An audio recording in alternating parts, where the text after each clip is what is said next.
groups.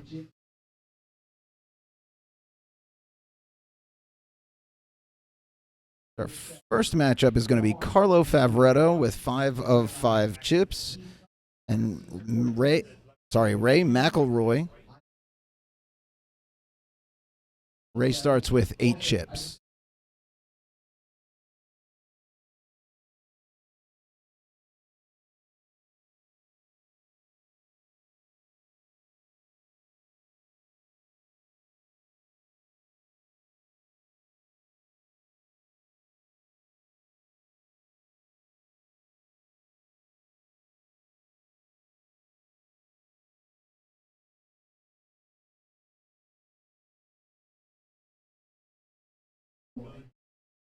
And we're just waiting for Carlo and Ray to get to the table.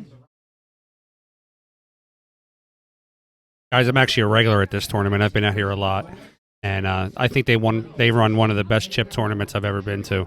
You're in and out of here. Most of the time, you're out of here by 12:30 at night. $10,000 plus break and run pots. They get you moving, playing fast. They have a ton of Gold Crown 4s here with Predator cloth that roll like a dream. It's definitely 17, a tournament you want to be at. 17 total tables. And we run it as fast as we can. Usually we're done somewhere around 1 a.m. That's what I was just saying, around like 12:30, 1 o'clock. It's not a long night for you. I've been to some tournaments where you're grueling for 15, 18 hours. Oh. It's a great little Friday night tournament, and you can bring your wife, your girlfriend. I've brought my wife. She gets a small amount of chips. She plays pretty well. But everybody gets ranked fairly in this tournament. It's definitely one of the premier chip tournaments in PA and Jersey. We get people from as far away as Delaware and Norristown. Oh, that's beautiful. I come from Northeast Philadelphia, so I'm about an hour down here, and it's not that long of a ride. Right down 95, 55. It's pretty simple. Yeah, Norristown I think is about an hour and 20. Yeah, for them, right down the Turnpike, 295. I mean, it's accessible from pretty much anywhere with a major highway. Yeah, once you get on 55, which you can get to from, like you said, anywhere. Yeah. It's pretty easy to get here. And if you're coming from the Philly area, you can jump it up to 80 miles an hour. You know how to drive there. Yeah. And the nice thing is Friday night, by the time you hit 7 or 6 o'clock when you have to leave for an hour trip here, you got plenty of time. Oh, absolutely. You're avoiding that short traffic. Even in the summertime, you're avoiding, like you just said, you're avoiding the short traffic. All right, Carlo wins the leg, so he's going to break against Ray. First match in the night getting underway. This is Rack Your Own tournament? Yes, this is Rack Your Own. And you have the option to use a magic rack or name just went out of my head. The one we were talking about earlier. Oh, the Outsville rack. The Outsville, yeah. That's what I have at home, actually. So you have the option to use it if you have one or if there's one hanging on the wall like there is frequently on table 1. One of the other things I like about this tournament, too, is there's no early 9. The 9 ball has to be the last ball made. So you're actually making balls based on skill versus just smashing them around the table, essentially, and getting out. And also the 9 on the break doesn't count. It spots back up. Yep. We used to have an early 9, and we found it was too much of an advantage for the higher chip count players. Yeah. So we took it out. We're constantly changing things and trying to make it more balanced. That's a great thing about tournaments when you can evolve them and keep everybody that's watching happy and everybody that's playing happy too. Yep. Yeah, this is a Friday night. You got 46 people here. That's amazing. We used to have random buys or delayed starts, and now Brad purposely moves the highest rated players to the end. So that you get 4 chips and you lose the first match of the night, you could have a short night. Yeah, it could be a rough night. So I get 4 chips when I play. It's tough. Yeah, he puts them on the wait list. And the other thing is, a lot of these tournament directors, like what Brad does, is Brad puts you on a clock. If you try to slow play or anything like that, he'll come over and time you. Oh, absolutely. Which is great compared to some of these tournament directors that let you go 4 or 5 minutes between a shot. At the level of play that we're all playing here, it shouldn't be that long. I understand looking at a safe shot, but these guys get it in pretty quick. It's a great tournament to be at. Now, I see a phenomenon here, and I want to ask you if you see it in your tournaments. When you get towards the end, everybody takes a lot of extra time. Absolutely. And I see people so often get themselves out of stroke because they've put the brakes on that hard. So we've actually instituted, in my tournaments, we instituted an hour and 15-minute match clock. Okay. So if at an hour and 15 minutes somebody's not on the hill, then you go to a 30-second shot clock. And even then, it's sort of if I could see that they're playing fast or just have a safe battle or missing a couple shots, I don't really get on them too hard. But I've had some guys. I had a guy on a stream a couple of weeks ago that the people on the stream were commenting they thought it froze because he didn't move. Wow. He stood there for 2 minutes and didn't move, and they thought the actual stream froze. And then I had, obviously I have to institute a shot clock at that point. Yeah, I've seen really good players just get into their own heads with the slowdown. We're up to 15 viewers right now, guys. Why don't we share out the stream to all your Facebook groups, friends? If you know anybody in the tournament, tag them. If you're not used to, or if you're new to Facebook streaming or anything like that, when you tag people, it creates a bubble, and that bubble creates bigger. If you tag your friend that's in this tournament, all his friends see it. And then if they tag somebody, then their friends see it. And that's how you grow the stream.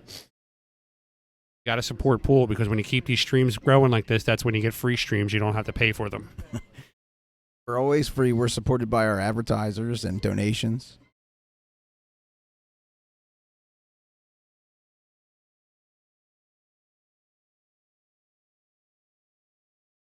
Carlo has a pretty open table here. Yeah, he's got good position.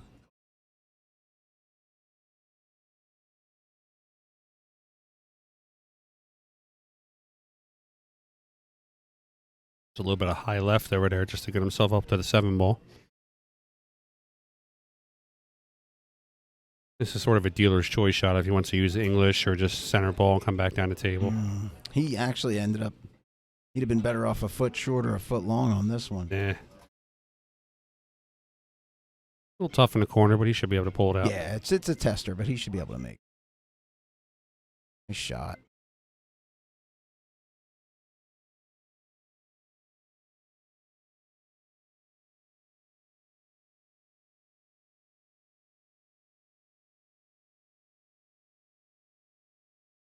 All right, and that first win of the night goes to Carlo. King Ray will have his next matchup in just a moment.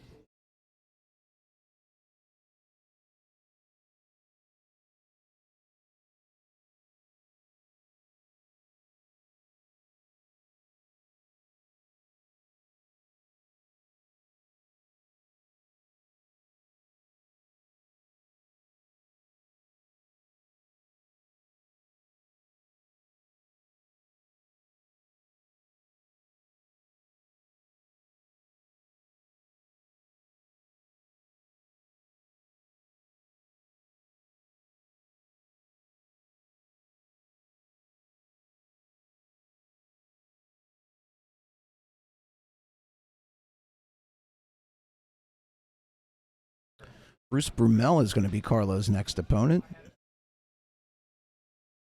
Guys, while we're in between the racks here, take a look up on the right-hand corner there. You're going to have some of the sponsors for the tournament up there. Currently, you see Q Silk, JB Cases, which is one of my favorite cases in the world. Actually, own 3 of them. I only have one, but I mean, it's one for the high end, one for the mid end, and then one just to store things into. They are nearly indestructible. Yeah, absolutely. There's actually a video of him where he just tries to destroy one. And then there was a guy a couple years ago on Facebook that had it on his motorcycle, and he dumped the motorcycle.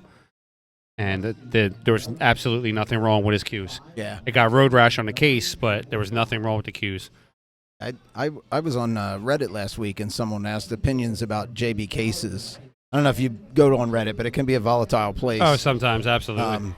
But that thread was unanimous that JB Cases were, yeah, pretty much the best protection for your cue.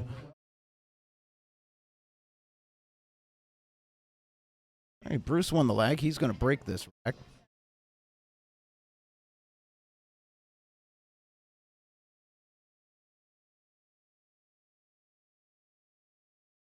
Bruce, you have to play.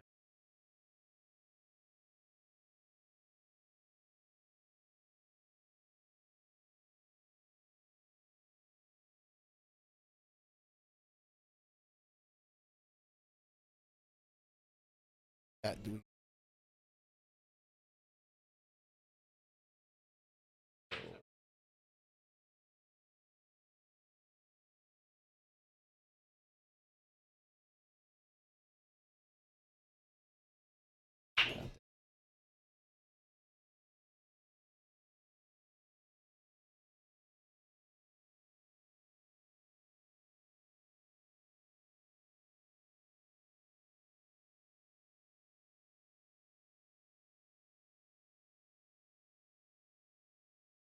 FB.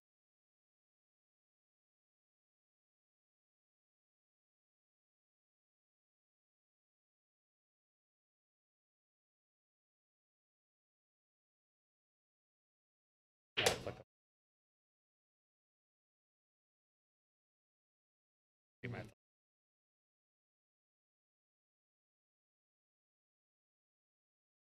All right, I can just check it from the phone.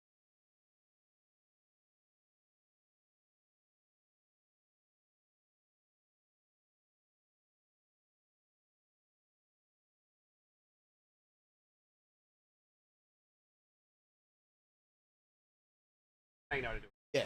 Thank you.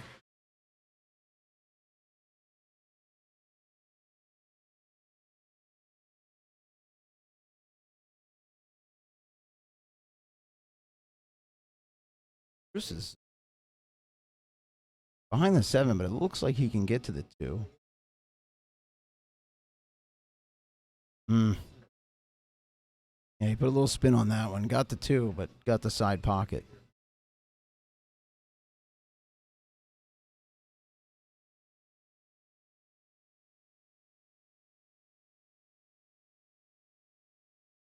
Seven to eight, I think, might present a small problem here. But other than that, he's got a pretty wide open table.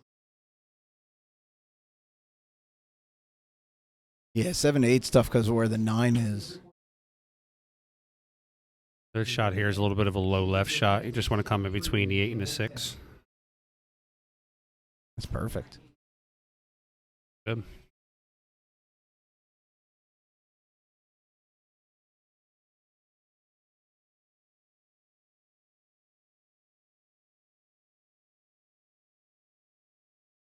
Carlo wants an excuse me. Carlo wants an angle on the 6 ball here, just to use a natural English to just come off the bottom rail. But the 9 seems to be slightly in the way. He could go in the side here, use the top rail by the 7 with a little bit of left-hand English, come back down the table to get in between the 6 and the 9. He just doesn't want to overstroke the ball. I think he's going side here too. It looks like he can see it then in the pocket. Our Yeah, vantage I think point it here is a goes little past, The tough. 6 goes past the 9. Like you said, 7 to 8 is the tough shot here. Our vantage point from where we're sitting, if you're looking at the 9 ball, we're about 10 feet behind the 9 ball.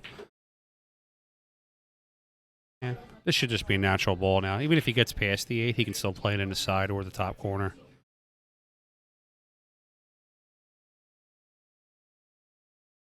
Yeah, I think I'd actually play to B to the right side as we look at this. That's a good shot. Doesn't connect it. Well, that could hurt him. That could hurt him, yeah, definitely, because that 9 ball has Wow. a spot now. So now he's got to either kick or get his jump cue out.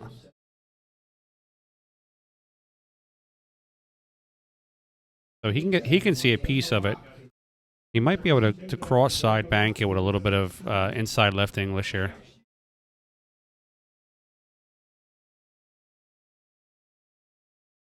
Get away with a good roll. Ooh.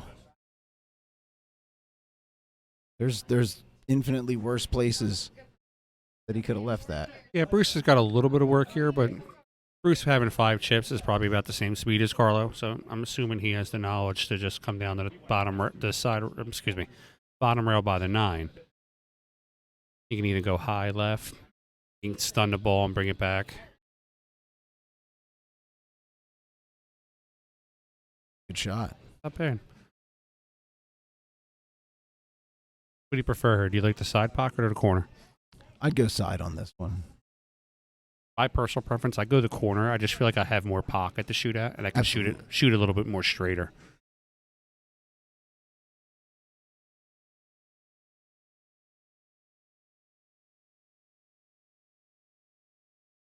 That's a good shot. Good out by Bruce. We'll have Bruce's next matchup coming right up. It's going to be Stephen K.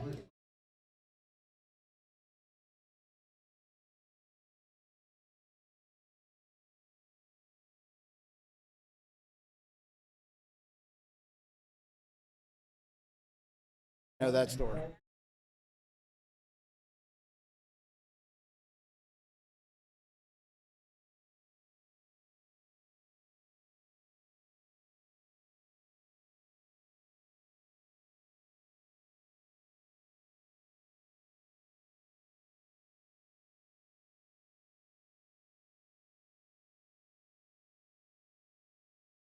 even with 5 of his original 6 chips.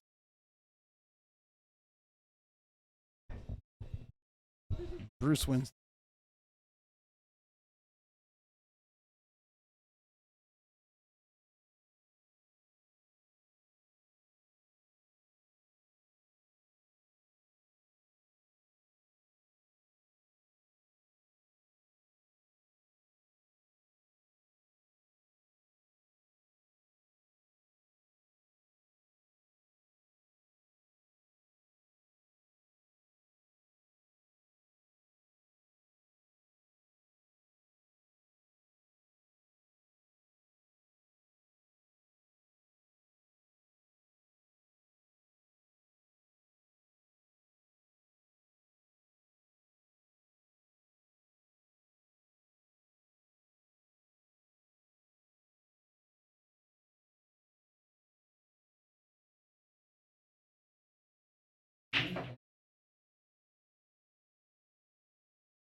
Something falls for.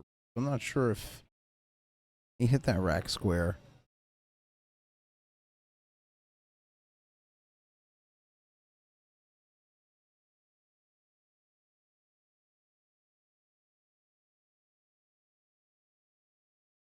Play on the 1 leaves himself the 2.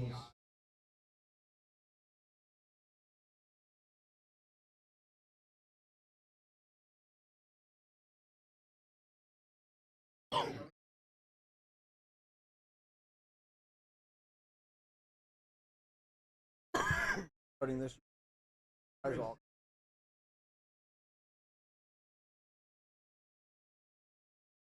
If he can get back on the 4, he's got it. TJR Brandon from the Shark Stream here in Yale. I'll be up there in about 2 weeks for the JP Newt stop.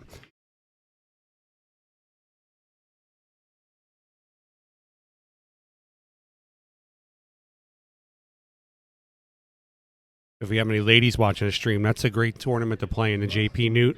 It's run by Brianna Miller. Check out jpnewt.com for a lot of information.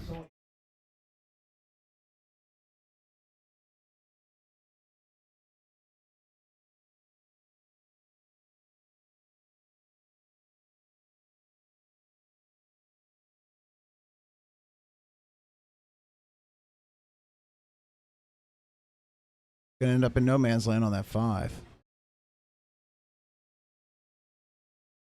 I'll let his stroke out a little bit here. What's that? I said he's got to let his stroke out a little bit here. That's a shot there. You play instead of banking, you play in the side and just draw it. Yeah. Kind of let the stroke out. Hit that side rail, bottom rail with the 7, side rail, and back up.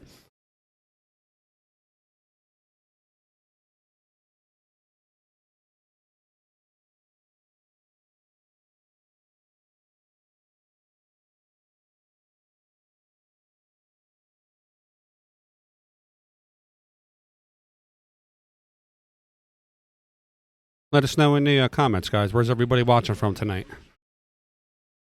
Great play from the 6 to 7.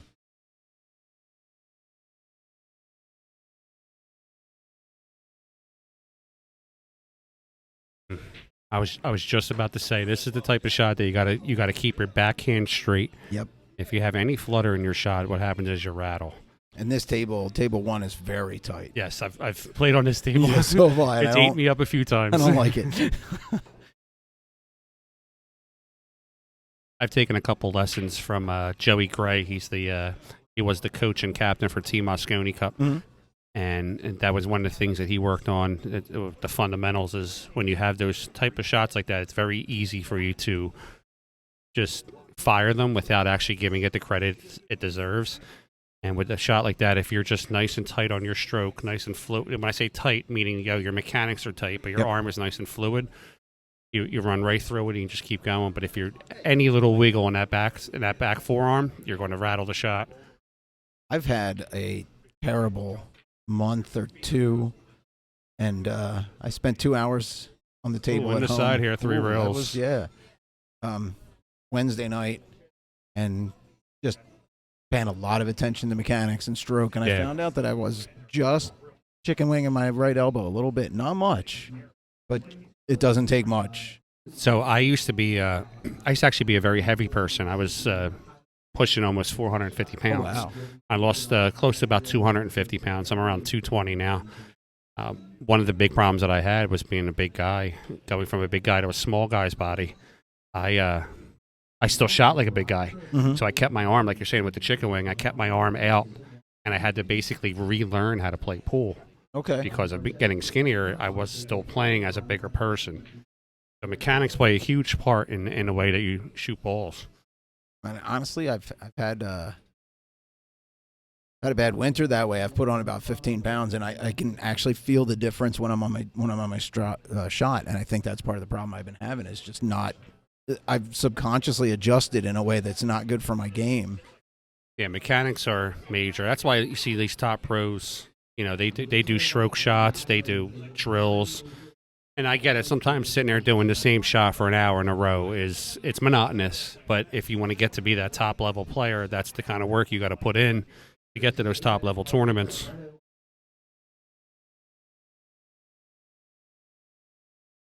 That's actually one of the things that's helped me improve. I've gone from a 3 to a 5 over the past, say, 6 years, and it's been a steady improvement. But one of the things that helped me improve was setting up the shots that I wasn't good at repeatedly. And that last rack is an example. You asked me where would I go. I said I'd go on the side.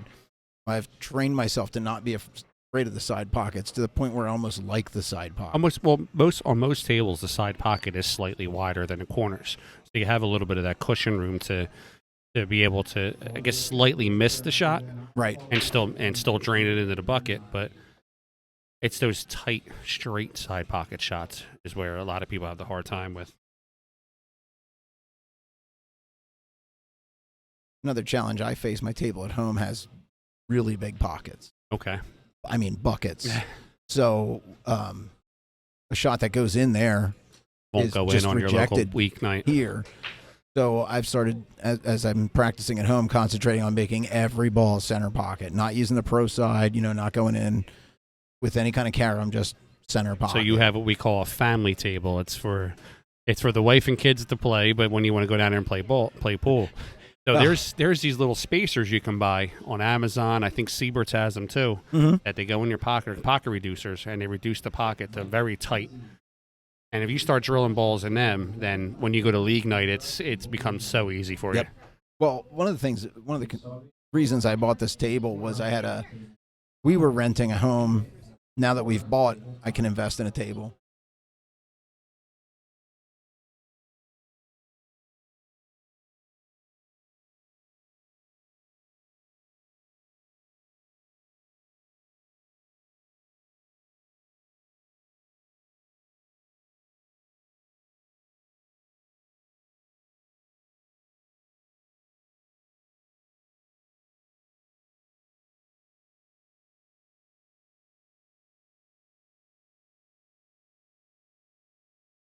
Fix this off the table, but let me mark that.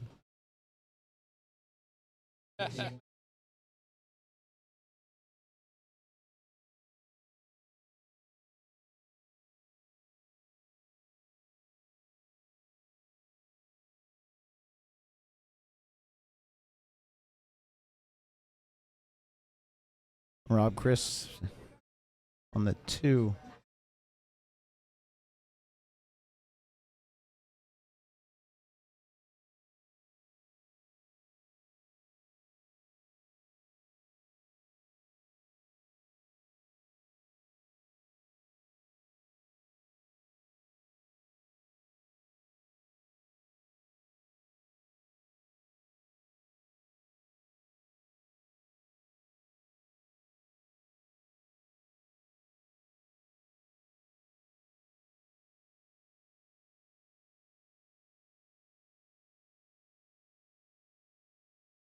Oh, that looked like that was going to go. Bruce couldn't get the cue ball out of the way.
That's great play to draw back on that 7. 7 in the side.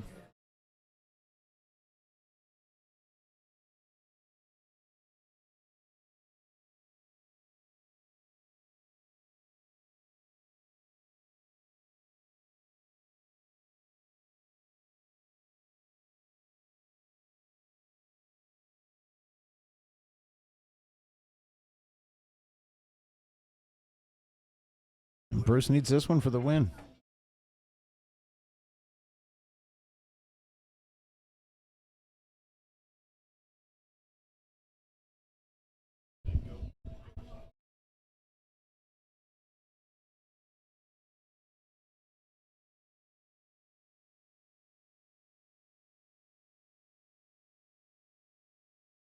And Bruce Brumell defeats Rob Chris. We'll have Bruce's next matchup coming right up.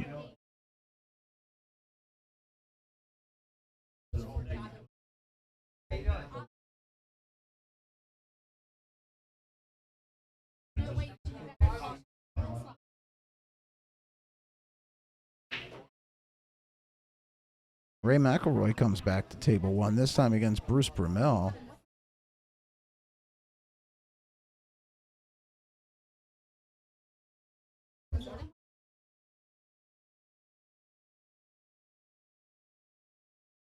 Ray with 6 of his original 8 chips left.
And Bruce breaks dry on this one.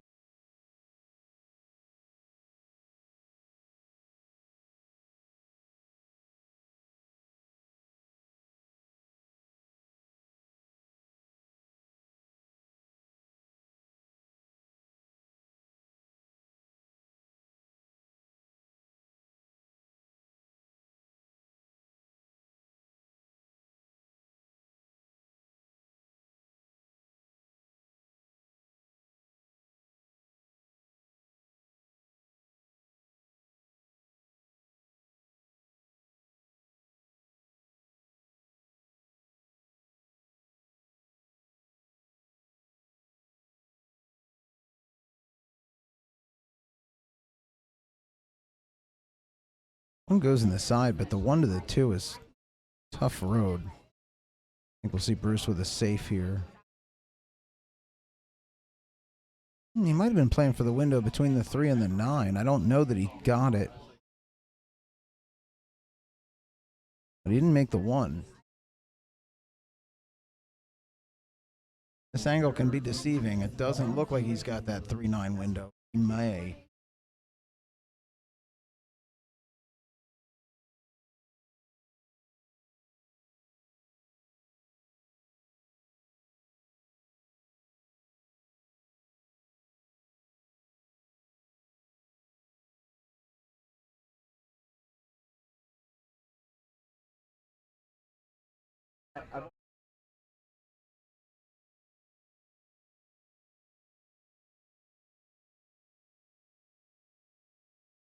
Troy Howard Jr. out there watching the stream.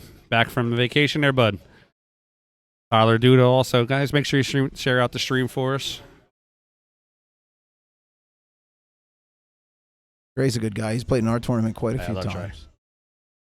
One of my real good friends.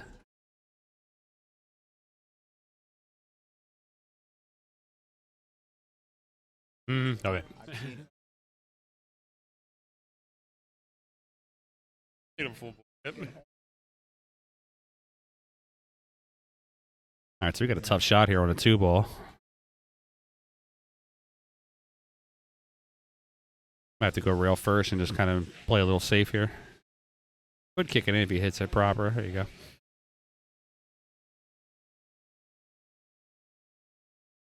Kind of looks like he wasn't sure whether he wanted to make it or safe it. Yeah, it's that kind of change your mind in between stroke. Yeah.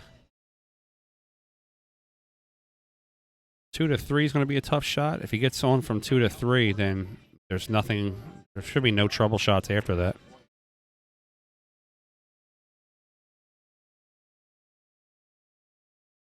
Good shot right there.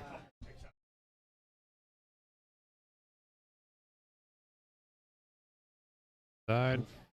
Good position. Bruce shot that kind of quick. I mean, I still think he's okay, but he should just kind of just take a few seconds here, some practice strokes. Yeah, he's got a long shot. Gonna go for the bridge.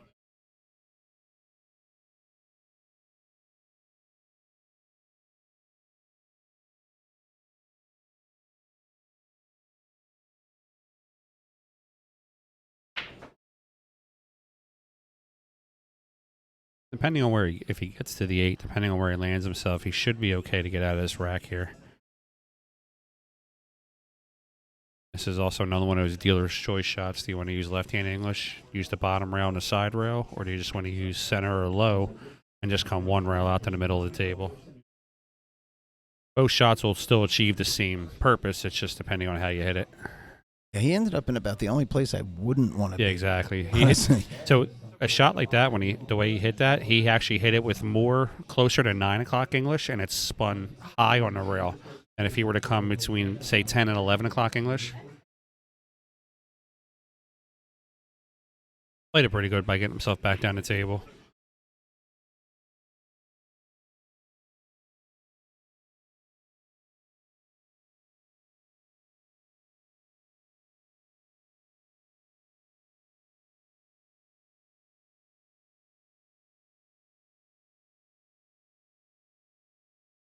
Bruce has got a good opportunity here for a safe. He can either bank the 6 back where he's at, leave the cue ball behind the 7, or he can bank the 6 the opposite side, leave the cue ball behind the 8. Ooh.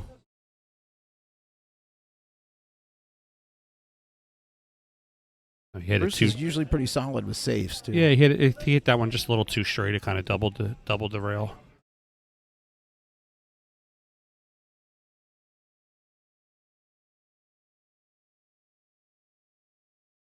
Still okay here. Just make this ball with just a little center high. He'll come 1 to 2 rails to next to the 8. 1. Oh. A little spin on it. So he's still okay though. Gonna work. Yeah. There was almost nothing he could do wrong there. No, and even here, it depends if he trusts his shot, he can just play it in soft, draw it backwards, or he can go around the table.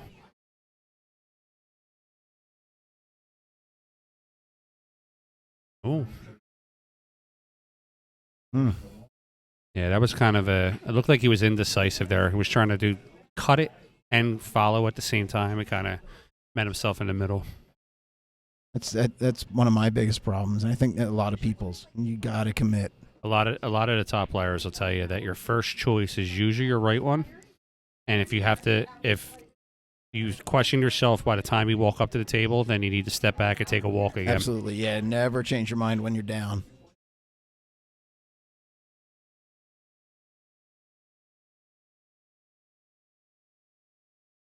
Oh. So you don't see Bruce's body there, but from where our vantage point, Bruce stood up on that shot. He was probably 3/4 of the way fully stood up before he made contact with the 9 ball. He got very fortunate with the leave. He did. Now you can use a lot of throw for this shot. And for those of you who don't know, throw is spinning the cue ball in one direction to make the object ball spin in an opposite direction. throw and what's called counter throw, where you can throw the ball towards a pocket or throw it away from the pocket, depending on if you're playing safe or not.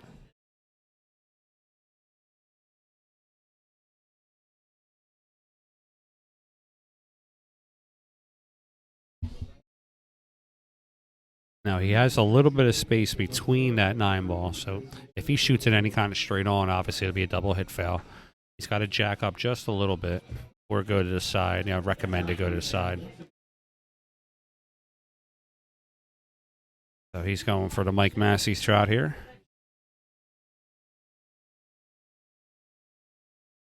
And he made a good hit on it. Yeah. It actually got safe. He did. Wow. That's the type of shot that would only happen to me. I probably would have tried to throw that in the bottom right corner. Yeah, I would have throw it too. But that's the shot that that could be $10,000 on the line. That's the shot that'll happen to me. So here's a question that's controversial. Spinning the cue ball affecting the object ball. Okay. Now, obviously, when you're close like that, you can get it to happen. Yeah. Once you get 2/3, 3/4 of a table away, you don't really see that effect. No, because the compensate. So a lot of times with that spin, it's the initial spin coming off the cue ball. It's almost like you're following through. When you have that distance, you'll see it a lot of times with like a low English shot or even a stop shot. When you shoot a stop shot, you'll see the cue ball will actually just glide across the table, and then if you get if you get far enough away, it'll then backspin almost right before it makes contact. Yep. So the same type of principle happens with these throw shots, that you're throwing the ball right away. When you have distance, you're not going to be able to have that spin. To get that spin, you're going to have to drill it, and then it just doesn't work for you anyway. Yeah. I don't bother with throw personally unless I'm within a couple of feet of the object ball, because it's just like you said, you got to put too much on it, and then you have so many more variables in play. So Ray tried to bank that shot, got unfortunate, hit the top rail, and came back down and left Bruce here a pretty simple shot in the corner. And Bruce finishes that off. Looks like Bruce is owning table 1 here tonight. Waiting for people to come over and be his next victim. Next victim is going to be Ben Madkiff. Ben is... Get his chip count. Ben has, it looks like, 6 of his original 8.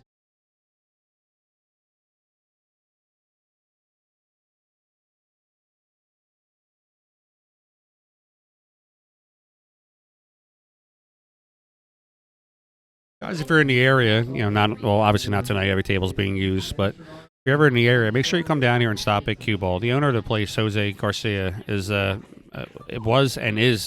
pro pool player. Does great instruction. They have a pro shop here, 17 plus tables, all gold crowns, all meticulously kept. A Predator cloth, they roll fantastic. And I hear there's always good action here. Yeah, tables are well maintained.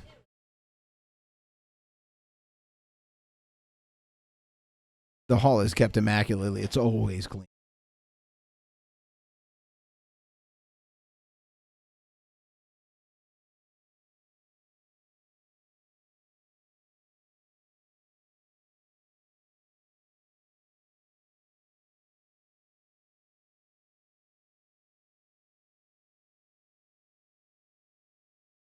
Exactly.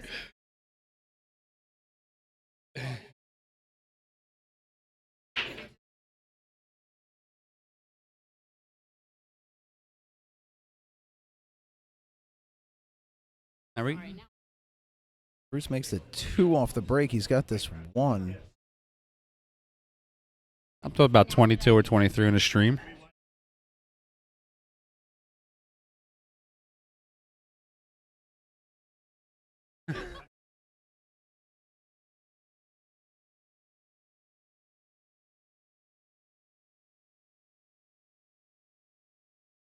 That's a good shot.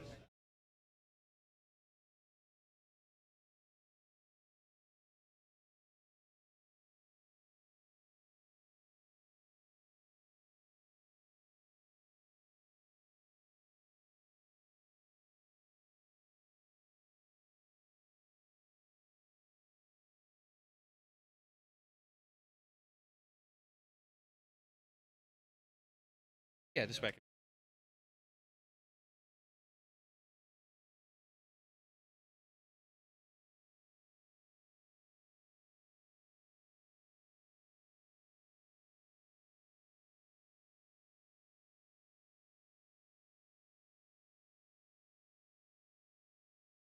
I have, yeah. I've won. I've won a couple.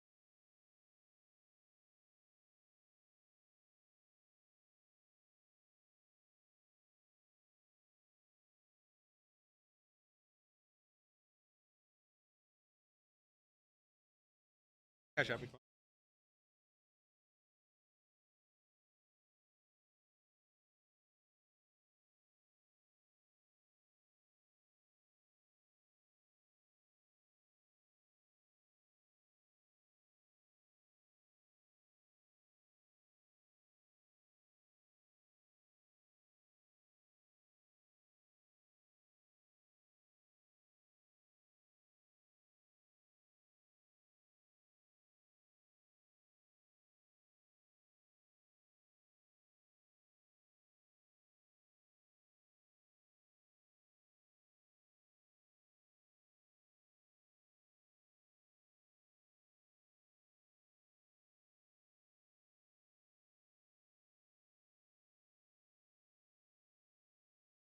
Gonna be perfect. Oh no, it's not. My bad. Thought he had enough spin on that to come off that bottom. What's up, Andre? How you doing tonight, pal? And the 4 didn't fall.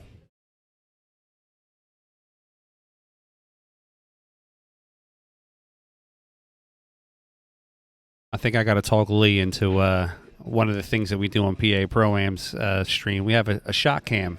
We have a camera that looks at us. And usually about second or third match in, we show the camera, we do a nice shot with the crowd, and then we continue going. I could get into shots. Yeah, shot cam, right?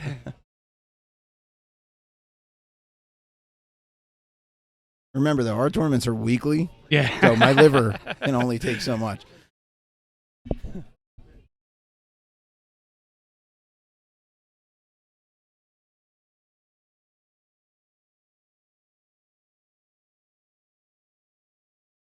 All right, so got Ben Matkiff here at the table. Shot on his 6 ball. Kind of left himself a little tough.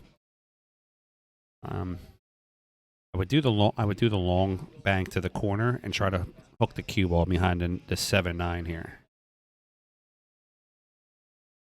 That might work for him too, putting it on the top rail. Kind of got away with it a little bit.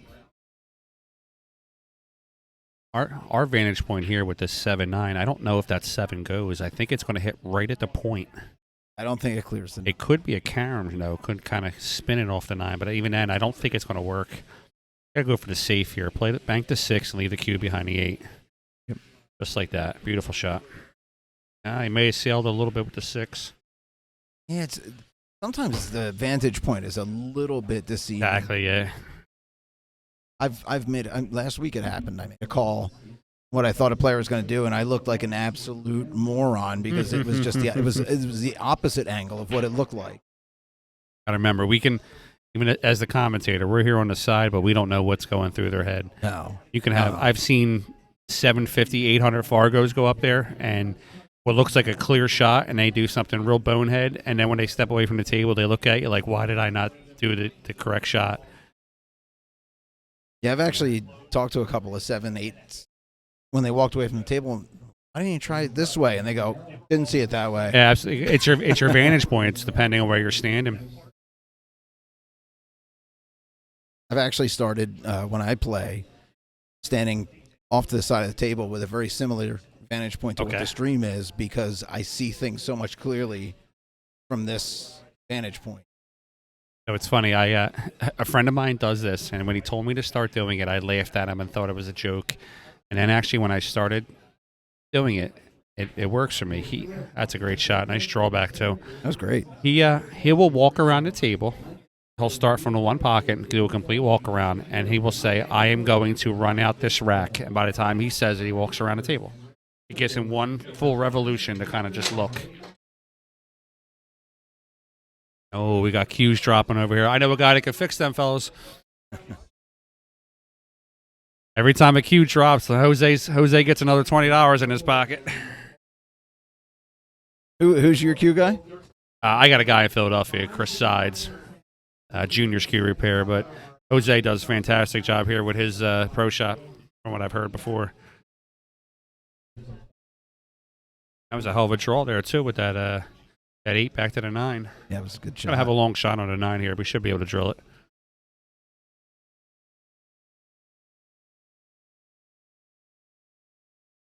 I don't mind long shots. I'm not a huge fan of the long shots when the cue ball is so close to the object ball. Well, that's kind of where that throw comes in that we were talking about a rack or two ago. Yep. If you understand the principles of throwing the ball, it doesn't become as hard. It looks tough, but it's not actually as hard. So he kind of threw that right into the pocket there. Good Straight shot. in. Center pocket. Good win. We got Jose walking by us here with some really good smelling food. It's going to make me real hungry. Yeah, even if you just come out to watch, you can get some good food, some good refreshments. Great atmosphere here.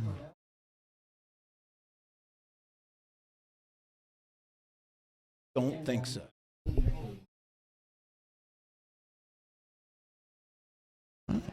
Carlo Favretto coming back to table 1.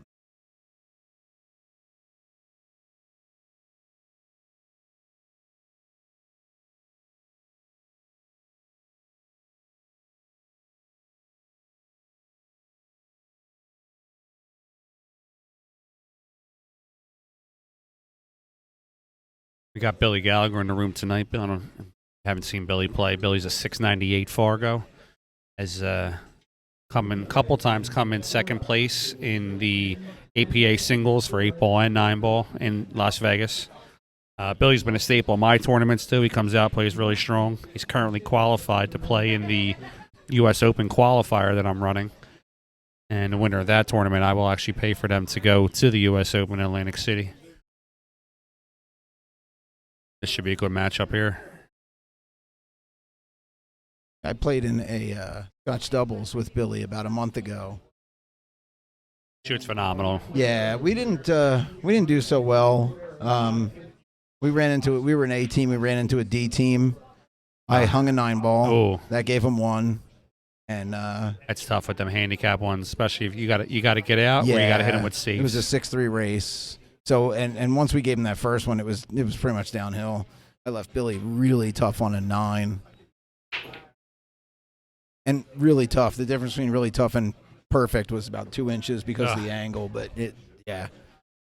We got Carlo Favretto up at the table here, guys. If you're looking to get a pool cue or like getting into raffles, Carlo runs pool cue kickback giveaways on Facebook. You should check it out. It's a real good site to buy a couple raffle tickets, get a cue. I personally won a couple cues, a Predator cue. There's some real good high-end cues on that site too when he runs them. Yeah, you don't have to take it from us. You can visit the Facebook group and look at the reviews and the testimonials from the people that have won. Anytime I can spend $20 and get a $1,500 cue, I'll take that deal every day of the week. He's had a couple of really nice cues. He had a Carlos Call recently, a Sly. I was in on the Sly. I did not get the Sly. About a year ago, I had a 3 in 10 chance of winning the Sly. I had 3 in the 10 and didn't win it. Oh man.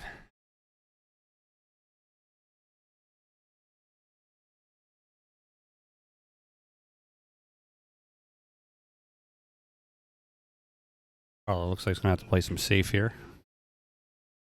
Or just go after it. If you ever watch Carlo play, he's definitely an attacking player. Oh, he goes 100%. after the balls a lot. He also has a little bit of a cushion here. That 7 and 8 is more of a combo shot. So this may have been him kind of letting Bruce shoot at some balls maybe and open that 7-8 up for him.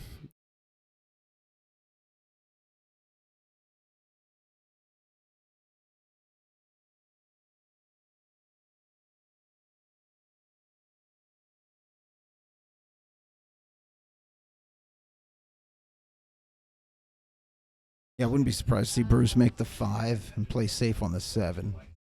He could go for a two-way shot. He could play the 5 here, and if he uses some bottom right-hand English, right around like 5 o'clock, he actually could come right where he just placed that chalk on the table. Mhm. If he strokes it well, he could hit that chalk. He's got to catch the speed properly, though. If he catches that chalk, he'll come right in between the 7 and the 8. He can actually shoot the 7 right in the corner. See? That's exactly what he's going for. Yeah, he hit it just a little too hard. That's what pulled the 5 out of the pocket. That comes back to that those type of shots where you got to be fluent in your stroke. If your backhand wiggles, that 5's going to catch that rail on the way in.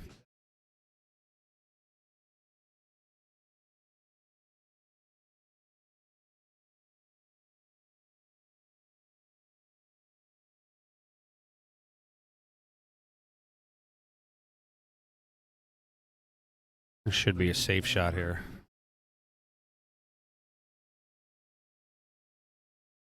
I'm gonna hit this 5 with a slight angle with about 10 o'clock English soft. Want that cue ball to come in between that 7 and 8 and park behind the 7. That's what it looks like he's lining it up for. One for it. It's a high risk, low reward there on that shot. Yeah, even if he makes it, he's kicking at that 7. Yep. Good friend of mine, Mike Soleil, told me when he plays safe, and he said a top pro told him, don't play safe on 2 balls. Pick one of the 2 balls that you're shooting. Yeah, either the ball you're shooting at or the cue ball. One of those 2 you're going to play safe on. So what that means is if I'm trying to hit the 5 and get the cue ball hidden, it's either I'm trying to put the cue ball in a proper in a position, or I'm going to let the cue ball go and put the 5 ball in a position. And that little bit of advice actually has helped me make a lot of smarter decisions in my game. I've gotten the same advice, and it's indispensable to control the position of 2 balls on a touch shot. Yeah. Sometimes controlling one and getting it exactly where you want it is tough enough. To try and do it with 2 is. Sometimes when I go to these tournaments, one of the things I really like is it's not about the playing, it's the road trip. When you're driving with, some of your friends that are, a lot of my friends are 600-700 Fargo players, the knowledge and the stuff that you're talking about in the car is something that you would pay a pro $50-$60 an hour to learn. Absolutely. That you guys are just talking about in the car on the ride up there. Some of my most valuable knowledge is literally just come from, when I say being on the road, I'm not a road player, but taking that 2-hour trip to Baltimore, or taking the hour and a half trip up to New York, and just talking in the car, and well, how would you hit this? And that was a great shot. Oh, no reward for it. Wow.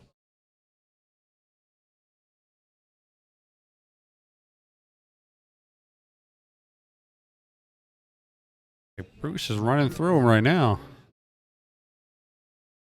I'd be surprised if Bruce isn't out of this one. He should definitely be out here. Carlo gives him the love and the respect on the 9-ball there.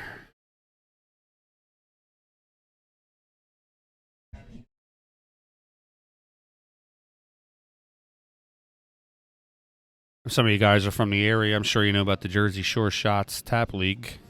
Play down there by the Jersey Shore.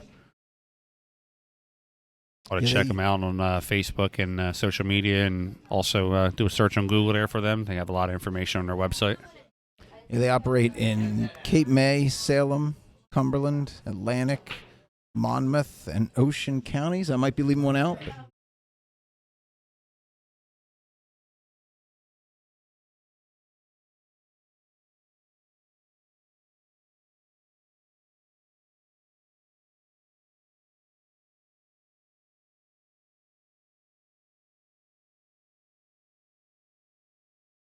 We're waiting for Bruce's next matchup.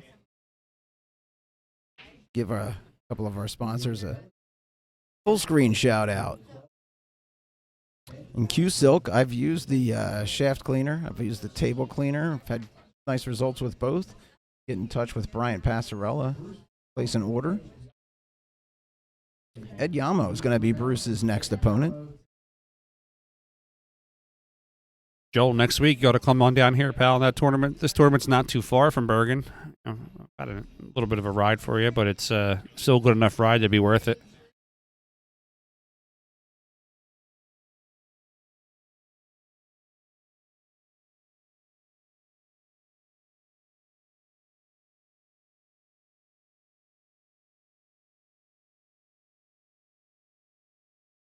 you're looking for a case for your cue, especially if you have a high-end cue, or even if you just have a cue that you just love and want to make sure it's taken care of, check out jbcases.com by John Barton.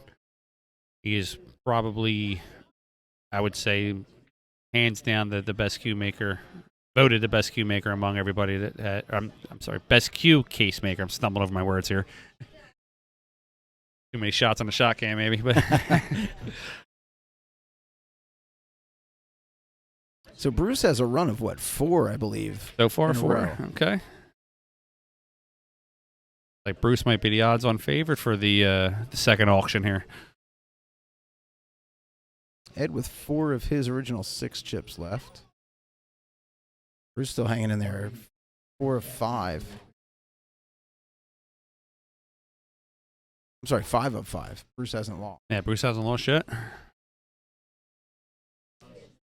Like Bruce hasn't lost yet. One other name.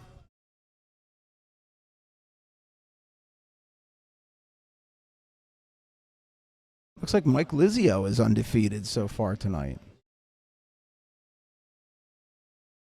Lee, somebody just texted me and asked if the stream was down. Can we double check? Guys, if you're out there watching, just hit me with a comment real quick and let me know if the stream's up. Yeah, we should be.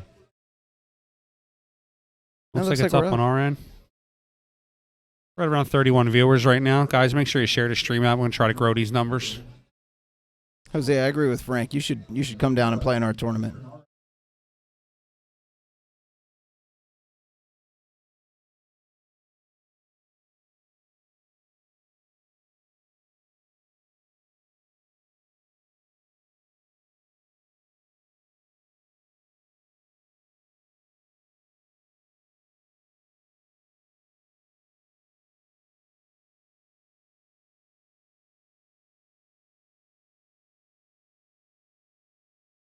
Oh, Really close to being a nice safe. He could have gotten behind the 9. add one more inch to to his right, our left. That would have been good. This is a shot here you don't need a lot of power on because the 1 ball leads to the 2. Actually, it looks like every shot here leads to the next one. 1 to the 2, 2 to the 3, to the 5. Or, I'm sorry, 3 to the 4, to the 5. Yeah, 6 to 7 is the only one that's just not natural. And then, of course, 7 to 8. But if you get the angle on the 7, you come right down to that 8. He hit it a little hard, but he can still get in line here.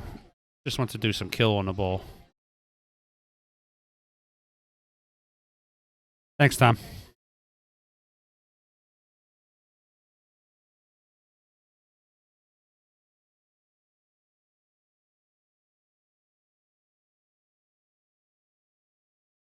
There you go. He's back. He's back in line here.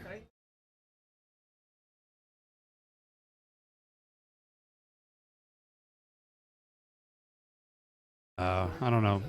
I don't know if I would have done that. If you're going to go high like that, go high to the left side of the ball and get closer to the 4 than going away from it. He can still get out here, though. He puts a little bit of inside English here. About 8 o'clock on the cue ball, and just drag it. You don't want to draw it. Just drag the shot. You'll spin up for the 5. Sort of just like that. Good shot. That's perfect. Watch out that corner pocket, though. Speed control. Wow, that is really drifting. Speed control.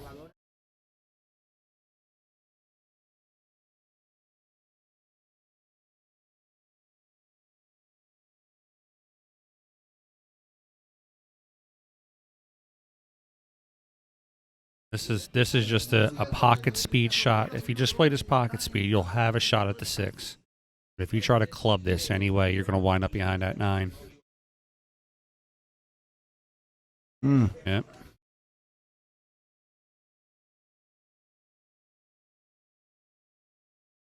I'm almost wondering if he was going for a safe there. It would have been a good save if you left it back there. Ed's got a couple options here. He can do the 1 pocket reverse bank right where he's at. Or he could cut it into the corner where the 8 ball's at. Either way, he has to use a lot of kill on this ball. Kill means that you're using the opposite English of the direction that the cue ball's going. So in this instance, he'd be using a lot of 3 or 4 o'clock English. Just counter spin the ball, so when it hits that rail, it kind of dies and keeps you in shape for the 6. Yeah, if he hits a center ball, it could take off. Yeah. Or if he wants to, though, he can also go with the shot, meaning he could hit 7 or 8 o'clock English and go around the table. Mhm. It'd be a 3 or a possible 4 rail shot, depending on where he comes on the object ball.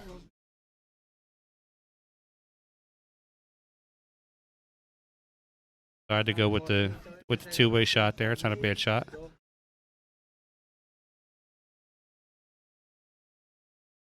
Hard to tell if the 5 goes past the 9.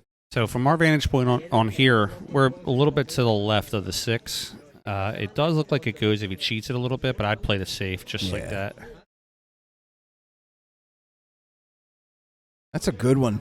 Sometimes playing the safe isn't always about playing that jam up lock safety. It's just putting your opponent in a position where they don't have a clear shot and then they got to punt now.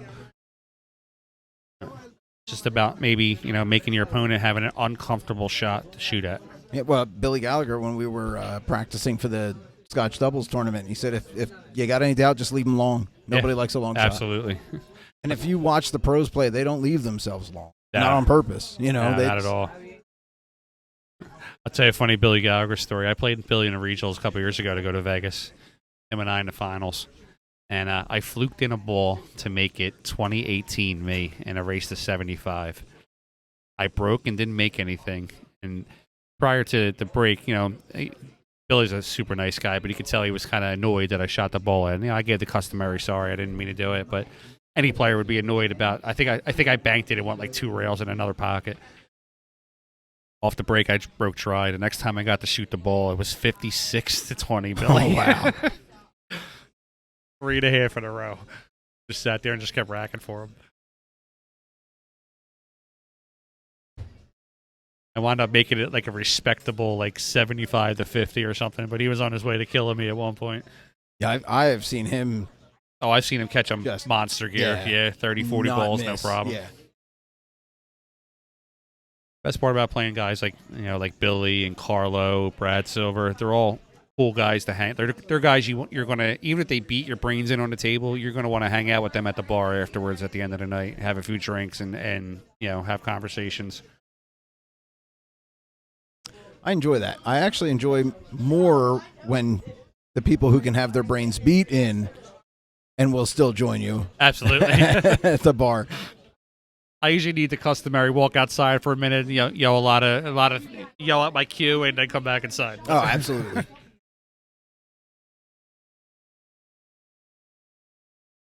I'm a Just, little short on that. I'd go a little bit more English on that, like 2 o'clock. In the playoffs last session, I lost 20-0. Oh, Second time in my life I've lost 20-0. The last time I woke up, I went home, went to bed, and woke up about 2 hours later vomiting profusely. I knew Made you something sick. was off. No, I just knew something Oh, was you were off with just- me that night. This time I had no such excuse. Just everything I did rolled bad. Everything he did rolled right. But long story short, I ran to him. We played his team last night. catch Oh, in the he's rail. going to just He got avoid away with that. it. I ran to him last night. He told me he didn't win but 2 other matches this whole session. Wow. He said he's had an awful session. He doesn't know where that came from. Very tough. So I'm a 9 in APA. It's very tough for me to get a 20-0. And the caliber of players, even the lower ranked players, Yeah. it's still the fact that I got to get to 75 before they get to 6, or if I play a higher ranked player, I got to get to 75 before they get to 15. Yeah. You got to be playing lights out that night as a 7, 8, 9 to get those kind of splits. And you got to get a couple of rolls, too. Oh, too, yeah. I mean, Luck's got to be on your side. Luck and I haven't gotten along in years. No. I cashed all my luck in 2 times when I met my wife, and a couple of years ago I went to Vegas my first time, and I hit for like $2,000 on the slot machine for like $3. So I think I cashed all my luck in one shot. So I'm all right with it though. I'll just use skill instead. But luck is always unbeaten. I think I used all my luck up on the golf course when I was younger. Okay. I 9 out of 10 times I was going in the woods, I hit a tree and came right back to the center of the fairway, to the point where my friends were just disgusted with me. I can drive the ball, and that's it. Oh, I was the classic drive for show. I could hit a ball 300 yards off the tee, but give me a 4-foot putt, and you might as well be playing Now, safe. if you can on bring it. me the cue, if you can bring me my cue stick, and I'll lay down on the green, I think I can do something with that.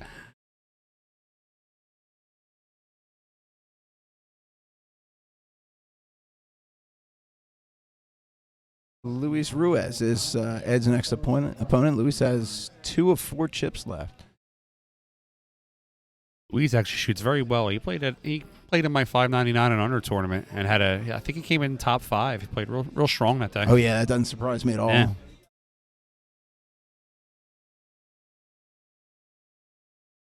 Actually, that was the first time I met Luis, and really nice guy.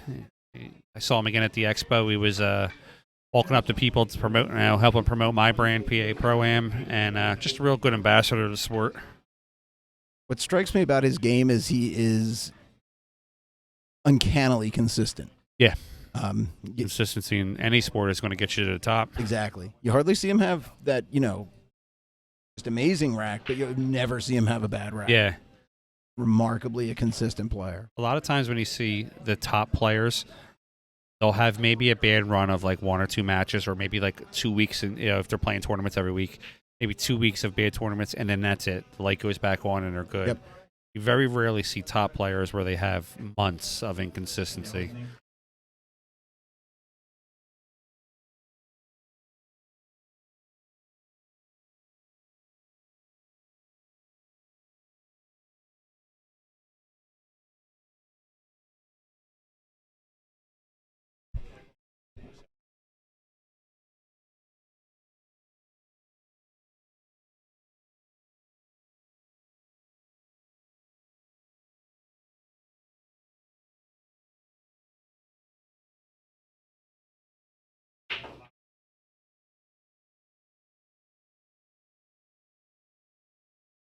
There are around 24 people on the stream right now. I wonder if one of them is Jen Walker. If you don't know Jen Walker, she sells houses there for Remax.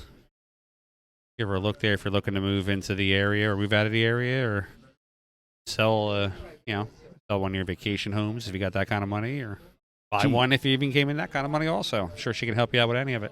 She does rentals as well. My son's working with her right now on renting a house. I'm trying to convince him to buy, but he wants to wait a little longer. Always want to buy, folks. That's what I told him. People are always going to need somewhere to live.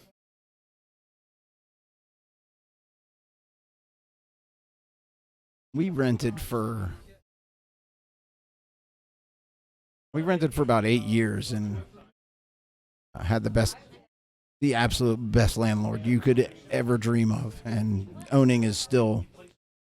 I was just telling people, I rented, when I first met my girlfriend, she was renting a house. We stayed there for 8 years, and we had an absolute dream of a landlord. I mean, he still comes over to my house and shoots pool. Oh, nice. Now that we've moved out, he's just an amazing guy. But even at that, there's just a security with, owning your home that you can't get anywhere else. Yeah. I actually bought my home on March 16th of 2020. Which was the day before COVID hit. Oh, wow.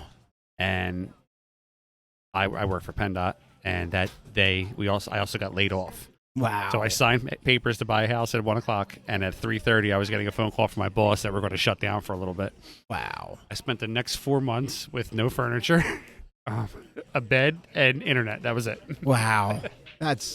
That's awful. Luckily for me, though, I was dating my now wife, who was from New Hampshire, which hadn't shut down yet. So I was getting like $28 plane flights to Boston. Oh, wow. Trip. Yeah, no doubt. Round trip. Then. Like it was cheaper to fly up there than it was to go across the bridge at New York. She's a pool player also, so it was just basically months at a time. We were just playing pool every day.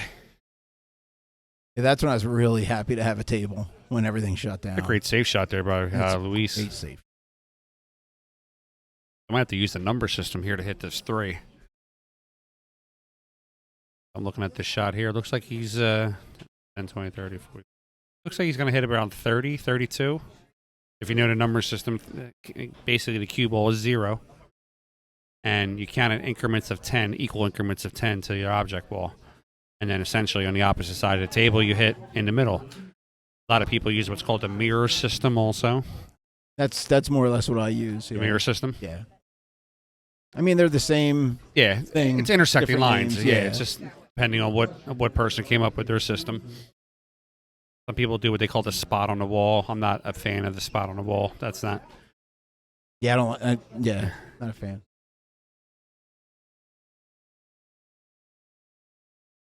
Sometimes I'll still. The aiming system I learned was Ghost Ball, Okay. and That makes a sometimes good on hit a, there. that was a great hit. On a really thin cut or an exceptionally difficult shot, I'll still go back to that at least to give myself that. Okay, now I see where I got to hit it from the point of impact, but when I get back to line the shot up, I'll still imagine that Ghost Ball and give myself a little better look at what I'm, in my head of what I'm looking at. Oh, good shot.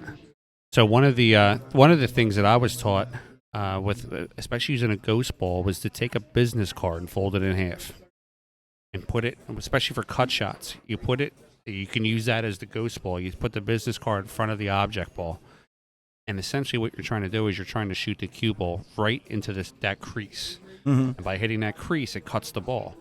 And I used to have, you come in my basement, I'd have 50, 60 folded business cards just laying on the table. Look at me like I'm crazy. I'd put them on the table, start shooting with them.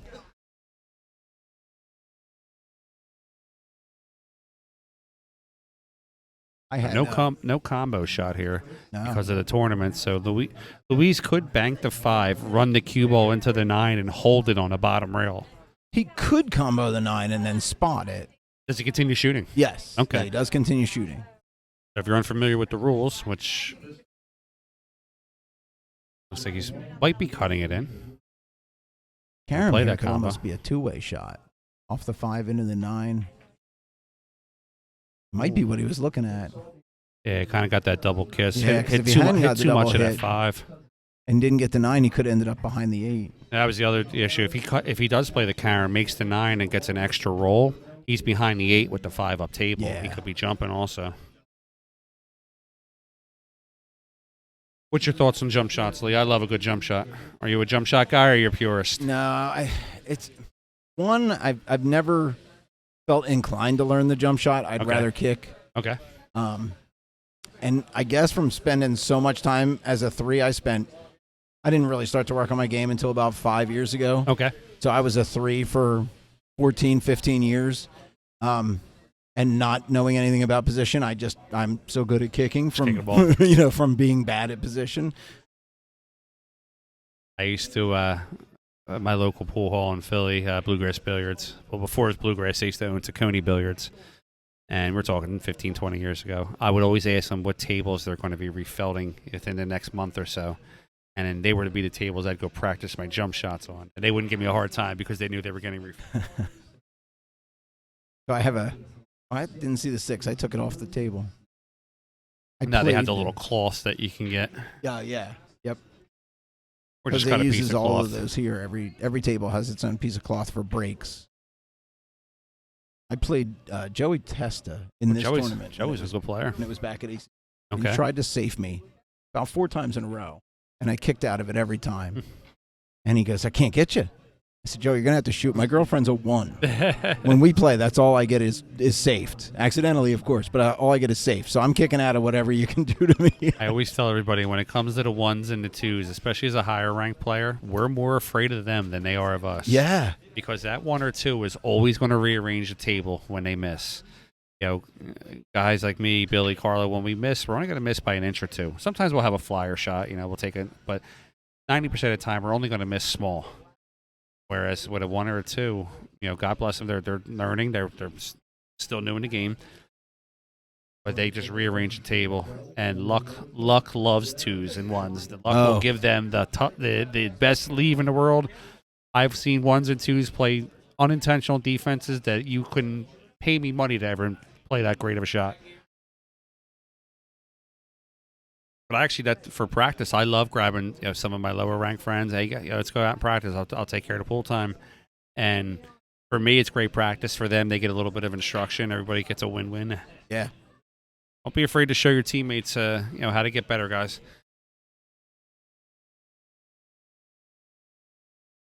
I also don't mind when a 1 or a 2 wants to be a 1 or 2. Yeah. Because you need that flexibility on your lineup. Yeah. There's two schools of thought about this. Hit this very light pocket speed and just take a tougher cut on the 9. So Luis tried to come back. A shot like that, if you're going to... I get what he was doing. He was trying to come back 2 rails and come back in between the position there. You could either hit the ball soft and take, like I said, take the tough cut on the 9, or you just hit dead center English and just go up table and back down. You're almost guaranteed to get a shot at the 9 if you make the ball. I think sometimes we all that trying to do something because we can, and there's just a way simpler. Tom Caro said the stream is going in and out. Is it the stream or is it the mic? Tom, is it the stream or the microphone? Is the actual video still okay, or is the entire stream going down? We got great bandwidth. Consistent. On our end here, it's showing that the stream is maintaining good bandwidth and strength. He said the stream is going. You know what? There was a dip. Yeah, a minute ago. We'll keep an eye on it. All right, Mike Lizio to play Ed Yamo. So I guess Mike did eventually lose a match.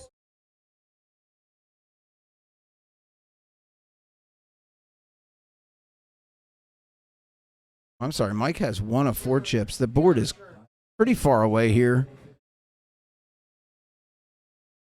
I'm going to have to take a walk over there and see who's undefeated. Mike Lizio also does some instruction too, guys, if you're looking for an instructor to help you out with your game. I think the last time I checked, he was a 615 or 620 Fargo. Plays really strong. Very patient guy, too. I'm going to have Mike come over and give me and my girlfriend both a session. Yep. He's just a very patient guy. He's full of knowledge of the game. I'm going to walk over and see who that is that's undefeated. I thought it was Mike, but pretty far away from the board.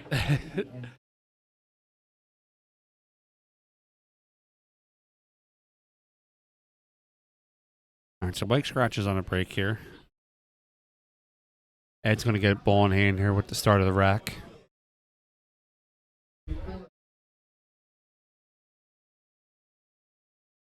Two to 3 might be a little tough for him because of the proximity of the 3 to the 8 ball.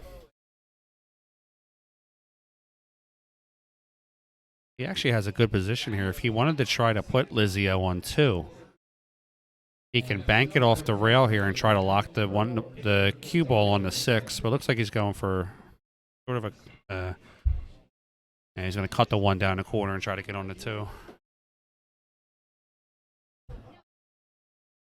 I'm always a proponent of if my opponent scratches on the break to always look to put him on 2 right away. Yep. And even if I play him and put him on 2, it's just the fact that if I get him on 2, now it's going to be in his head. I can't miss cue. I got to chalk. There's a lot of things that go through a player's head on that number 2 foul. Yeah, anytime you can put the pressure on a player like that, can't hurt. No, absolutely. Different kind of pressure than exactly. You know, if they know you can run out, that's one kind of pressure. Just I got to make a good hit here, Yeah. and then sometimes you see players will actually they'll go for the hit and give up the rack because they're worried more about the hit than actually making balls, and then you wind up getting wide open shots.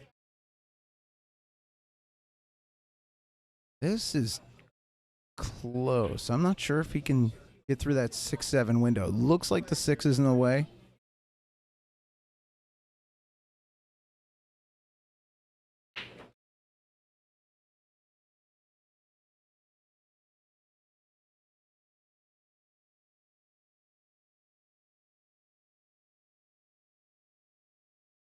He might. Tournament's moving very fast for the size of the field. We're at least halfway through our total chip count. Hey guys, this tournament started at 8:30. It's almost 10 o'clock. We're halfway finished. I mean, that's fantastic. You want to be able to come out, hang out, play for a little bit, go home. You know, we know half of our wives are going to be calling around 10:30. Where are you at? Are you winning? And then we got to start making up. Yeah, honey, I'm winning. Yeah.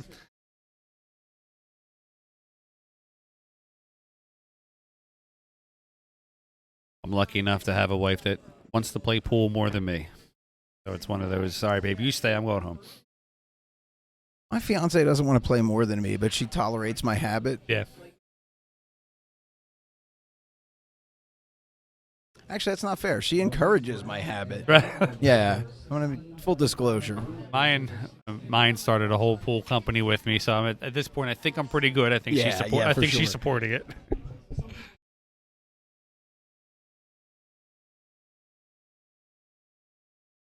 Good shot there. Playing it safe. I think Mike can see it.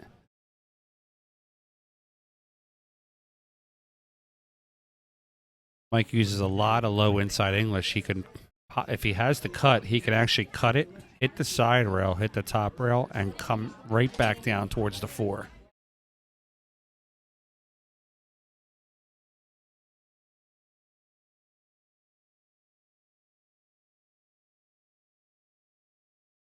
So he's going to go 1 rail kick here. Oh, nice try.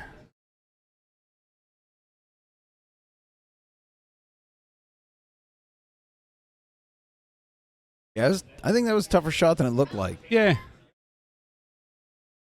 here's another good opportunity here for a safe shot. You want to get ball in hand here to set yourself up. So you can cut that 3 straight.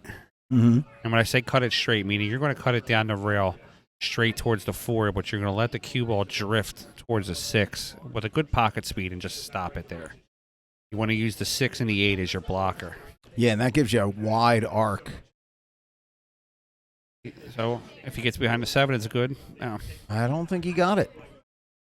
But that was that example we were talking earlier about playing safe on one of the 2 balls. Yep. Are you playing the object ball safe or are you playing the cue ball safe?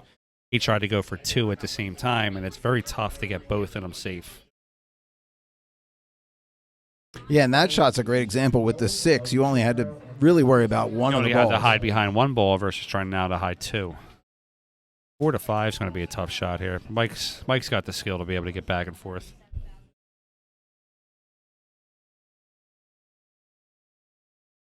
What are you playing on this for to get to the 5? A lot of top English. I would just a lot of high. Want to go side rail, bottom rail, and just kind of get to the middle of the table. Yeah, it looked like Mike almost hit that center ball. He did. He hit it center, and he sort of jumped up a little bit. You can see why he has a little frustrated body English there. I don't know what he lined up center ball. I don't know what his thought process was. Yeah, I think when he swung, he was kind of doing like the swooping shot, maybe Okay. trying to come up with it, and it just didn't hit the spot he was aiming at. Hearing somebody behind me talking about stuffed shells and salad, it's making me really hungry. Can't talk about Italian food in front of an Italian. Just, yeah. I'm trying not to talk about food at all. I've lost 5 pounds in the past 2 weeks, so.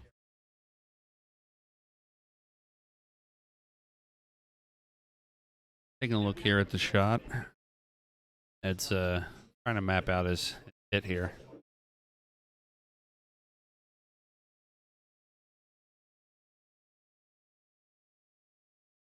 I don't know that he can go past the 8. So if he stays to the right side of the 8 ball, I feel if he uses a lot of inside English. Yeah. Inside to the rail, meaning like 3 o'clock English, to kind of kill the speed on the ball, he can maybe clip the 4. Ideally, he'd want to clip the 4 and leave the 4 on that side rail and leave the cue ball pretty much on the top rail where the 5 is. It looks like he's going to go 1 rail the opposite direction. The only thing I don't like about that shot, if he hits it full, he's going to leave a wide open shot.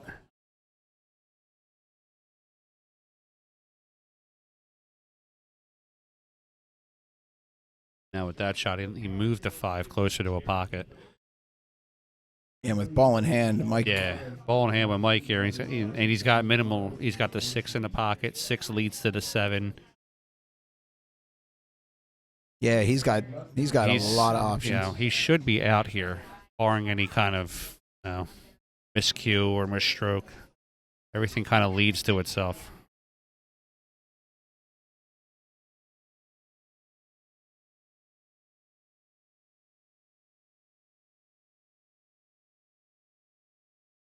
He wants to be straight if he can on the 6.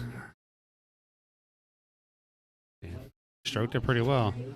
Even so, he wasn't can. happy He with can. that one. Yeah, but he's got options here. He can roll in between, just a little bit of low left. I'm sorry, low right, and just come right in between the 7 and the 8. Play the 7 in the side and gets himself set back up for the 8 ball. Or now Mike has the stroke. He can do a nice follow shot and come between the 8 ball and the rail. I think he's going to draw it between the 8 he's lining up and low come right. around the 9. Yep. Excuse Or me, he could I meant come around to the 9. Sorry. Yeah, he could just stun it. Now it's just simple. Just 7 in the corner, draw back.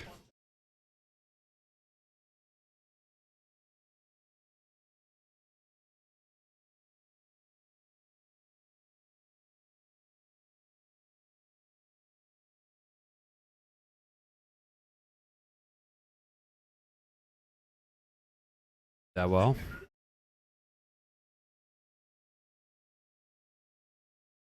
I wanted to follow that a little further, but he's not in any trouble here. Looks like we have 3 eliminated from the tournament now.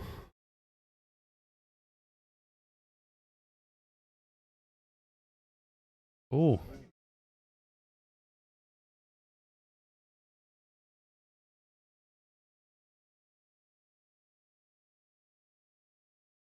Like 3 eliminated and 8 on 1 chip. Yeah, I see a whole lot of people there with 1 chip. Quite a few with 2. Pool's just like poker, though. A chip and a chair can get you to the finals Yep. if you catch a stroke.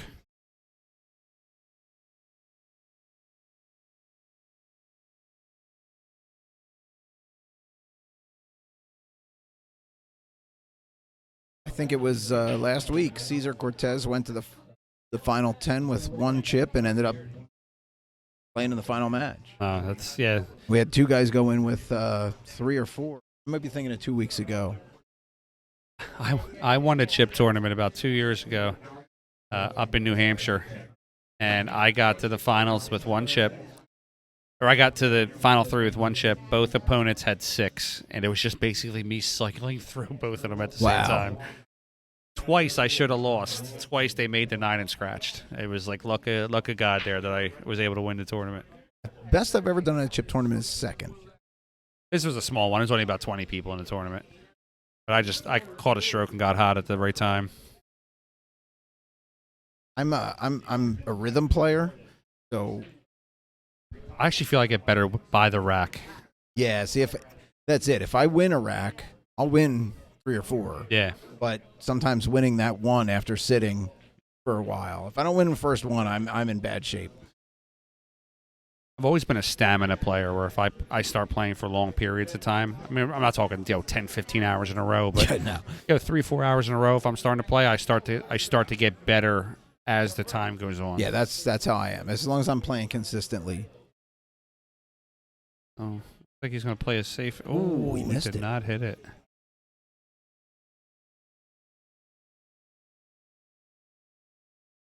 He's looking to drive the 8 into the rail. Cue ball goes 2 rail and hides behind a 9. So, Frank, in your opinion, what's the one thing you do not do during a long tournament? Eat a lot. You are correct. Eat a lot. Depending on where you're going. Wow, he hung the ball. Oh my God. That's crazy. You go to some of these venues, if you're not used to being there, you don't know how the food is cooked. It sounds crazy, but regional, you're going to hear my Philly slang here. Regional water is different. Mm-hmm. If you go to some places in America, the water is different. It agrees with your body differently. You could be a player that has to be very uncomfortable because you have to use the restroom a lot. I made a huge mistake as Mike sinks that 9 for the win. Well, 6 years ago, a buddy and I played in a 9-ball Scotch doubles tournament. We didn't lose a rack, ran through the field, got to a point where we had to let the losers bracket catch up. So we decided to go out and grab some food. I couldn't decide if I wanted the breakfast platter or the sausage, gravy, and biscuits, so I got both. I got a heavy stomach. We got back. You're going to get tired. I don't know if I made another ball. Really? I'm dead serious. Matt Posner was my partner, and I have not to this day lived it down. If he were watching, he would put a comment up. Yeah, you get the heavy stomach, you get tired, you want to take a nap now. Yeah, I was toast. I've actually, for me, I usually I'll bring my own food, and it's just little snack food. I'll bring like beef jerky or something like that. Granola bars, yep. Yeah, protein, and then so prior to a tournament, I always do, I take like a pre-workout, like I was going to the gym almost. And it amps me up for a couple hours. Mm-hmm. And then following that, if I need to, I'll maybe take a little half of a dose of another pre-workout. It's all natural stuff, and you get a Rite Aid or whatever, and it just keeps me awake from the entire time. Yep. Excuse me 1 second. I gotta check. Sure.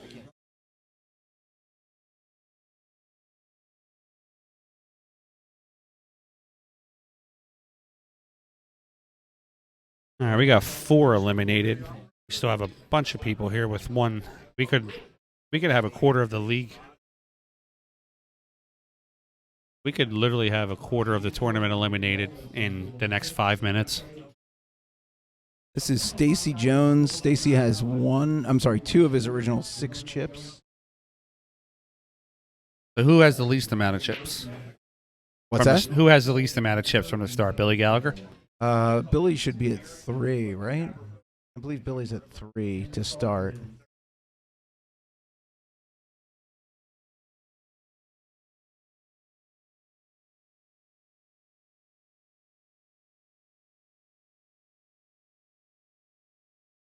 Guys, even if you're in a slump, you still want to come out to this tournament and play. So Brad's tier system with the break and run pot. So he does it. It's basically a vested system. The first time you're here, you're available. The first time you're here, if your name was pulled the very first time, you're eligible for only 10% of the pot. Actually, I think it's is it 10 or I think it's 25. It's up, I think it's 25. Okay, Yeah. now it's up to 25. The second time you're up to 50%, and then the third time you're 100% invested. So that means that basically by the third time you're coming here, if it's a $10,000 pot and you get your name pulled, you're getting a shot at $10,000. There have been nights where I have been feeling like crap, don't want to shoot pool, but I came all the way down here just because I wanted to put my money in that break and run pot and try to get my number pulled. Yeah, I like the tiered system, and that was one of the things that we discussed when we first started the break and run. Is you didn't want all of your regulars building a $10,000 pot and somebody showing up the first time, one time, or a road player coming in, hearing about Exactly. it, trying to come in, buy $400 or $500 worth of tickets, cash out, and you never see them again. Yep, it's just not fair to the people that helped you build that pot. Yeah, exactly. It keeps your regulars vested, and it keeps your people that are coming. It keeps them wanting to come back. I'll be honest with you. The first time I came down was because I heard of the pot. And then when I came down, I saw how great the tournament was ran. I just kept coming back.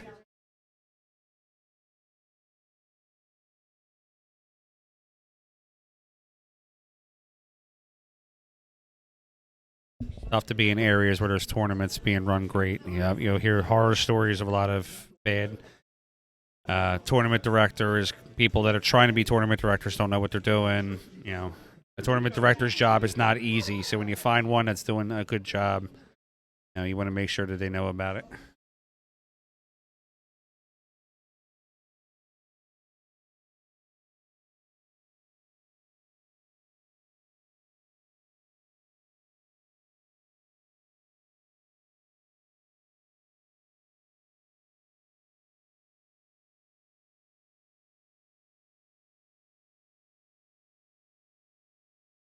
Nice stroke shot here, come across the table.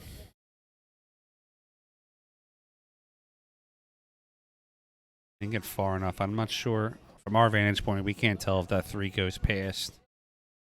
Tight. Looks like it does.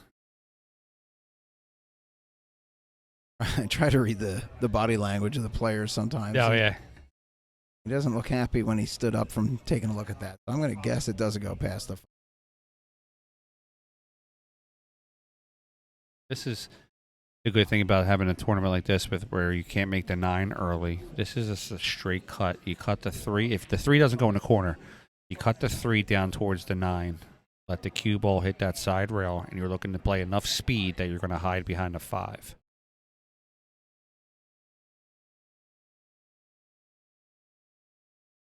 Another of the points that our break and run, the players have been pressuring to switch to a magic rack for a long time. Okay. Because it takes so long to get a good rack with a standard rack. And Brad resisted until we just recently had a 3-week break between tournaments. And he said, when we come back, on the magic if there's rack. no objections, we're going to go to magic rack. But he just didn't want to do it, without giving notice. Because Absolutely. you don't want the players that have added to that pot to not be able to make it that week or whatever happens, and then they feel slighted. And one of the things that Brad, I was here one of the nights where Brad was racking for 14, 15 minutes. See, Brad wants you to win. He doesn't want you to miss, He's not one of these guys who wants to keep, because Brad doesn't take anything out of the pot. Nope. When you guys put money into it, he gets 0 cut. He doesn't want to cut. He just wants to make sure that his players are happy. So he'll sit here and he'll rack, and he'll inspect that rack for 5-10 minutes to make sure every ball is touching, that you have every opportunity when you hit that rack to make a ball. Yeah, he hated that because, 15 minutes, I don't care who you are, your back's going to hurt. Yeah. 15 minutes of leaning over a pool table. So it looks like Mike Lizio just pulled out a Frogger jump cue, or a tadpole jump cue. I haven't seen one of them in years. Robin Dodson was who created that cue. Back in the day, she was fantastic at jumping balls. If you've been around for a while and you remember one of those cues, let us know in the comments. I don't know if that's the one I've seen him use before. Yeah, it's got a little frog on it, and then the other one, the tadpole, has a little tadpole on the side. That cue's probably 20, 25 years old. Maybe about 20 years old. Oh, good hit.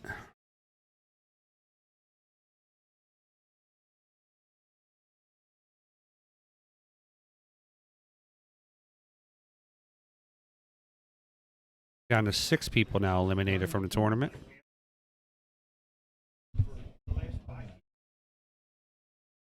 It's actually moving quicker than average.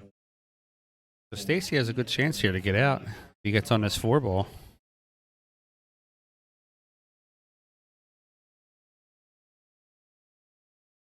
Tough cut in the side, but he can get out from here. He's got to go with the shot, meaning he's got essentially a backwards cut on the 4. So you want to go high and run into the rail, throw the cue ball towards the rail, not away from it. Just like that. Great shot.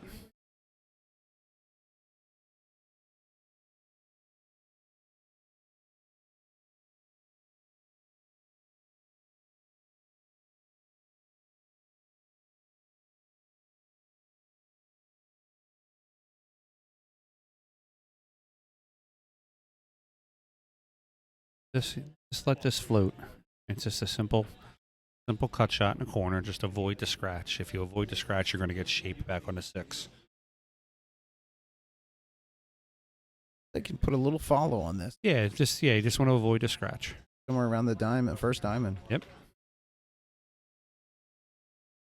Exactly. See. Oh. That's not where I thought that cue was going. No, so when he aimed high at it, but his arm angle, he wanted to kind of stroke that ball a little bit more on the. Yeah, give a little more pop. Yeah, so I wouldn't say he babied it. What I mean is when he hit that ball, he just kind of floated through instead of putting that English on the shot. Mm-hmm. You can still get out here, just backwards cut it.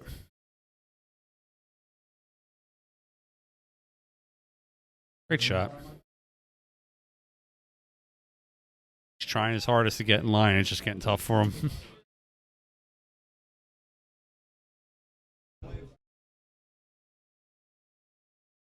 Andre, if you have one of the Frogger jump cues, if it's probably about 10, 15 years old you've had it.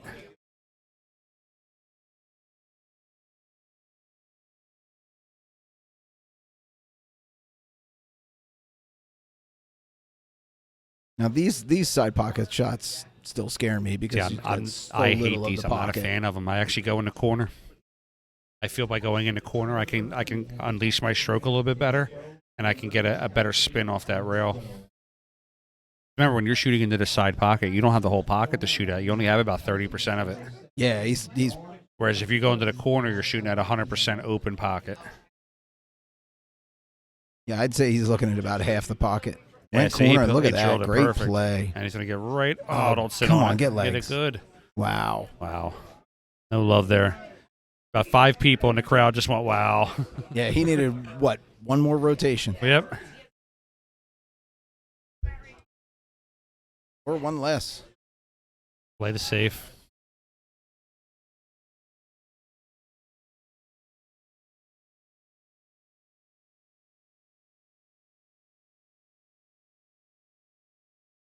You can tell Stacy's a seasoned player by the way he's playing the safe shot.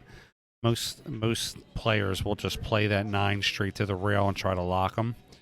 Or Stacy plays the edge of the 9 ball, pulls it off the rail just a little bit, becomes 2 or 3 rails, and leaves the long shot.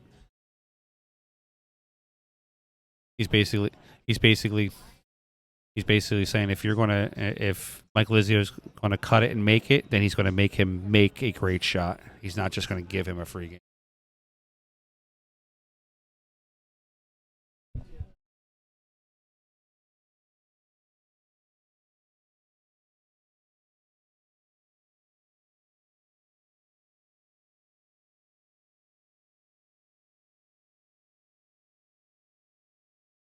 I think Mike just called that in the side.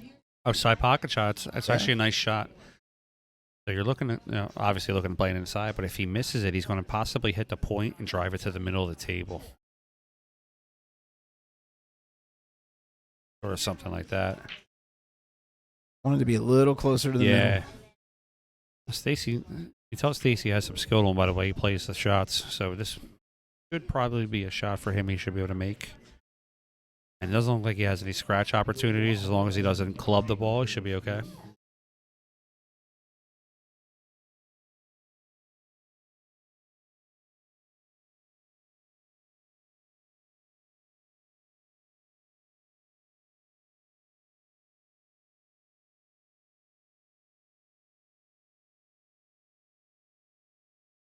I think Mike's going to get a shot at this one.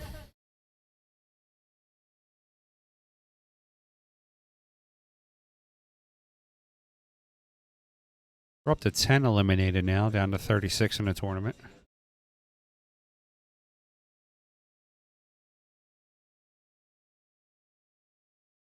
You have And 10 Mike guys in the defeats tournament that have 1 chip left. Steve Cora, Mike's next opponent.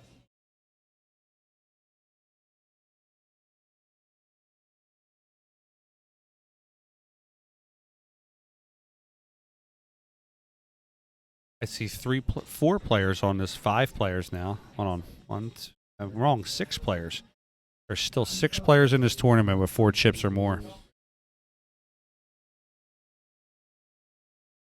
Yeah, the one looks like Julio Delatorre having a good night. Ryan Marcheski. Don Etches has 4. Berto Wyatt. Jerome Carmichael has 5. Wow.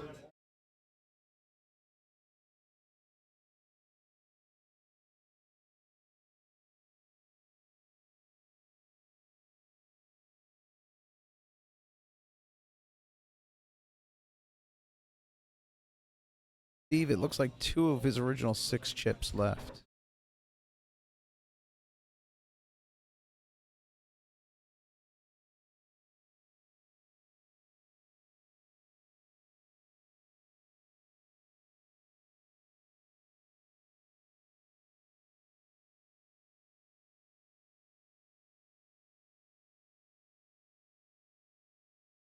All right, so Steve's up here to break. He's got 2 of his 6 chips left. Is Mike Lizzio down to his last chip? Mike is on his last. Yeah, 1-4. Wow. It's tough sometimes when you're in this tournament. You're a higher level player. One little mistake could cost you a chip, Yep. and you're already like Billy gets 3 chips. One mistake is 33% out of the Yeah, tournament. you know? Billy, actually, All right, back to 4 now. let me take a look. Okay. There we go for the snap. One's in the side. We got a good shot here on the 2. 5 to 7 looks like a little bit of a tougher shot, but 2 to 3 should be possible.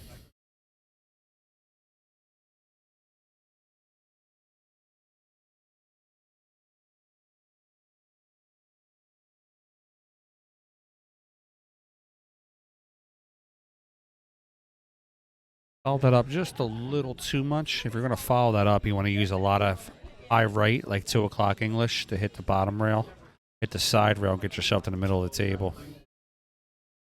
Billy is back to 4 chips. Even so, 4 chips is still tough. It's still tough. Yeah.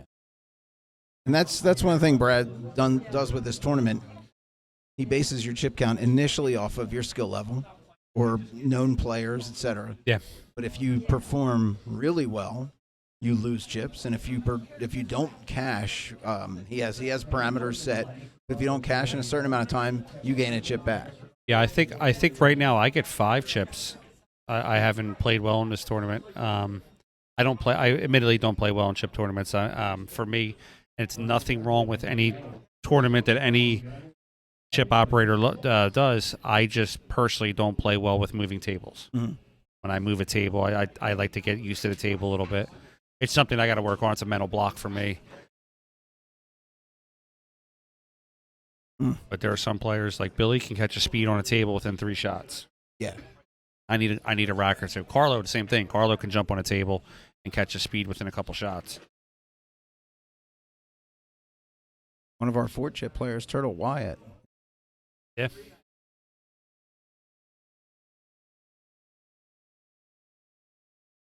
Yeah, I'm preferably I'm a long set player. I like the 10, race to 10, race to 20 type setups.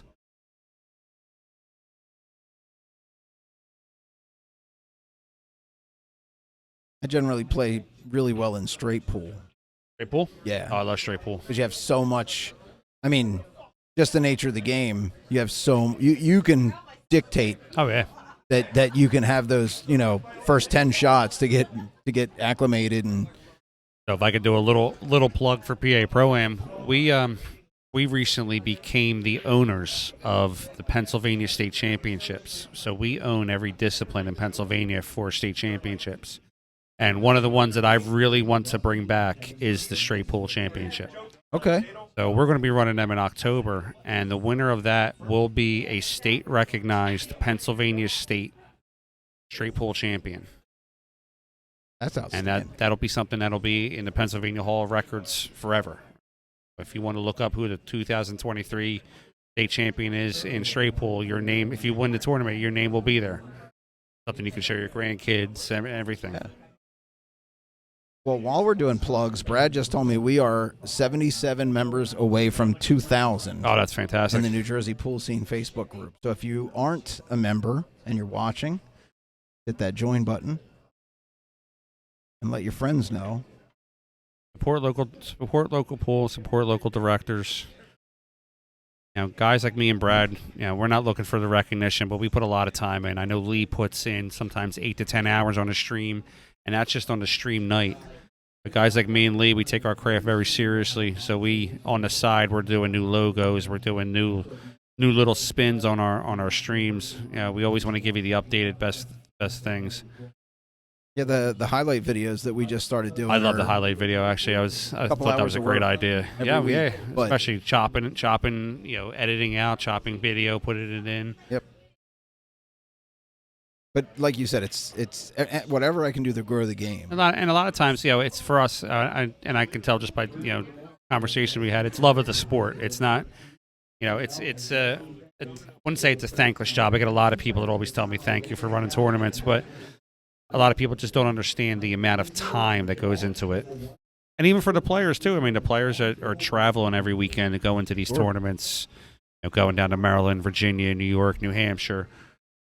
You guys put your time in. Well, if you guys put your time in, without you guys, we can't run tournaments. A tournament can't be run with just me sitting in there with a television and nobody to shoot. So we always appreciate when you guys come out also.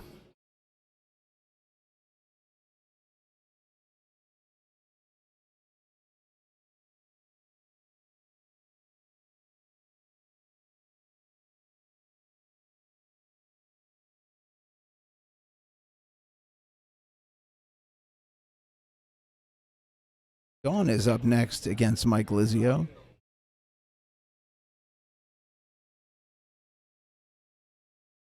On Eachus.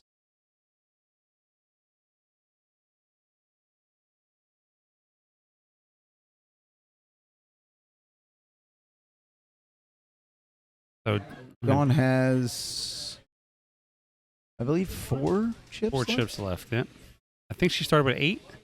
No, it looks like 3 now. 3 3 now? of 8. Yeah, she started with 8. So 3 of 8 chips. I don't know. I like the underdogs, Mike. I love you, but I'm going to take Dawn in this matchup, and I'm going to give you this scenario. Dawn's going to miss a 7 ball and get safe on the 9. All right, we're going to test your prognostication skills. So, one of the things that's happened to me since I started doing a stream that's kind of gives me a little peek into celebrity culture. I'll go to a pool hall and 3 people come up to me and say, "Hey, how you doing?" Never met them before in my life, but they watch the stream, and it's a really odd. You know, I experienced that this past weekend at the expo, and it's actually cool. I like it. Oh, it's I had, cool. I had people come up to me, "Oh, you're Frank. You run PA Pro and you do those streams and in the man. Yeah. Oh man, that's great. I love watching them. Awesome. Thanks. Yeah, man. Keep first time watching." it happened to me though. Is an odd feeling. Oh yeah, you know, it's like there's so many people out there that know who I am, but I don't know who they are. Yeah, I have a couple thousand people on my Facebook, and I'd say I only probably have met in person maybe a couple hundred. Same. Yeah. You know, when they were coming up into me at the expo, and you know, I'm all decked out. I had my my logos and everything on me, networking, and it, like you said, the first couple times, it's like it's almost like you want to shy away from them, like, "Oh, thanks, Yeah. put your head down." But now, after a while, it's like, "Yeah, that's me," and you want to puff your chest out. But it is cool that you get that recognition. Oh, absolutely. Not in an admiration kind of way, but hey, what I'm doing matters. Yeah, exactly. People are, like my tournaments on, here's a Friday night, and my tournaments are on Saturdays. When you got people that are sitting there watching from 8, 9, 10, 11 o'clock at night, they could be out. They could rather be out at a bar, but they're hanging out and watching us. Ooh. Yeah, I mean we've Broke been 'em. pulling mid 20s all night, mid to high 20s. That's pretty darn good for a Friday night. Yeah. Right now we're around 17, which at 10:30 at night isn't bad. Yeah, I'm sure we can get them numbers up. Yeah, share the stream if you're watching. Guys, wake your wife up, your daughter. Just tell them to get on the stream real quick. Yeah, get them on a separate device. Pump our numbers. Television in the basement, television in the bathroom, whatever you got, just turn it on. I used to have an NC-17 icon. Did you? Yeah, I still pull it out from time to time. You get a co-commentator, and you get somebody that's had a couple, and it's 11:30, 12 o'clock at night. Don't let one You fly. got to be a little careful who you give the mic to. So I streamed last week at the expo. I streamed a match. It was a 25,000 or 24,000 in the middle. It was Lucas Werner versus Guama, and I had said prior to that, I said, "Today's my birthday. I've had a few drinks. I'm just literally doing this for the action. Don't mind anything I say." Right. And then sometimes it's the players. Oh yeah, The first time I streamed Russian Kenny, I was a little shocked. yeah. Kenny's. But there is no more entertaining local player. So I've known Kenny since he was almost 10 years old. He grew up down the street from me. Oh, I did not know that. And if I had known back then that he was going to be one of the funniest people I've ever met, and B, just the things that come out of his mouth, I would have stuck a camera in his face and I would have made millions. Oh, yeah. He would have been like perfect for like reality television. Yep. The first time I streamed him, I had to mute my mic so many times because I was just he tore me apart. I was laughing the whole time. Even on my stream last week, the things that he was saying to the other team or the other player, and the worst part is he'll say some mean things and they laugh at him and they think it's funny and it's wow. Most people seem to enjoy it, Yeah, even his opponents. yeah, and that's what they were. And this guy was losing 20, almost 15 grand. He was losing, and they were still laughing at it. I'm not gonna lose. I'm not gonna laugh. I'm losing 15,000. No, me neither. I think we're getting close to that 7 ball I was telling you about. Yeah, Mike Mike should be out of this. Yeah, I think Dawn had a chance. She broke.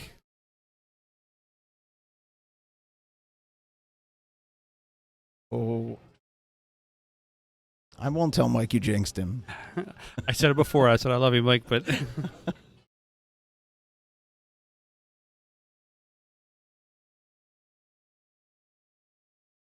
Yeah, I think Dawn just realized that he missed. She was on her phone. one character is Mike's played well tonight, but he's also had a few misses that generally he doesn't make.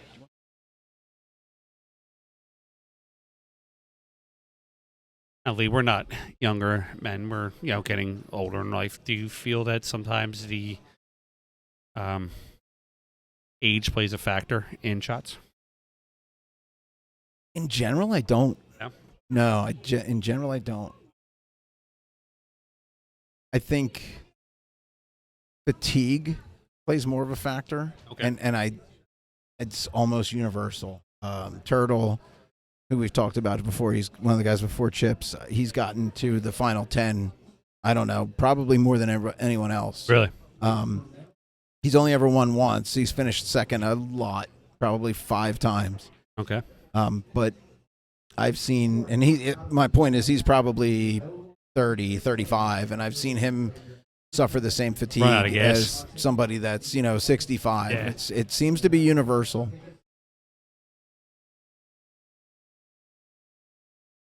There's a couple of the guys at Bluegrass Billiards in Philly. They play one pocket all day. And these guys play for sometimes 7-8 hours one pocket. Now I love a good one pocket game, but after a while I want to try to do more run out pool. Yeah. And the patience that these guys have. And I asked one of them one time, I said, guys, how do you guys play that game all day long? And his response was, kid, I'm retired. Where am I going to go? I said, okay, I understand.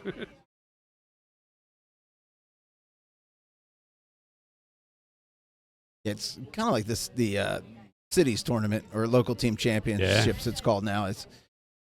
It's more attrition. I mean, talent is definitely a factor, but if you have 2 evenly or close to evenly matched players, it comes down to who's who can stick it out, especially when you get to day 3, 9 o'clock at night. Yeah.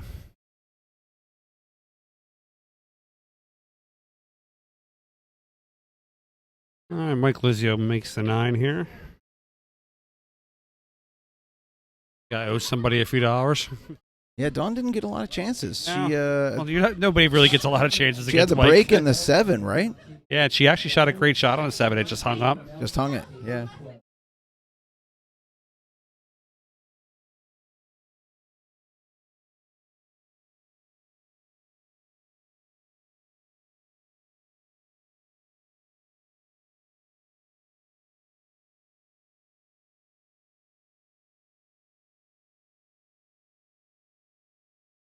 Not yet.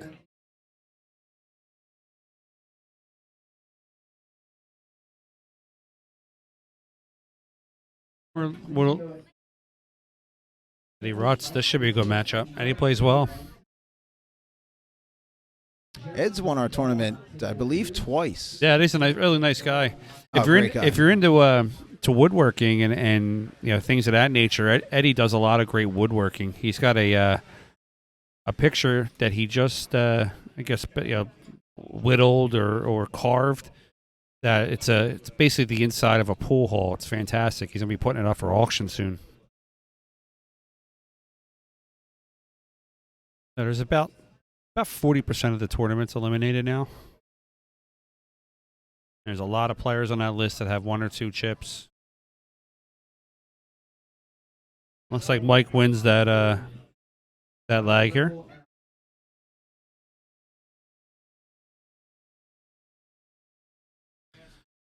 I see Eddie over there. He's kind of rubbing his hands. This would be a good time for him to use some of that Q silk. Put it on his cue to make it slick. Be able to shoot the cue. Play all day and all night. Your hands get a little balmy and sweaty. They actually have a product for your hands. I forget what it's called, but a friend of mine gave me a sample. I guess it's an alcohol mixture. So it dries out your hands if you're. I'll actually get you a free sample. Kamui just came out with something. Kamui's one of my sponsors, and theirs has no alcohol in it. some kind of bentonite or something like that. He said, Okay. and yeah, it works really well. I used it at the expo. Yeah, I don't want to speak to the Q Silk because I don't know what it is. I assumed it was alcohol, but maybe it's not. Oh, Q Silk kills. Excuse me, Q Silk goes on the Q. Yeah, but they have a product for your hands. Oh, they have as one well. for the hands. Yeah. Oh, okay. Yep. I don't generally use a glove unless I'm in a very humid environment. Okay. I have naturally dry skin. I don't sweat from my hands at all. Yeah, I use a glove and a Revo.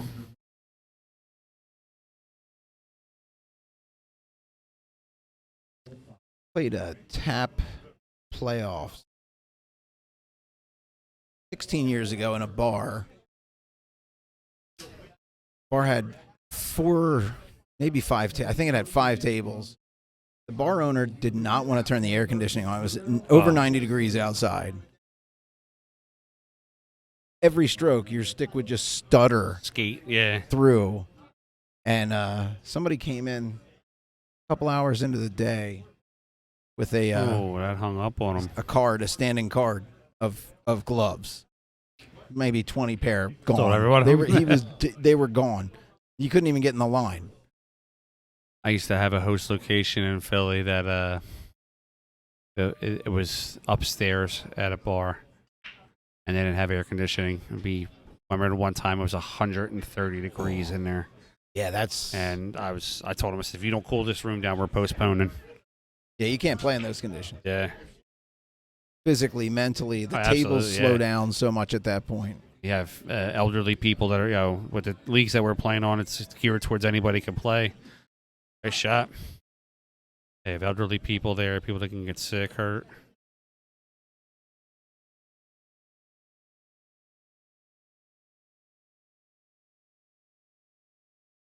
Sure that the Jersey Shore Shots Tap League won't let that happen. No, they'll make sure that all their great host locations will be adequately cooled or heated. Jersey Mars runs a really nice league. Jersey, Mars is awesome. He actually just came in second in my 599 tournament, and he's a great guy that comes out. He supports the sport. Yep, he's been one of our sponsors from day one. Yeah, great ambassador to the game. Like Mike's getting a jump queue out, got his pilot's license.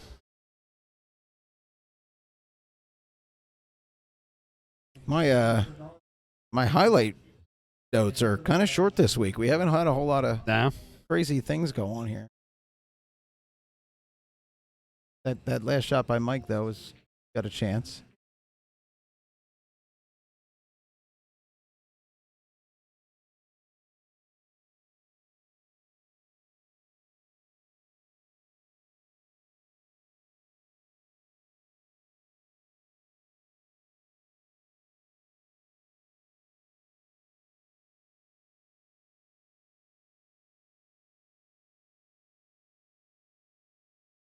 Increment.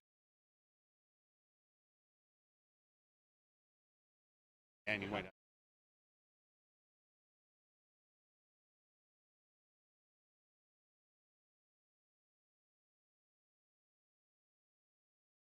Okay. Probably have. Let's.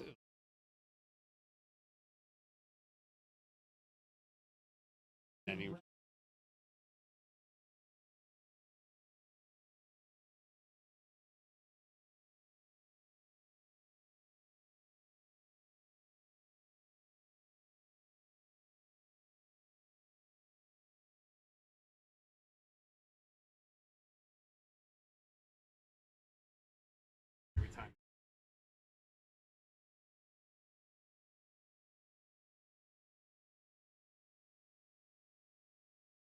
Oh, yeah, that might be a setting.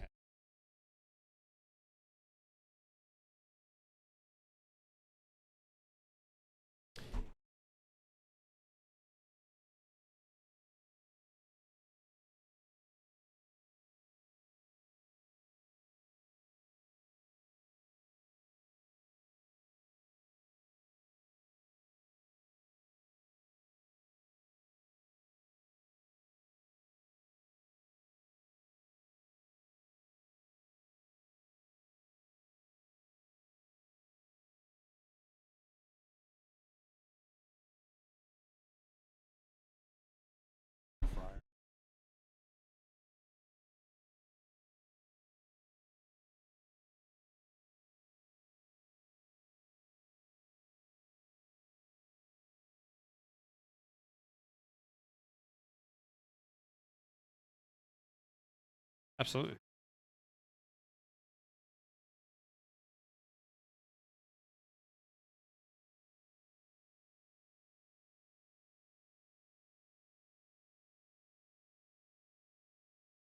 Looks like Eddie's going to have a tough shot here on that 4. He might have to kick at it.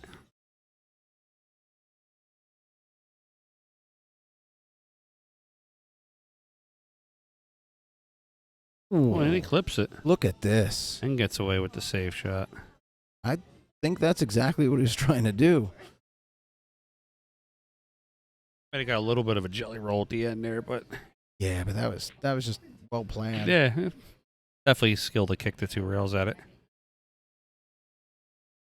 And the one rail kick wouldn't have given him a chance at the save. No, so he would have had to hit it perfectly to make it Yeah. and just try to get out. It was a really well planned shot and really well executed.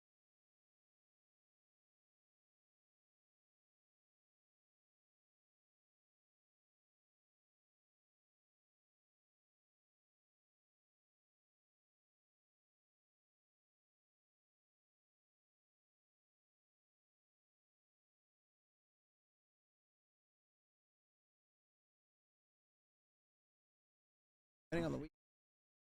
Oh, absolutely, yeah. Anytime. All right, so it looks like Eddie's got ball in hand here. He ideally wants to get in between at 7 and 8. He can get in there. I mean, he could also come straight back too, like that. There you go. I'm not a fan of bumping balls too much, but it didn't bump him in a bad position. He just makes the 5. Yeah, he can still see it. Just a little bit of low. Come right to like that middle diamond on the bottom rail, and he should have the 6 on the side.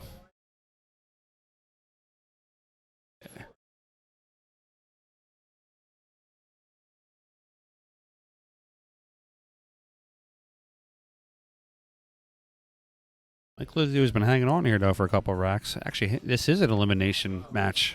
Both of these players only have 1 chip left.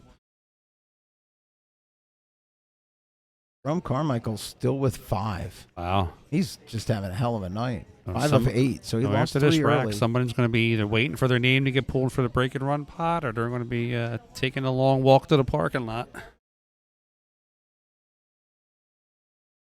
That's something we should mention for people who haven't been here before. There's plenty of parking adjacent to the pool hall and on the street and across the street. There's a shopping center that's usually closed by the time we get here. A lot of good food options in this area, too. Oh, yeah. Last time I came here, my wife and I stopped for some Chinese food right down the street, and it was fantastic. She's a big sushi person, and I'm just a General Tso's chicken guy. So I'm a shrimp and broccoli kind of guy. like Mike Lizio is going to hold on again here. Oh, Eddie gives him the rack. Eddie gave him that. That's a lot of love right there on that one. Yeah, a lot of respect.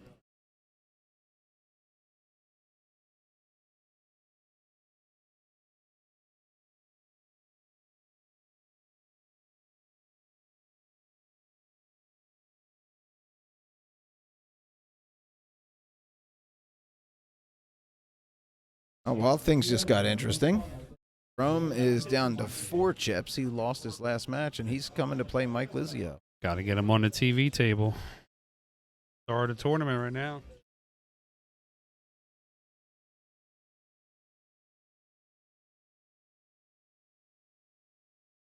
Speaking of stars, talking about Jenny Walker over there at Remax, she's a star at her job. Takes care of you with buying and selling houses, homes, vacation homes, rental properties, whatever you need. Give her a call. I'm sure she can fit you in her schedule.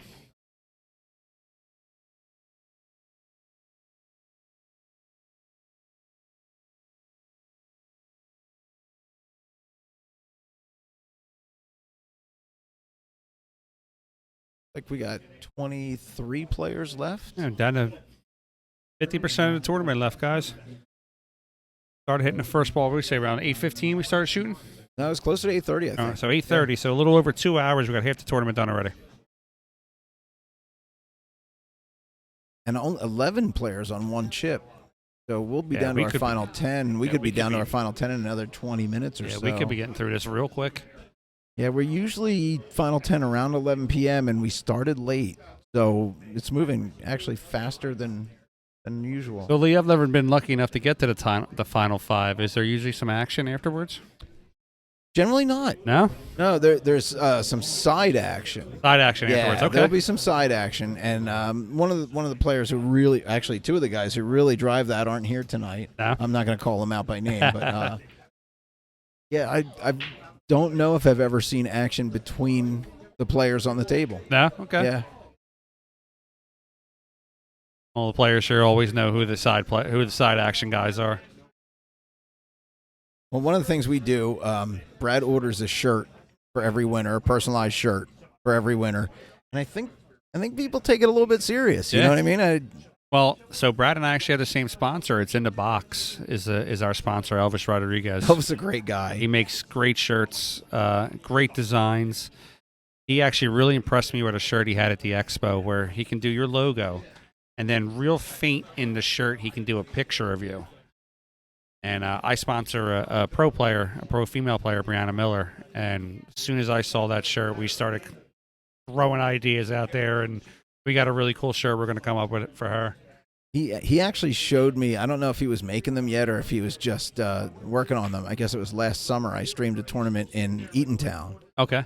and Elvis was one of the players. Was that a players? Players, yeah. And we got to talking, and I kind of geeked out a little bit on what program and, what software he used, and he showed me, and Yeah. that was one of the designs that he showed me that he was working on. What was the design again? The logo The at logo? Players Okay. Billiards, yeah, with the shadowed logo in the background, and I was, wow. And I put him in touch with Brad, and yeah. Yeah, I just him and I just spoke at the expo, and we agreed to enter into a sponsorship. And he showed me his portfolio of shirts, and my logo colors are red, black, and white. And he had this red, black, and white shirt. And the moment I saw it, I didn't want to look at anything else. That's it right there. And my wife's like, "Do you want to look?" No, that's it right there. That's the shirt. He's a really good pool player, and tell you what, he's a heck of a business person. Yeah. Showed up that day and laid his shirts out on a table for everybody to be able to pick up and and interact with, and he drove a lot of business that day. He does gloves too. He can put your logo on gloves. He can pretty much put your logo on anything. If it's got fabric, he can get a logo on it.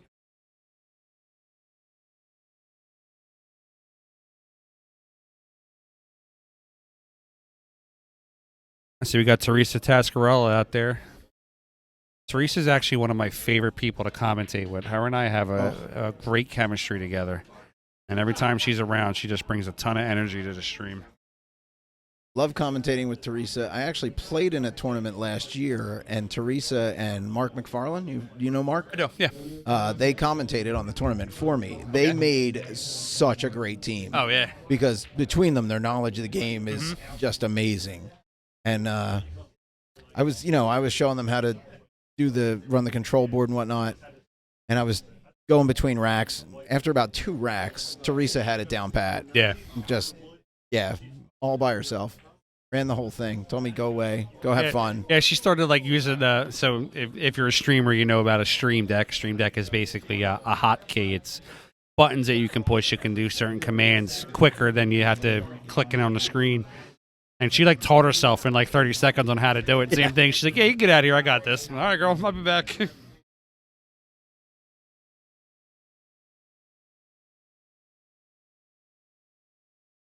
Good try there for a safe by Mike Lizio.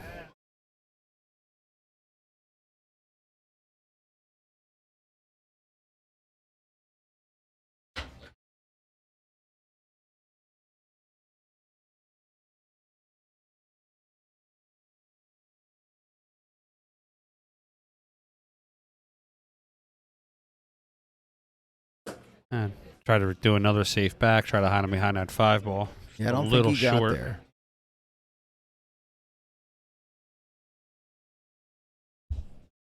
That actually might hurt him because if he can get from that 3 to the 4, there's no other shots that are tight.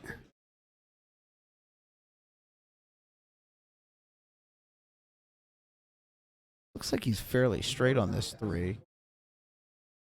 Gonna play this with some draw. Got that 4 in the upper left corner.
Safe is really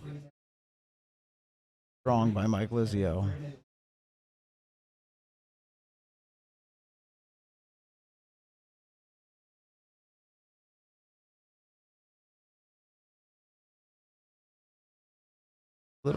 Maybe a little too firm. Looked like off of that last rail, he lost all the spin.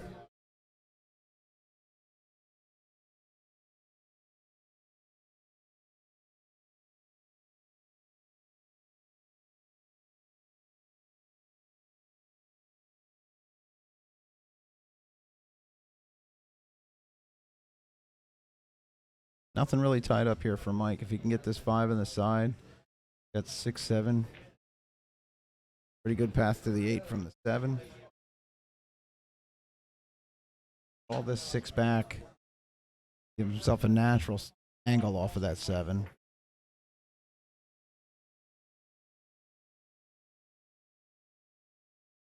Looked like he was playing that to draw it straight back, but he's just going to put a little low left on this. Drifts over perfectly behind the 8.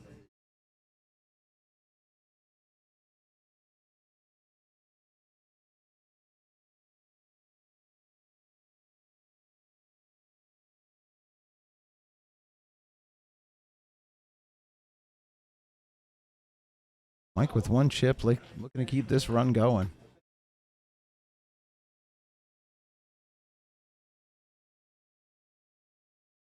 Scott Freeman's going to be Mike's next opponent. Mike can get out of this tournament with 1 chip. Make no mistake.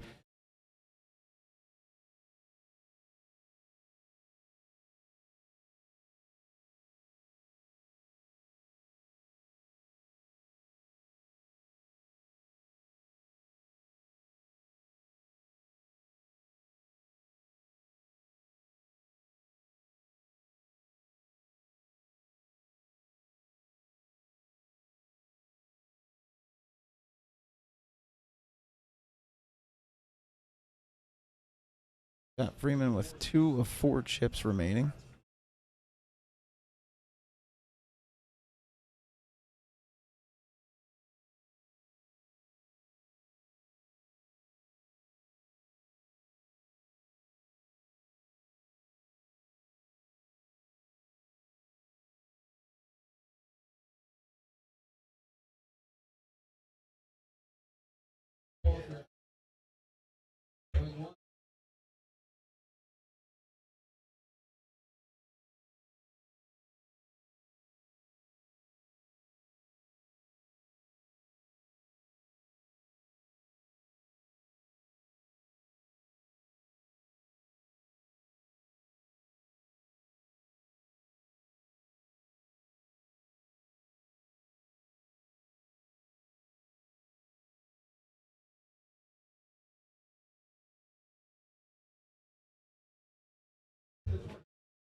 Everybody just only moving those guys' hands. Steps, just geography.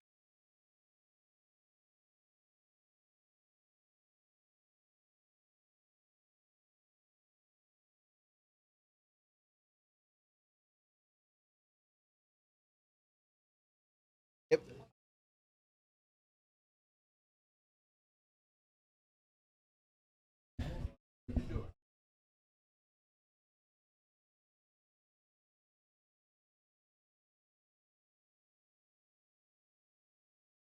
Wow, that's a great combo.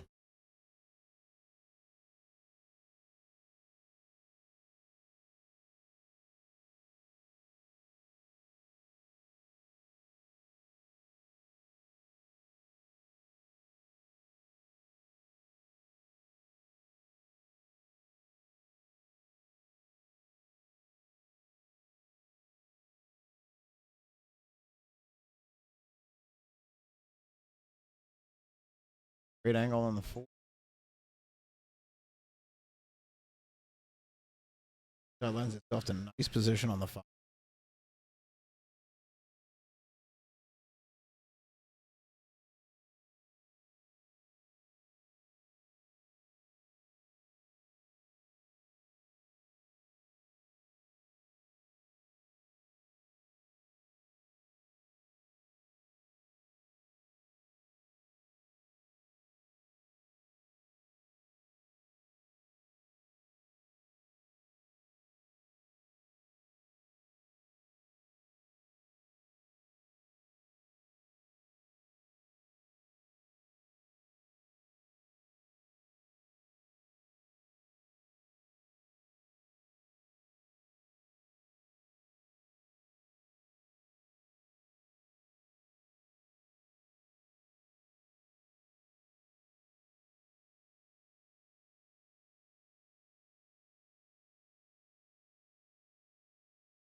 A little bit of pool table yoga on this shot.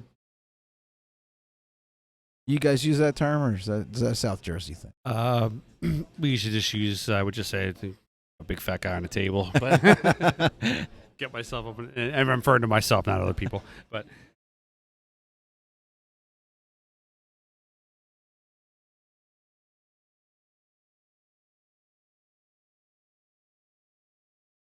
Well, look at this. Mike goes left-handed. Drills it.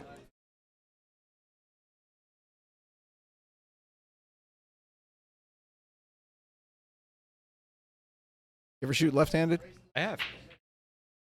I shoot pretty left-handed. I used to, every time I finished a practice session, I would run a rack left-handed. Just because every now and then it comes up. I don't use it on long shots, ever. But a short. Really? Yeah. I know a guy, Rob Ferry, who he plays high speed, both-handed, left and right-handed. Wow. Yeah.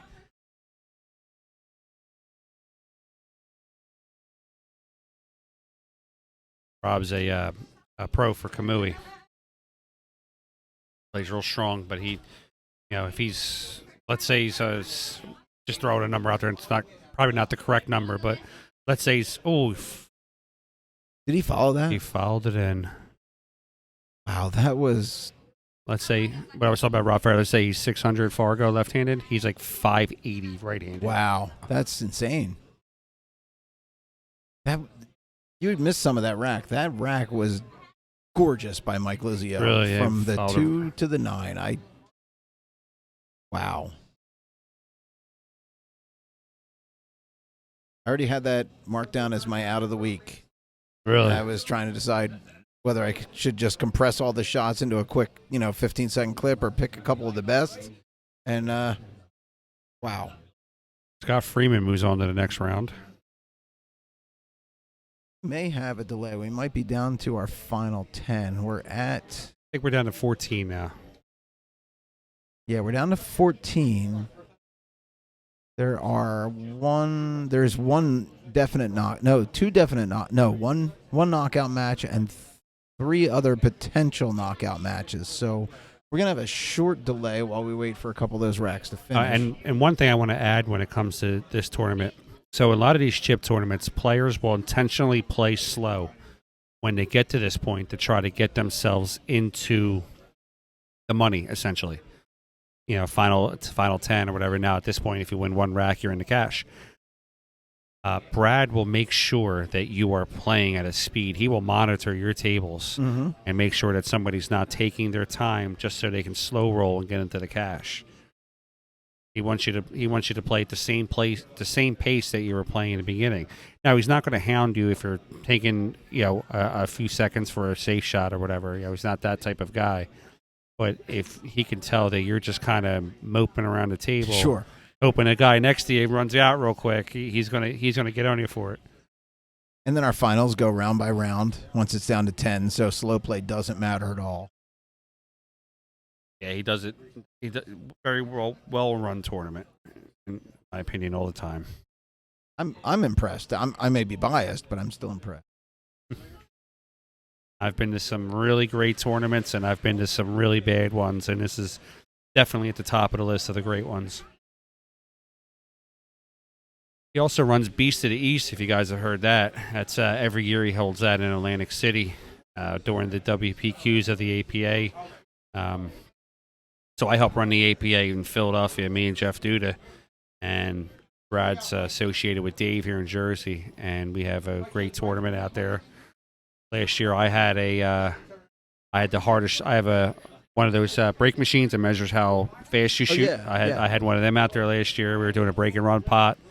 I did 5 or 6 Q raffles. I think Brad did 3 or 4. Yeah, that's an excruciating tournament. You're talking about a field of 128. Yeah, and one night. In one night. 128 in one night. It's not like a 2 or 3 day tournament. He starts it at like 6, 7 o'clock and you finish around 2 or 3 a.m., but you're done in one night. Yep. We also have the luxury of having about 200 tables, too, so it kind of helps us. But I don't want to give away too many of Brad's secrets, but one of the reasons that this tournament is so efficient is that Brad really pays attention to the details, and that goes back to players getting extra chips or chips taken away. He wants to give everybody as fair a shot as possible. And he wants to make, when he does things, he discusses things with his regulars and if, me and a couple other people, floats ideas. He wants to make this the best tournament it can be. We're getting close to the final 10 here for the second auction. Yeah, I think we're going to be there. He may stop it at 11.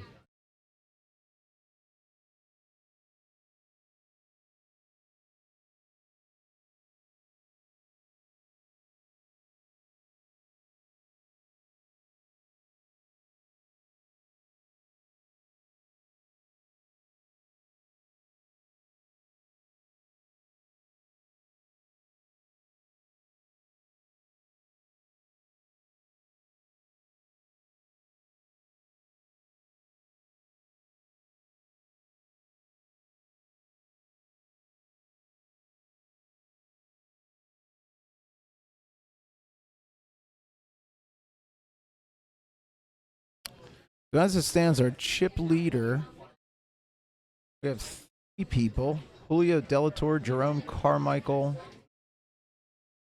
Having trouble reading the third name. I have 3 people with 3 chips, 4 people with 2. Everyone else has 1.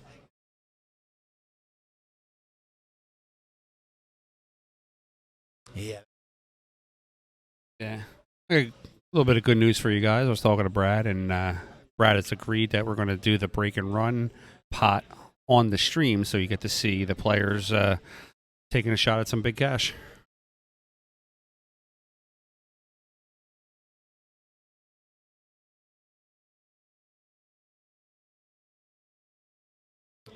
One rack still ongoing. Bruce Brumel and Al Campo, both players with 2 of their original 5 chips left.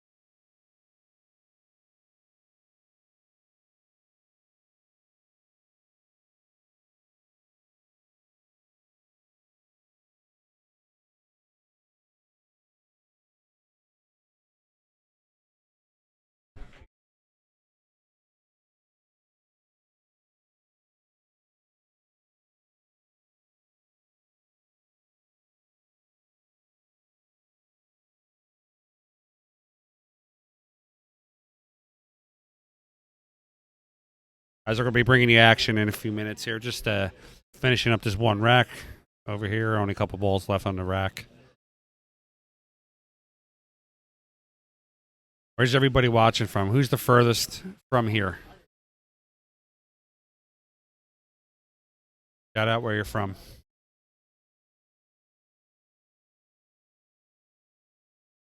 John Mackin, are you on the high list or the low list there for the Beast of the East? That's another thing. Brad does there's 2 tournaments on the Beast of the East. There's the high and the low. So you're not going, if you're a D player or a C player, you're not getting in there with A and B players.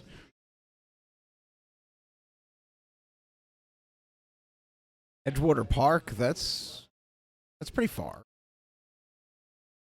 Oh, we got Jeff Pike here from New Hampshire. He's watching. Thanks for watching us, Jeff. That's going to be the farthest, I think. So? Yeah. I got some, we got a lot of groups that we shared out to. I like it every once in a while on some of my streams. I'll get an international person, like someone in like Sweden or Germany. That's I've gotten that before, yeah. Some of the groups we share to are international. John, we're out in New Hampshire. My wife's from there. Every time we go up there, we like to go to Buster's over there and by Somersworth.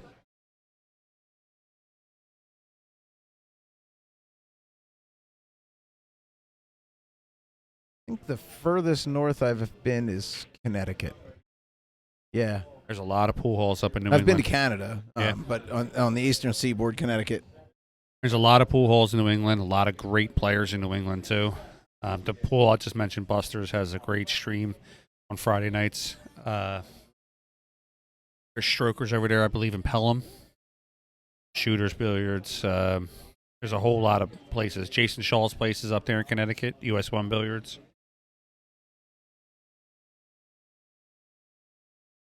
The furthest I've played pool, not in an organized event, was upstate New York. Okay.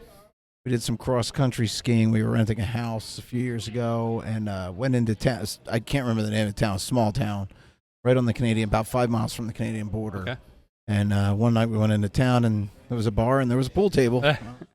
If you count resorts, like going on vacation, then I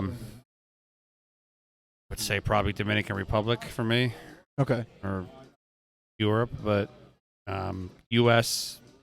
furthest west I've been would be California. I played in Vegas, but that was APA. Yeah, the standard Vegas and APA. Yeah, I want to go to Jose's pool room in Puerto Rico. Okay. He showed me some pictures and video. It's beautiful. Is it? 9 footers on one side, 7 footers on the other. Got Does a bar. Does Jose get down there a lot? What's that? Does he get down to his room a lot down there? I think he goes a couple of times a year. Yeah. Okay. But that's not a hard sell for the wife or girlfriend. Like let's go to Puerto Rico for a week. Yeah. Right.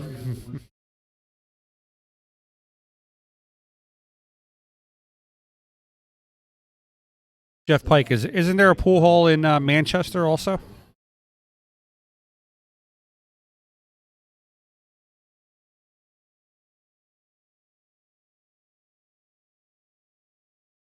Shout out to Vernon tuning into us. Vernon watches quite a bit. He's played in our tournament quite a few times.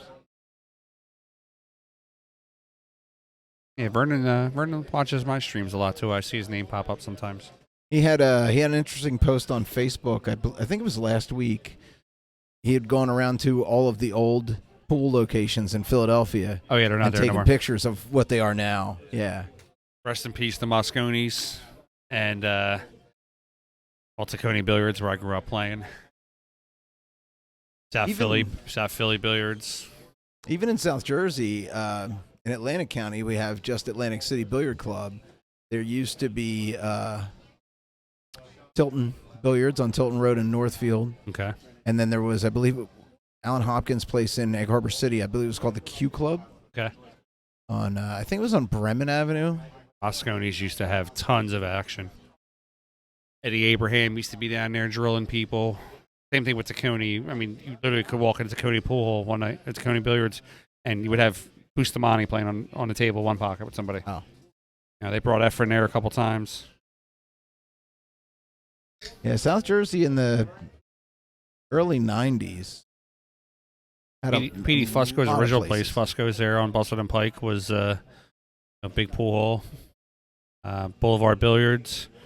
Country Club Billiards used to have Gus Zamboti's shop was out of Country Club Oh Billiards. wow. It's all one of the greatest cue makers ever. His shop was literally right inside there.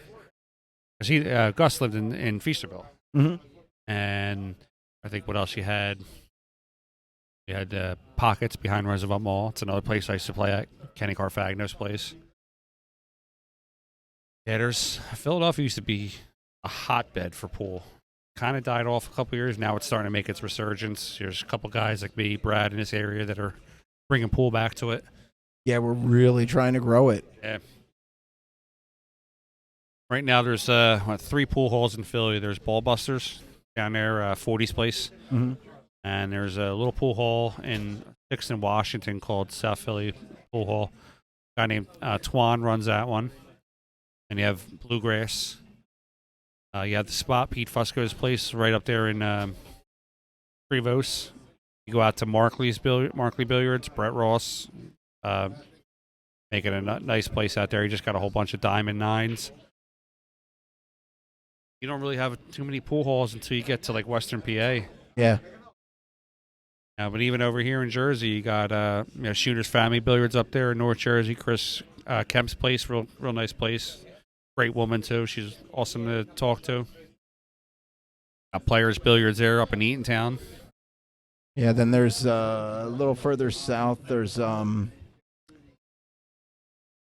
just outside of Howell. Why can't I remember? Side Pocket. Side Pocket. You got Ed Ladolli's place there, Sandcastle.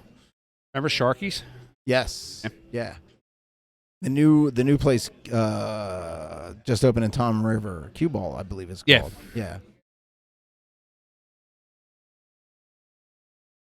Whatever happened to Little Sharky? Anybody ever hear from him? Not to my knowledge. No? Yeah, but once you get south of South Jersey Billiards in Summerdale, it's AC Billiards and Cue Ball. Yeah. Is that Level 2's not around anymore, right? Is that the one that's on Route 30? It was like a second floor. Yeah. Yeah, I'm not about 5 minutes away from South Jersey Yeah. Billiards. Yeah, I believe it just reopened under Did it? new Okay. management. Yeah. Last time I was up that way, I think that was the sign said new management. I used to go to remember Kings Row Billiards right there on 130. No. It was right down the street from there's like a construction place. Granger. It was Granger. There's a Kings Row Billiards right there on Route 130. It's right down the street from the pub. On the near Pennsauken side? Not in between like Pennsauken and Yeah. Yeah, it was right there on 130. Okay. Yeah, I don't Nice little remember place. that. Yeah, about they only had like 8 tables in there or something like that. Yeah, I'd love to see a few more halls open up. Well, not just for the sake of the halls. I'd love to see the game grow enough for a few Mac more in the halls. stream here said that there's Rockaway Billiards and then Castle Billiards in East Rutherford. Okay. I don't think I've ever been to Castle Billiards. I've heard of it, but I've never been there yet. Yeah, same.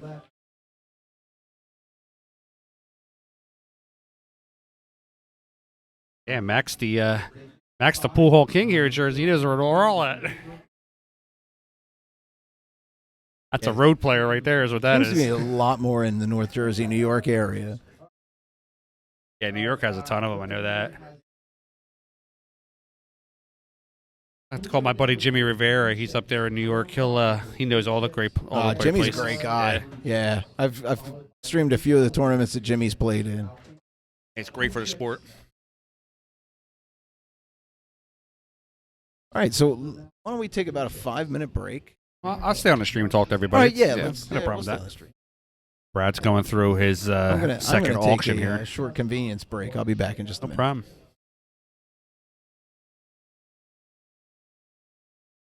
Anybody watching going down to the Bob Stock Memorial tomorrow? You seen the players list there? There's some killers on that list.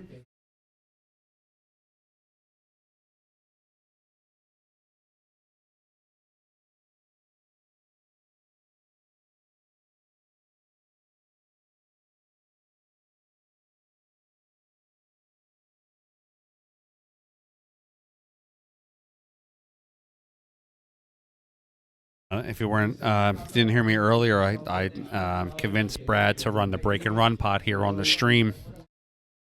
So we're going to see the break and run pot. I think it's up to about 8,000 or 9,000 tonight.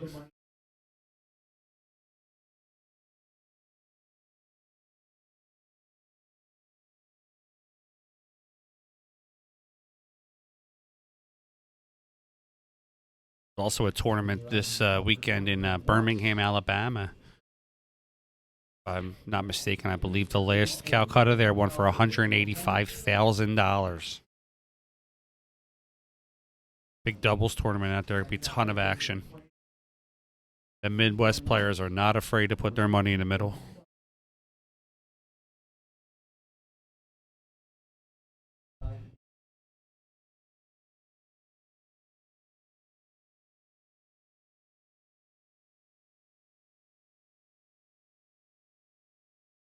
Guys, I know we're waiting to see some action. Just give us a few minutes here. We're just getting through the second Calcutta. Stay with us. You've been with us most of the night, so might as well stay with us and see some more action.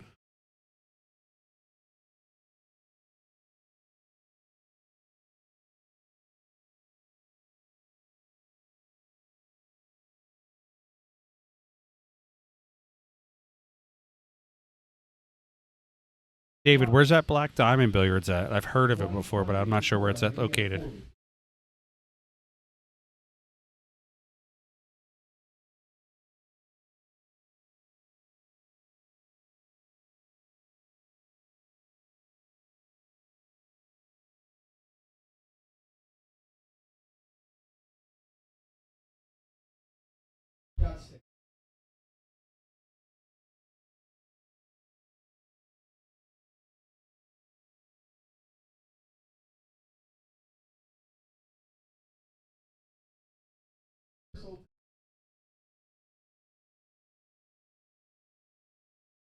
Just finishing Frank, out. how old is your personally? How long have you had your oldest cue? My oldest cue? I have a Felipe that's I've had for 2007. Okay, I have the first good cue I bought, like not from Dick's Sporting Goods, Yeah. was a Viking that I Okay. bought in 2001, and I don't use it any longer, but I can't part with it.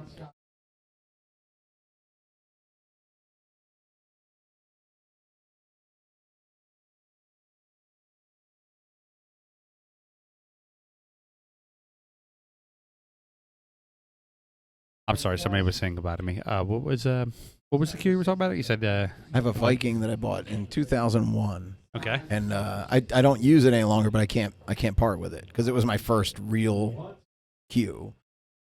My father-in-law, he passed about a year or so ago. He has one of the old Viking window cues. Looks like an old Palmer. It's got the window on the bottom. Oh yes. And my wife wants it really bad. I told her that if we can, it's up her father's house up in New Hampshire. I said, well, next time we go up, we'll bring it down. I'll get it refinished. I love the old Merry Widow style window cues. I think they're gorgeous. Friend of mine who's probably watching right now, Hoagie. He's a big fan of that style. Yeah. So one of my sponsors, Kevin Steer, is big, huge in the cue world, buying high-end cues. Same thing with a good friend of mine, Kenny Carfagno. If you ever been to the expo, Kenny's the one selling the $30,000 Gusses and Black Boars. And Kevin is same thing. He's selling high-end cues, and just the stuff that comes to their booths is just you don't even want to go near it because they're works of art. If you just stumble and bump the cue, you're going to feel like trash for the rest of the day. Kenny's handing me $20,000 to $5,000 cues, and I'm like, I'd rather hold like a newborn than hold one of these cues. Yeah. It's just My current cue is a Sly. okay. A friend of mine bought about 3 years ago, and I hounded him constantly to sell to me. And after 2 years, he finally did. I actually play with a production cue. I play with a Predator. I have it's a Predator Sang Lee. I also have custom cues and like that, but I just kind of stuck on this one right now. It feels good in my hands. I play well with it. But every once in a while, I'll break out one of the customs in the basement, hit some balls with it, and put it back away. I don't take it out too often. So I went. My first was a Brunswick off the shelf. Okay. Then an Action, Viking, Lucchese, Schuler, and then the Slot. I would say when I say serious cube, something the same thing, more than a Walmart or Dick's Sporting Goods, was a Mucci. Played with Mucci for a couple of years. Then Joss. I like the feel of Joss. And then that's when I started getting into the customs, the Felipe's and the Arcantando. I had an Arcantando that played really, really well. A friend of mine has one. Yep. I want to. I have like 3 different cues that are kind of on my radar of wanting to own. I want a Tascarella. Yes, I keep asking Teresa for an evaluation Yeah. copy, like a cue, so I could do a review. And I can't break her. and I'm asking again if she were watching, Teresa. I really like the old Palmer cues. Yeah. Trying to think who else. What else do I like? And then obviously I want a Gus or a Black Boar. All right, here we go, guys. We got the next matchup coming up here. Gonna be Bruce Brummel, I'm sorry, and Turtle Wyatt. Thanks for staying with us for the few minutes while we were getting through the second Calcutta.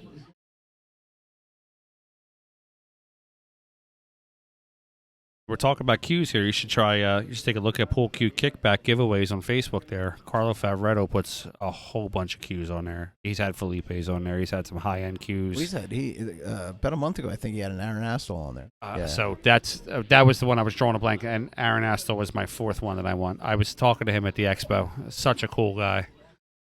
He has a cue that he had all these. They were like rings. He was doing a contest, guess how many rings, and it wound up being 2,112. Wow. I asked him, I said, "Are you a Rush fan?" I said, "Because 2112, the album," and he said, "No, it was just a coincidence that it was 2112." And Astle cues are gorgeous. Paul Drexler makes an amazing cue. They're gorgeous. Brandon Jacoby had a cue in the cue of the year. That had it was like a seal, like one of those old medieval seals. Beautiful. Somebody, I don't know the cue maker, but there was a cue maker that made a cue there that had a matching quarter holder. It was made out of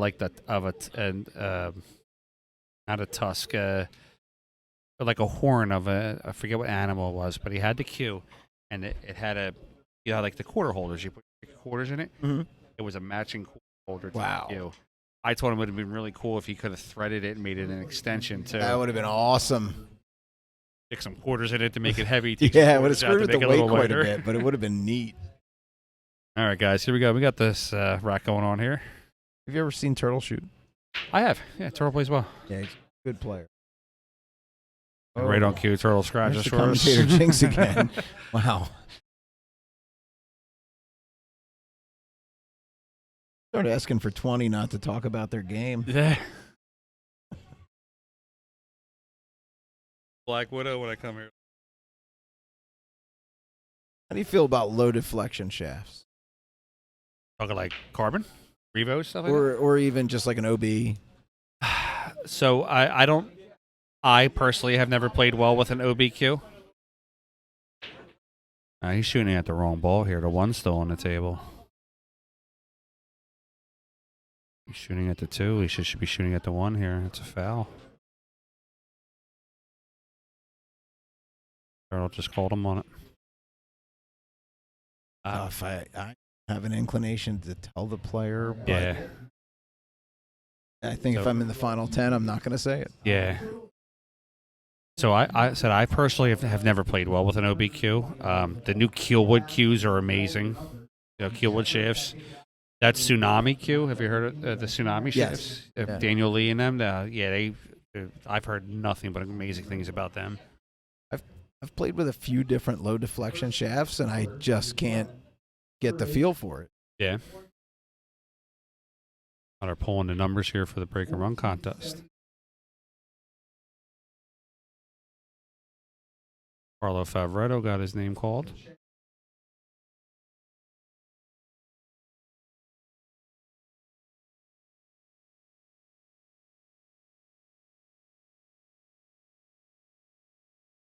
Backwards bank there by Bruce.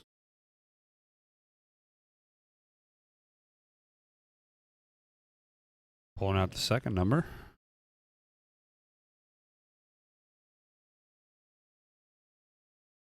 Carlo again. Carlo got his name pulled twice.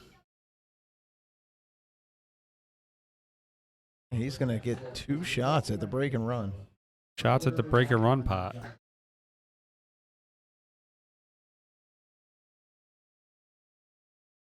I don't know if you heard me earlier, Lee. We got Brad to agree to put the streaming table is going to do the break and run pot on there. So we'll get to see Carlo try to break for some cash. See if I can borrow $50 out of him if he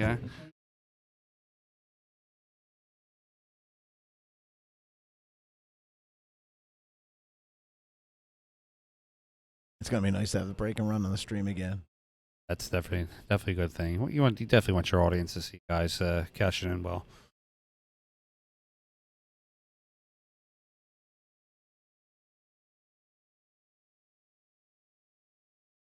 Gets you a chance to see what kind of how they rack the balls and everything like that. So when you come down here and get yourself in the pot, good save. We just switched 2 weeks ago to using a template rack. I love template.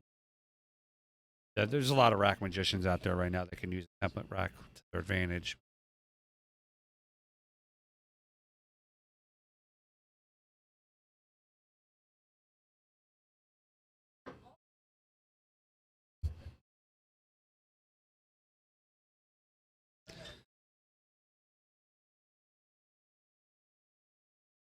He's going to jump you out. Going to elevate.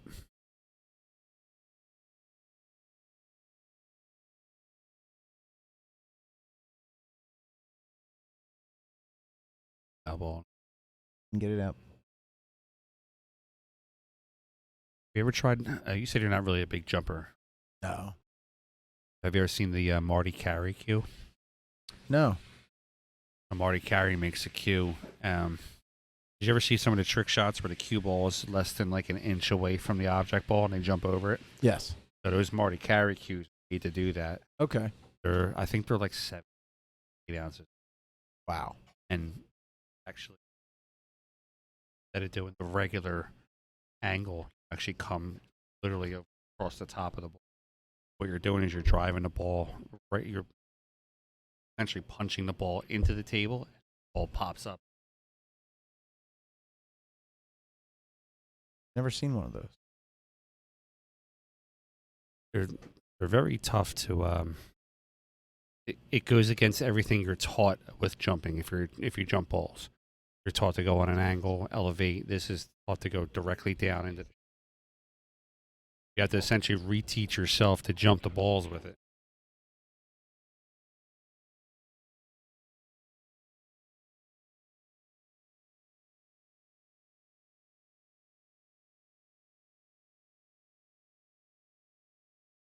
It looks like Bruce. A nice little jelly roll there off the 9. 2 balls left. Doesn't have to do a lot of work. Get on that 9.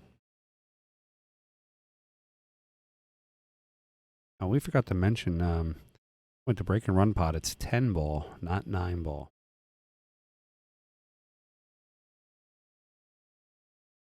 So if you're a 10 ball player, you know how hard it is sometimes to make a ball in that 10 ball break and get shape. Unless you got, a hammer like Shane Van Boning where you break 5 or 6 in at a time.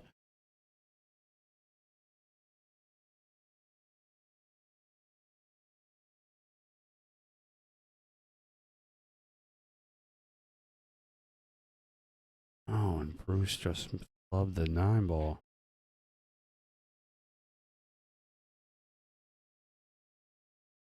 Looks like Turtle Wyatt's going to steal one here. Give me as you get. Hope I didn't just Turtle Wyatt takes this one down. Sends Bruce over to the other table here. Then we're going to do the break and run.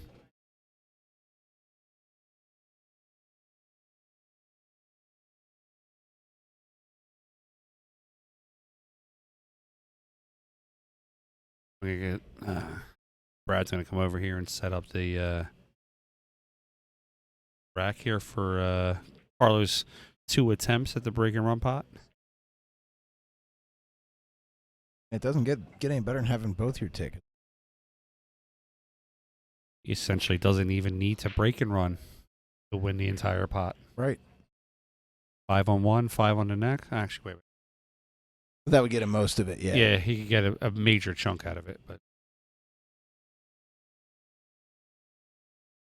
I want to say the most we've seen since Billy broke and ran it once, right? cue ball, yeah. I think Billy broke and ran once, and then since then, I think 5 has been the top. 5 balls, yeah. Yeah, it was Billy did it right at the beginning, I think. That would be about, we moved to Vineland 18 months ago, something. Okay. Somewhere in there.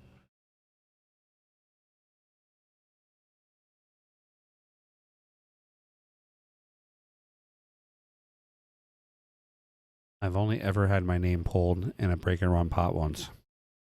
Yeah, I've done it once, and I broke dry. I made a ball, and I had a clear shot at the one, and I just rattled it. Oh. I moved. It was only like $100 a ball. That wasn't anything crazy. I hit the rack well. I moved balls all over the table, but just didn't get one to fall. I was already shooting like the 5 or the 6 ball in my head before I made the one. I had a perfect squat out, and I just beat it into the rail.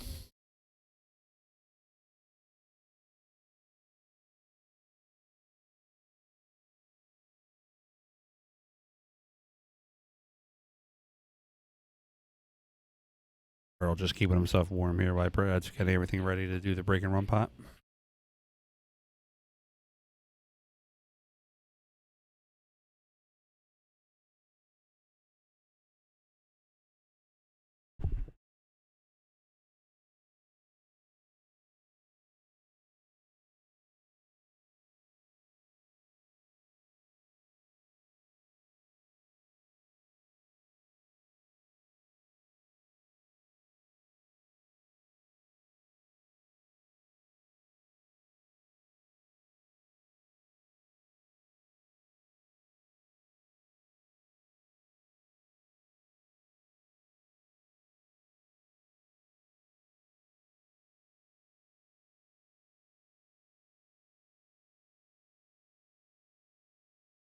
Keep talking about all these cool cues that we were talking about, these expensive Schulers, Paul Drexlers, Jacobys. We don't actually ever talk about what we got to put them in now.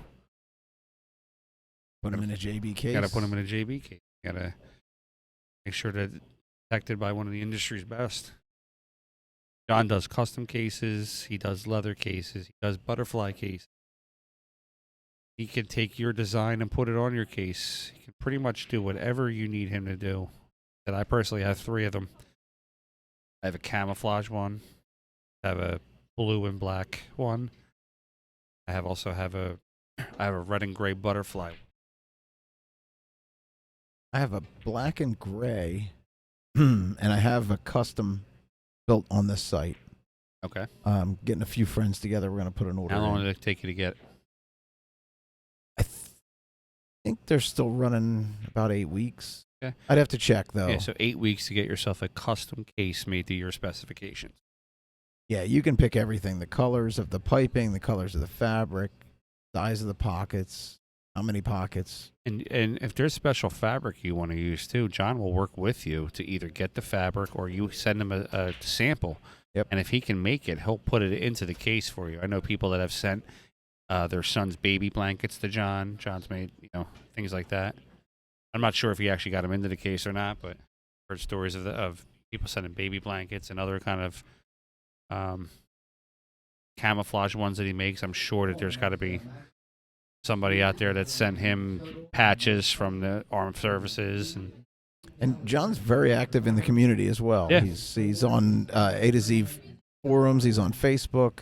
He's on Reddit. And he's been, at every major tournament for the most part.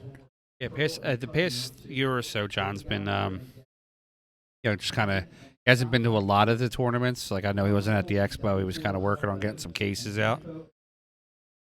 But he's been. He said. He said recently he's going to start coming to some more events. And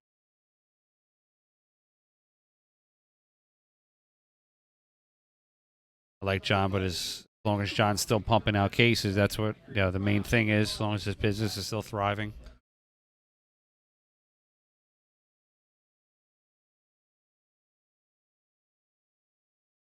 Here comes Brad, ready to set up the break and run pot. Got to wait for Carlo to finish the rack he's in. At this point, I probably, if I was Carlo, I probably couldn't concentrate. No, I would have got a shot at sure. $8,000. 2 shots at it. Either that, or I'm going to be. It's going to be the quickest run out on that table you've ever seen.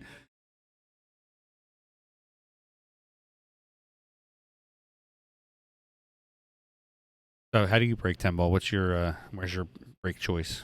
I break from the center, just slightly off center. Do you do the? So I actually sort of mimic Shane's break a little bit with the swoop. Mm. You ever seen him do this? The break where he makes 6 balls. Yes. Yeah, it's insane. So Shane kind of swoops upward. He aims low, and then essentially he rolls his shoulder into a circle and comes up. Obviously we don't break like Shane, but if you can get 1 or 2 in, get shape, there's a good chance of getting out.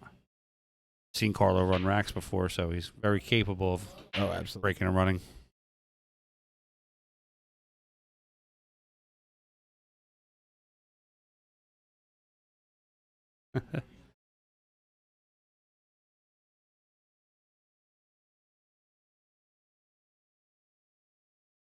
Comes Carlo. Like in his match over there, he just got ball in hand on the 7.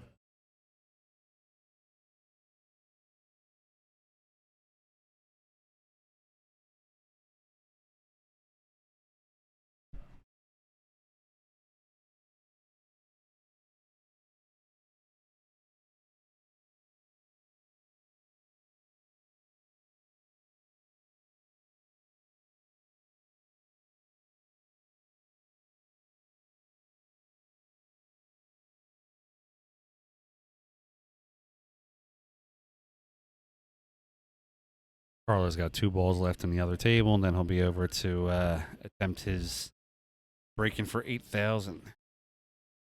Yep, he actually just made the 9. So theoretically, if Carlo break and runs first rack and takes the entire pot, what does he do with his second ticket? Souvenir, I guess. Right? Hearty handshake? I don't know. If I win $8,000, I don't really give a hell. Yeah, I'm not doing complaining on the next ticket. one.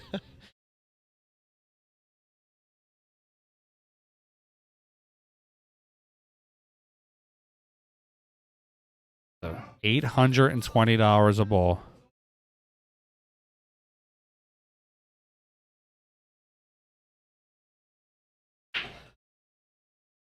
And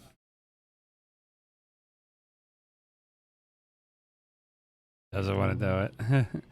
So Carlo didn't get anything on the break. So one of Brad's rules is you can take ball in hand, and if you run out, he'll give you $100.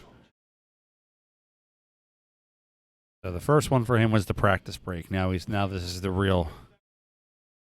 It's the real crack. There's some trash talk going on here. Carl Morgan's over there talking a little trash to Carlo. Carl Morgan is a fantastic 10-ball player. I think Carl's a 686 Fargo last time I checked. And he came in 4th in my 10-ball tournament. Knocked off Russian Kenny, knocked off a couple big names in that tournament. He's if he catches some speed, he's scary. Oh yeah, if he catches speed, he definitely puts together some packages.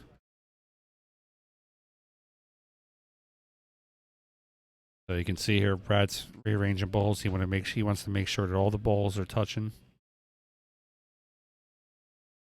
Make sure that when Carlo breaks, he has every opportunity to make a ball.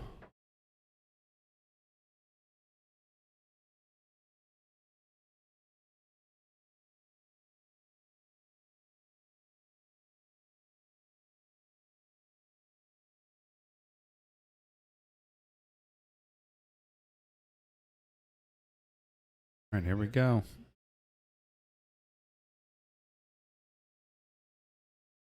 Carlo's looking to make one ball. Wow. 2 dry breaks in a row. Carlo's going to take ball in hand and try to get out for $100.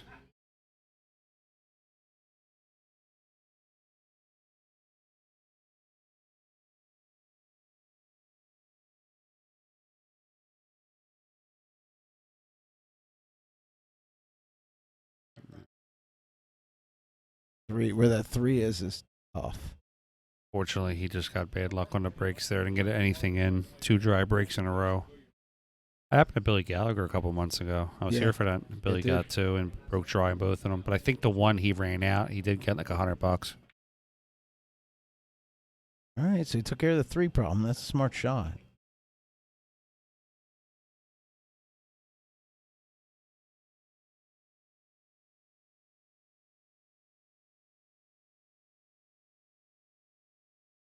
Carlo does have a chance here to get out.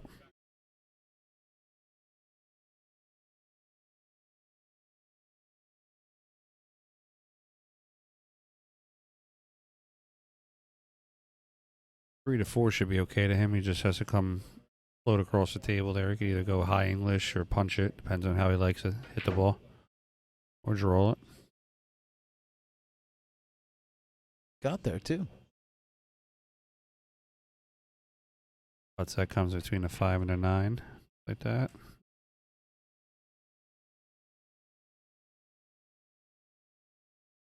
So next week's break and run pot will be $8,205. I believe it said. No, it should be higher than that. Oh, actually, he was breaking for. I'm sorry, he was breaking for 8,205. Yeah, next week. And then should that doesn't probably be include around what he 9. had, what is added from tonight. We'll have an announcement on that. We're gonna get our next matchup here on the TV table in a minute. One thing I should point out, especially since we get people coming long distance to the tournament, if you do win the break and run, the money is kept in the bank. Obviously, we don't have $9,000 sitting in a pool hall on a Friday night. Yeah. So you would have to come back Monday or Tuesday and pick the balance up. A ride I'd be happy to take. Oh, yeah, absolutely. I don't think anybody would really complain about that, but I want to let people know if you do take the drive here, get into the break and run and win a large amount of money. 9,315 next week. $9,300, guys.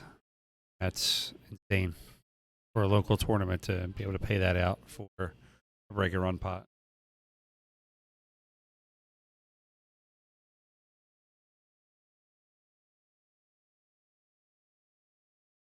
Right, so we're down to 10 players. Chip leader is currently Jerome Carmichael with 3.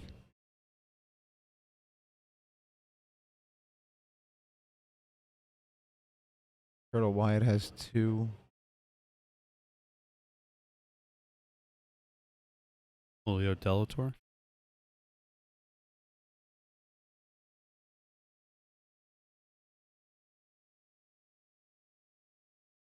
Jose's killing me here, guys. To the left, he's watching a video of them making an amazing looking burrito. Really love their food here at Cue Ball Billiards. They're just to the left. Jose's got his video. They got the pizza to the right. Billy Gallagher, the other player, with 2. Jerome Carmichael 3. Billy Gallagher with 2. Turtle Wyatt with 2. Everyone else with 1.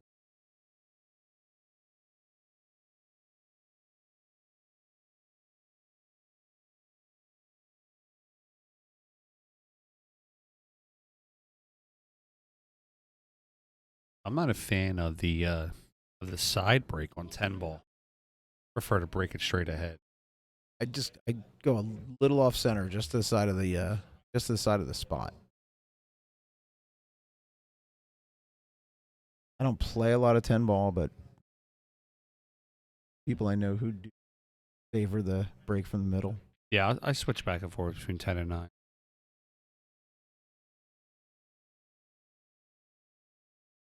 8, I break from the side. 9, I even break 8. I break 8 ball head on too. yeah, I will switch between never head on, but one diamond to the right or left.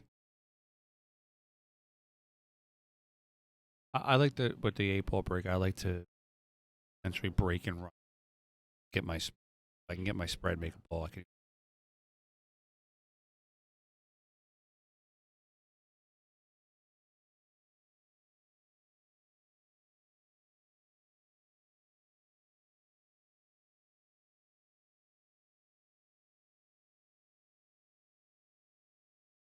Oh. All right, we're down to 7. 3 people eliminated in the last round.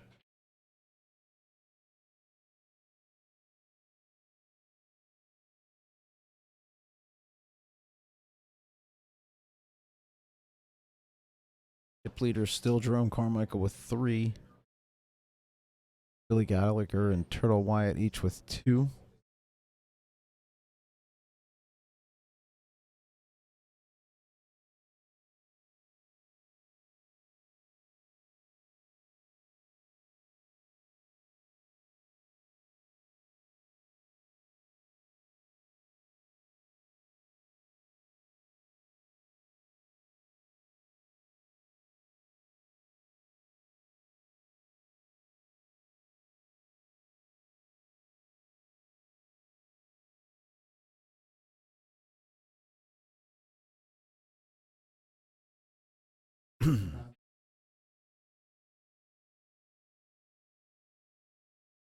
Either Turtle or Bruce Brumell will have a bye this round.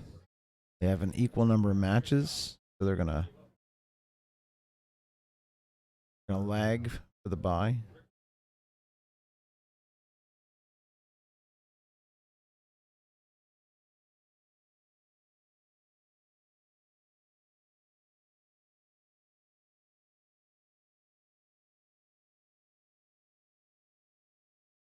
Bruce Brumell wins the lag. He's going to have the bye. That gives Turtle the bye next round.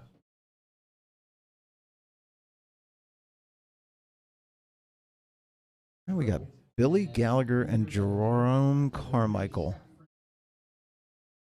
So, chip leader and second place.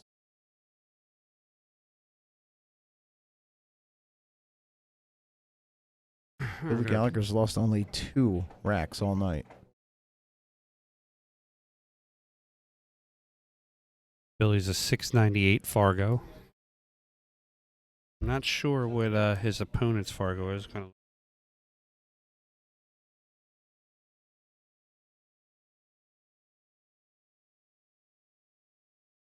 Yeah, Jerome's probably in the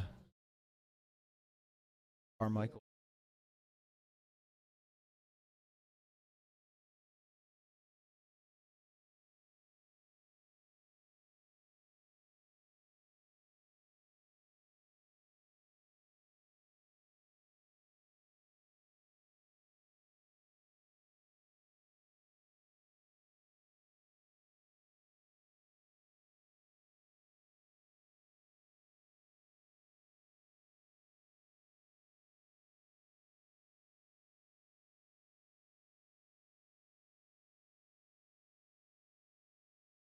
All right, guys, we dropped a couple people from the stream. We're getting later. Some people going to bed. Some of you Night Warriors are still up. So share the stream out for us and get our viewerships back up here. Yeah, this time of night, we got the diehards. Oh, yeah. You get to midnight, you got the Night Warriors or the people that are watching in bed, then they pass out, fall asleep. If you pass out, our numbers stay up. Yeah, right. Turn every device on.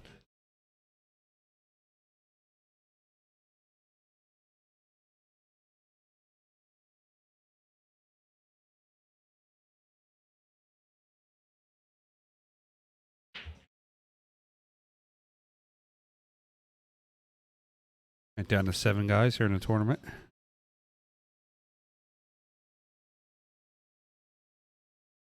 Shout out to Dawn Eaches. She was the last lady standing tonight.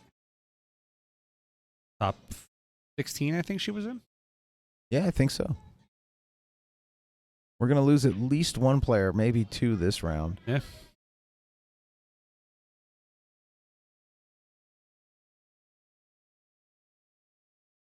Here we go.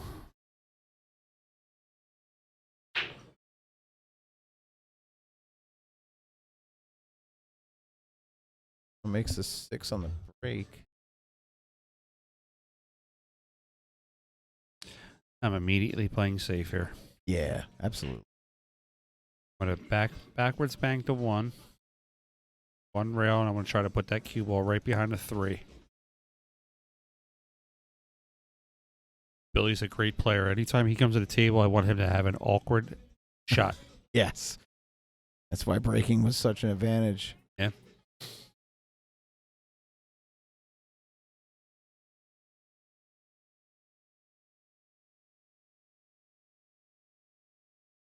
Almost like you listen to what I said.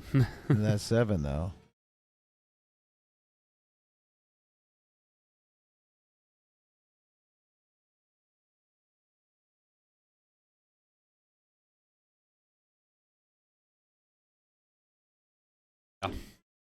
Billy's got to get on the 2 ball here. If he can get short side on the 2, not get long side on. If he can get, play the 1 with a little bit of left, get himself short side to play the 2 in the, which would be your top right corner. He can get on the 3, and I don't see any obstacle for him after that. Yeah, it looks got plenty of room past the 5. 2 is the key shot of the racket. I mean, he could also get on it going to the corner that's tracking to now, but he just got to move the cue ball. It just becomes a tougher shot. He can also get it in the side, too. Billy can move the cue a ton. Oh, absolutely. Sort of like that, but... And he didn't have to move it a ton. Yeah. Perfect example of keeping it simple. Yep, just kind of backwards cutting this ball a little bit to get on that 3.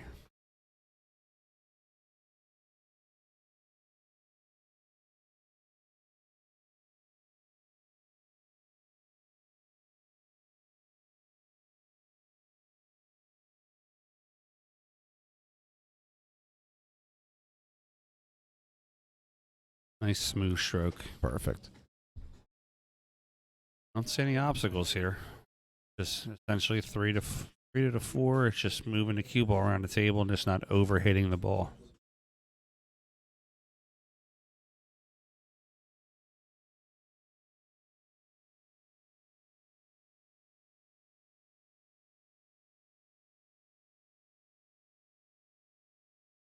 Try and draw this cue off the bottom rail.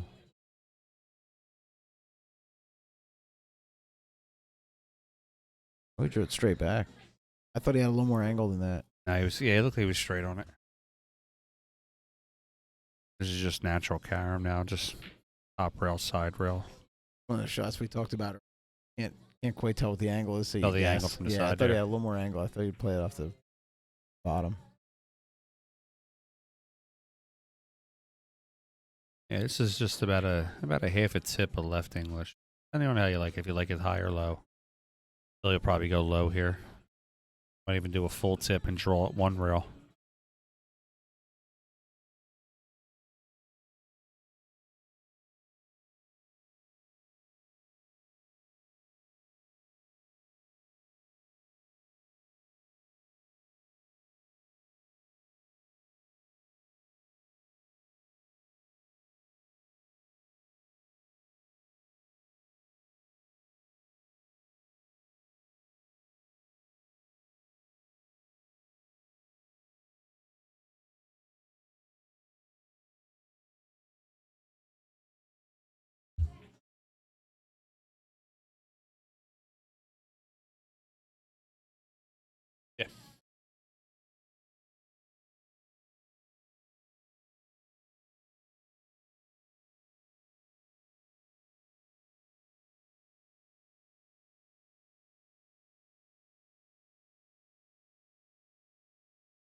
Billy's just got to play one rail to the 8 here.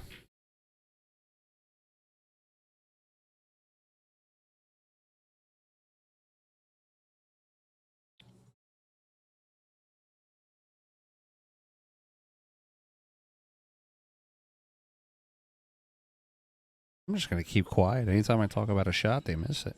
What's that? I said, I'm just going to keep quiet. Anytime I talk about a shot, they miss it.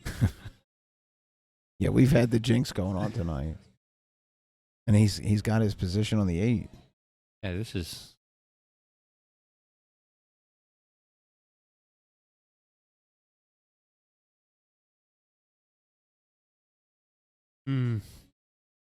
It's, I don't think he wanted to do that. He had to come backwards. I think he was counting on that to drift out a little more. Yeah. Now he's shooting over top. I mean, he can probably get a full stroke on this, but it's just going to be a tough shot.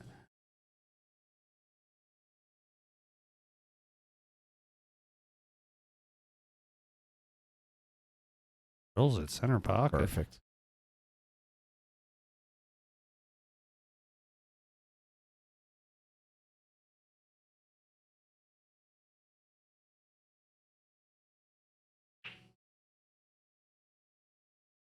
Oh, he used every bit of that pocket.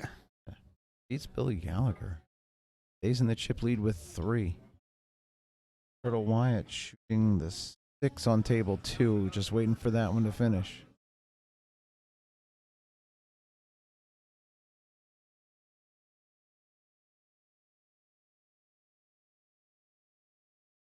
All right, so we're down to 6 left. 4 people have 1 chip.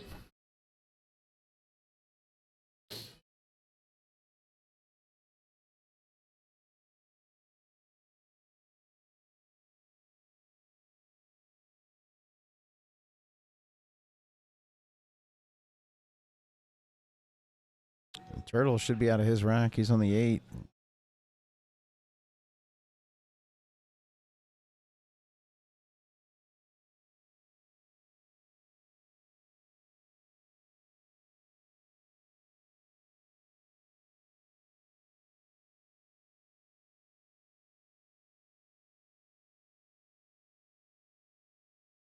Just waiting on this one rack to finish up, and then we can get our next TV table match going.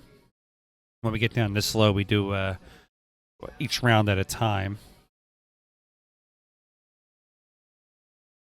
And Turtle finishes it off, eliminates Julio Delator. We're down to 5.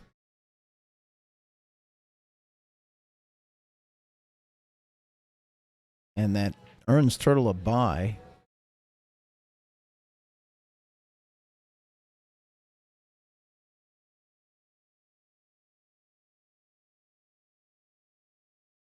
Five left. Next player eliminated. Are they? How many spots do we pay out in the tournament? This size will pay out 4 and 5. We'll get free entry next week. Okay. Means that everybody left so far is guaranteed something. We've got Bill Gallagher and Bruce Brumell, both on 1 chip.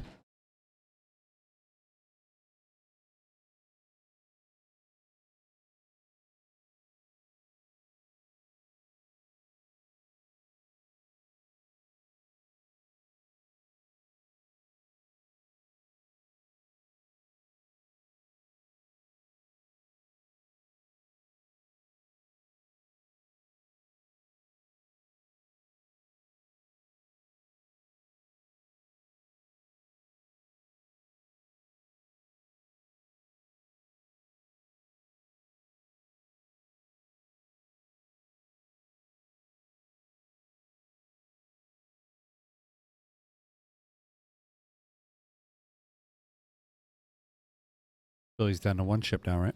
Yeah, Billy and Bruce both with 1. This is an elimination match.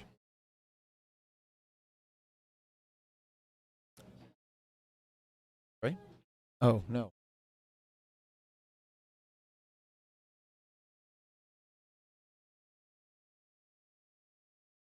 Sorry about that typo. Bruce at 1. Always love a good elimination match. Table 2 is Jerome Carmichael. Got Freeman. Scott Free.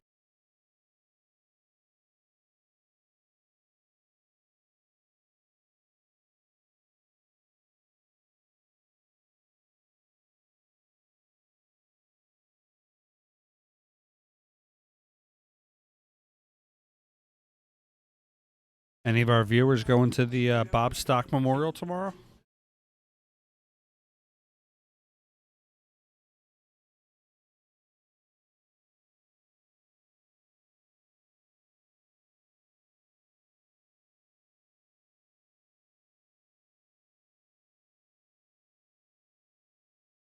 All right, Bruce, the break here.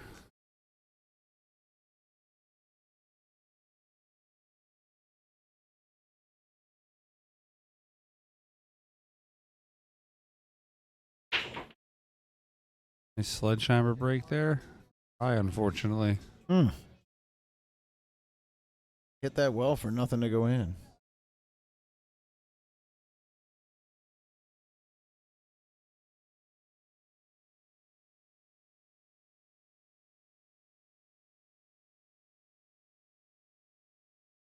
All right, Billy the table here, kind of looking at his options. He has the 1 in the corner, but he doesn't want to clip the 3 on the way out. He's got to be able to play that cue ball and roll forward to get on the 2. Or he can play a stop shot safe.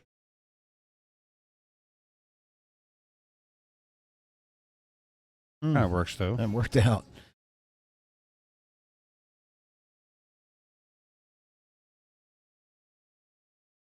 We can play a nice safe here, though, too. He can hide the 1 ball just like that. A little too hard, though.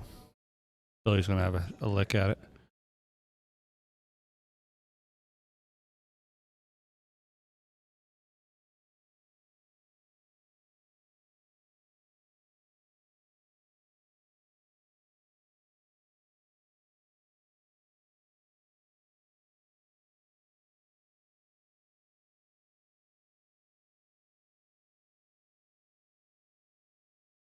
Good hit by Bill.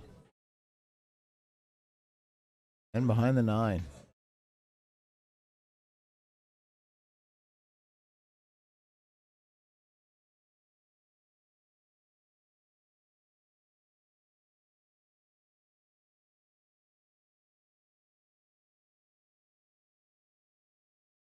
It looks like a 2-rail kick here.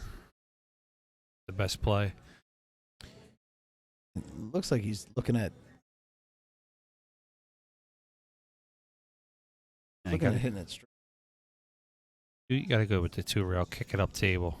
Make Billy travel for it. Okay.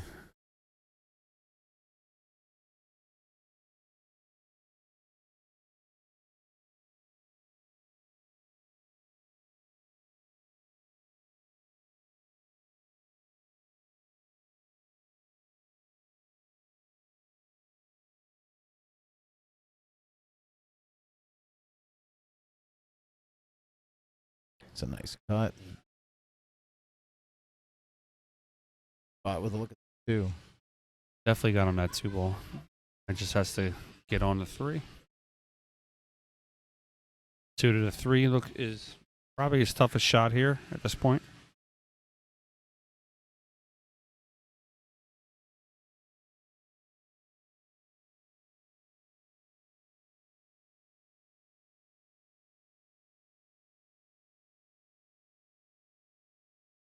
Hit it real nice and clean.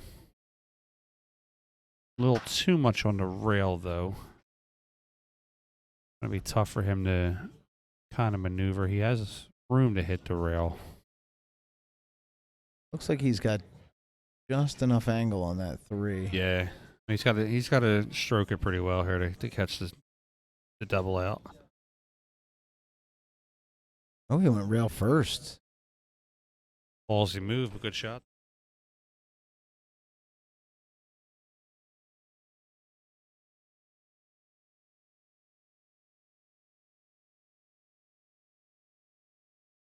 Right now, it's just connect the dots here.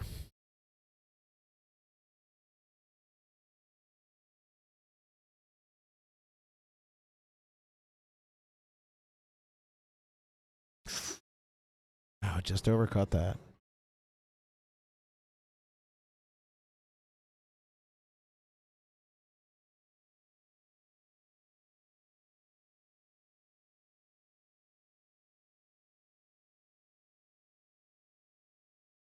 Both players seems a little nervous in the later rounds here. Yeah, a little nerves, a little fatigue.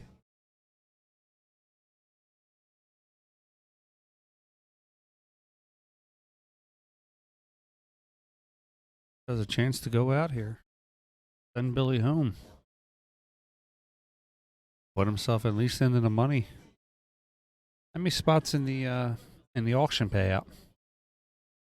4 and 4. I think it's 4 in the first. The second is just the first. Okay. Bruce can get out here. He guarantees himself at least side pot money and main tournament money too. Yeah. Top 4 for sure.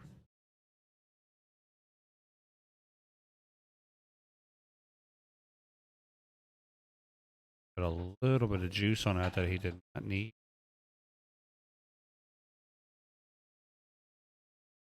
That way too hard. He just wanted to be in the center of the table.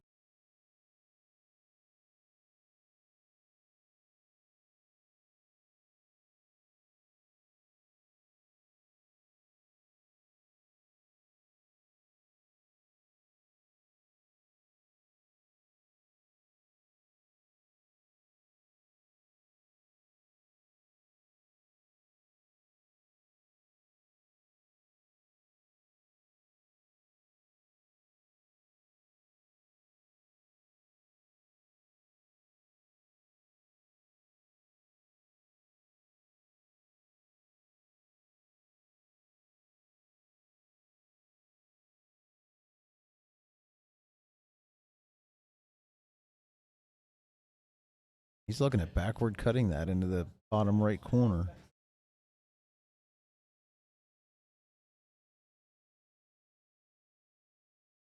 Yeah, I'd rather just safe here. Yeah, he's selling out. And, oh, wow, that close. Got away with it, though. I like that leaf. You know, Billy is a master, though, at these very soft, subtle leaves. Yeah, he can come off the left side of the 7. I think lay behind the 9. I think from the vantage point that I'm at here, it looks like he can almost lock him on that, too, if it's a certain way.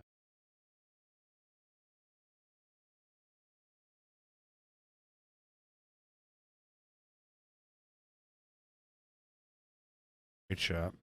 Shot.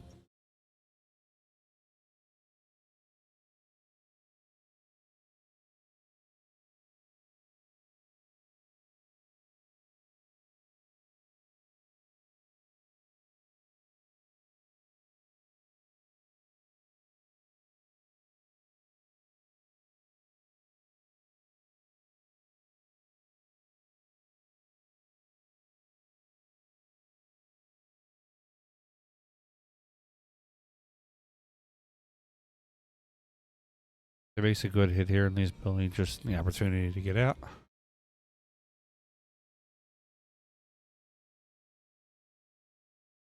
All he's got to do here is just make the 7. He should be able to come right across the table and put himself on the 8. Matter if he's below it or above it. Ideally, he wants to be above it so he can shoot it into the upper right pocket. Yeah, if he's above it, he can just play pocket speed on the 8.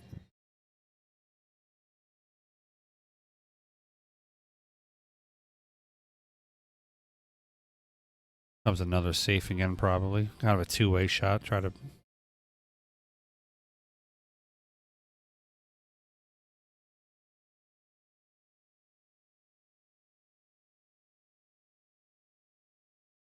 just get behind that 9 ball.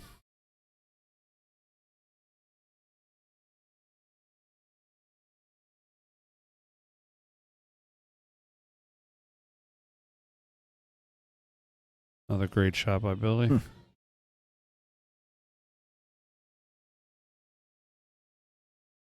That's a difference between, and nothing taking away from Bruce, but that's a difference between a a 500, 550 player and almost a 700 player. Yeah. The speed, the control. A 550 player might get that leave one time out of maybe say 4 or 5 shots. Yeah, Billy's going Billy to do plays it with confidence. He's going to get it 80% of the time, 90% of the time. Or Bruce jumping here, you never know what can happen. Get that cue ball or get that object ball moving.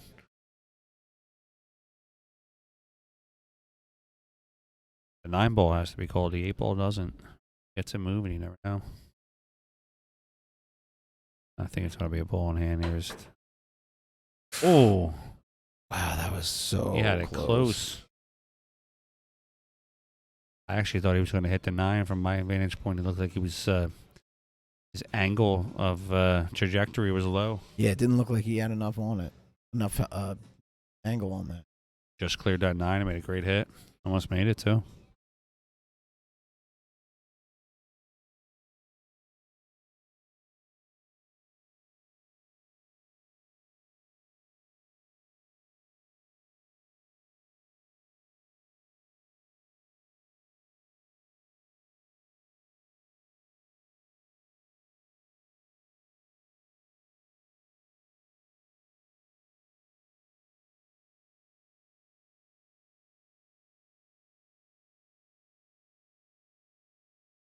Billy Gallagher eliminates Bruce Brunel. So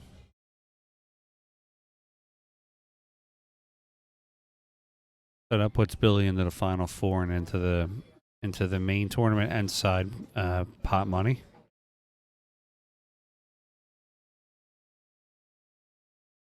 I'm down to 4 left. On table 3, Scott shooting at the 8.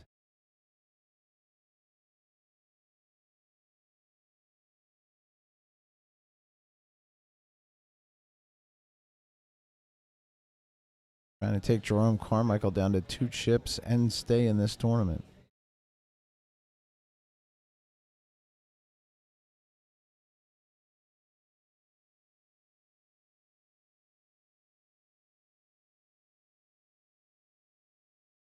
Billy Gallagher, Turtle Wyatt. Could potentially be down to 3 after this rack over here. Scott Freeman and Jerome Carmichael.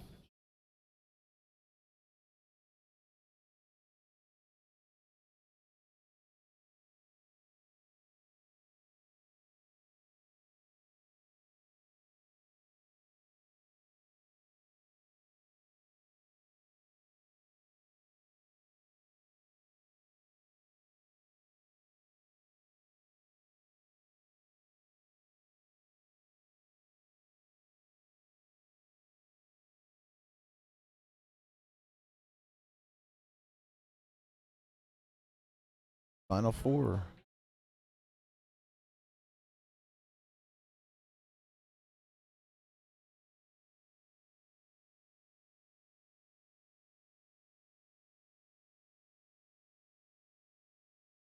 We get Scott Freeman and Jerome Carmichael here on. Sorry, Scott Freeman and Turtle Wyatt here on table 1.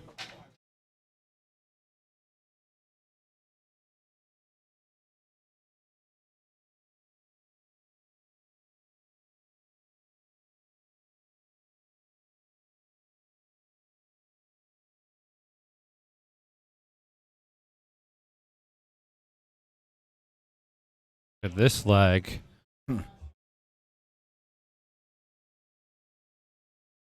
Scott Freeman, 1 of 4 chips remaining.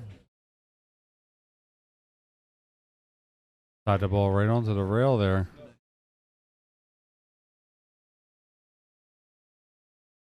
It was smooth, almost like silk. That Q Silk, that sponsor here. Makes your Q nice and smooth.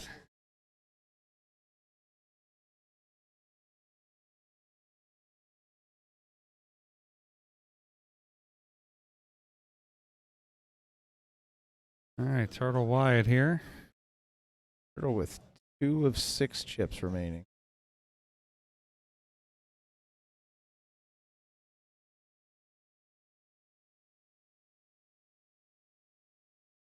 Table three's matchup is Billy Gallagher and Jerome Carmichael. Could potentially be down to our final two after this. Billy trying to get revenge for the last rock he played against Jerome.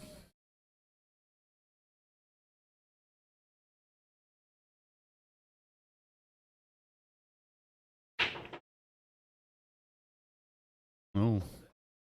Will push the cue ball right into the pocket there. I think he's okay though. If you look at that at 4-8, it doesn't look like it's dead. Close. He's taking a look at it.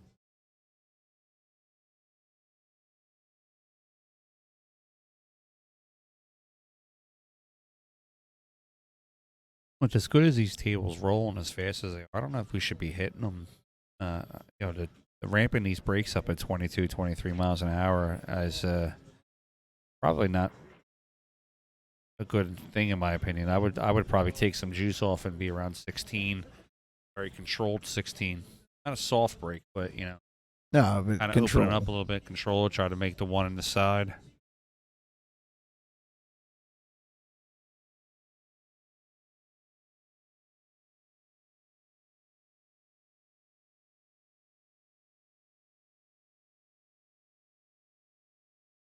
Got Freeman here.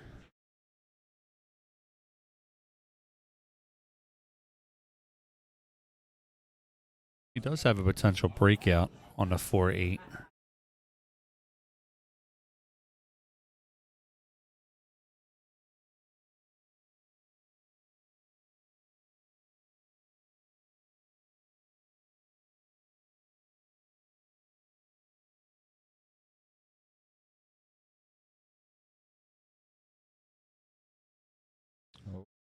And I think he got it. God, it's really tight. I think he's got it, but I don't think he has it to make it.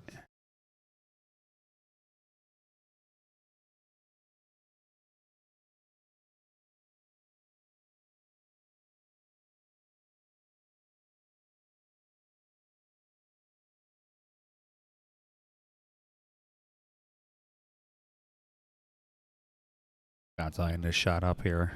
That I think he has it to hit it. I don't know if he has it to make it. It's going to be tight. Yeah. He was going to go safe all the way. I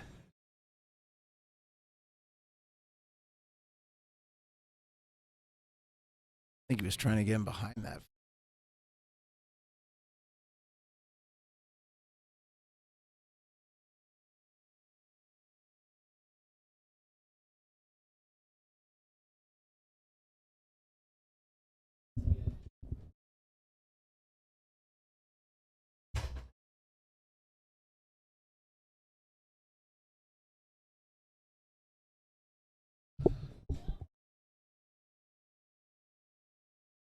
A little bit of a wild. Turtle got back down.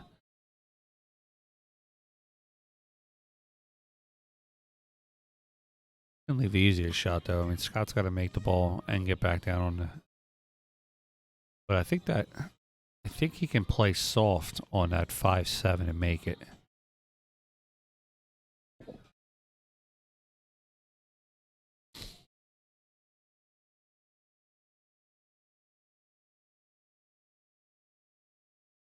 Shot here though is to make the 2. He has to get past. He has to hit that top rail. See where he's measuring out now. Hit that top rail and get himself a shot for the 5. Because if he plays a stop shot, the 9's in the way. He can't really shoot at it. Yeah, he's got to go past it. He also has the 8 in the way, so.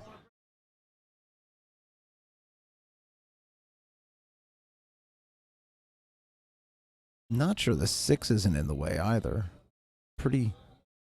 Got a pretty shallow angle on this. Yeah. Looks like he's going to hit it with some draw and just try and slide out. But that's not terrible. Enough. He doesn't have to make the 5 here. He's trying to make the 7, so he can. If he can hit the right come side across. of the 5. Yeah, he can come across the face of it.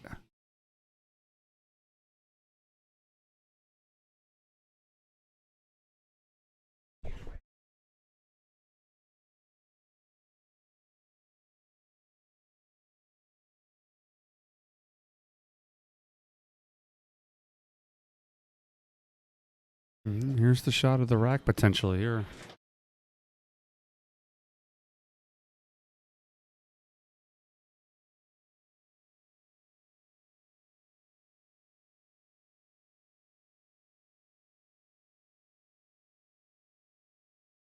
All right, here we go.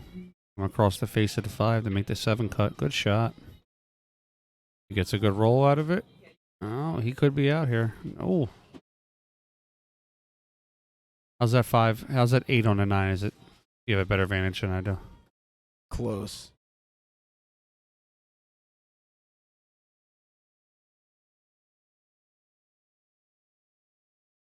That's 6 to 7 o'clock English here. Just come across the table. And he's going to free his ball up. Good shot. Tough shot is, though, to get back here onto the 8 ball. They weren't tied up, but that doesn't matter now. No. But he's got an angle. He can create an angle, though. I wouldn't do anything crazy here. I would just draw it to the, which would be your left side of the rail, top rail. Just draw it back and just play the long 8. Try to get too fancy on this one, you're going to get yourself a bad position.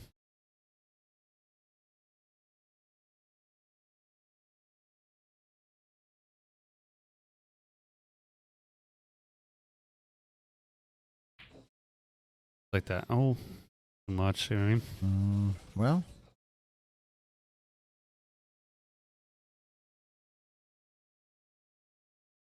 Yeah, I'm not a fan. Yes, he has the cut, but then with the cut though, he has to let this cue ball go wild. got to really let it. Yeah, because you got to crank it to get it to run that rail there. He can bank it. I really like the safe. I like the 3 rail safe here. Parking the cue ball right there, banking its side rail, bottom rail, side rail, and hiding behind a 9.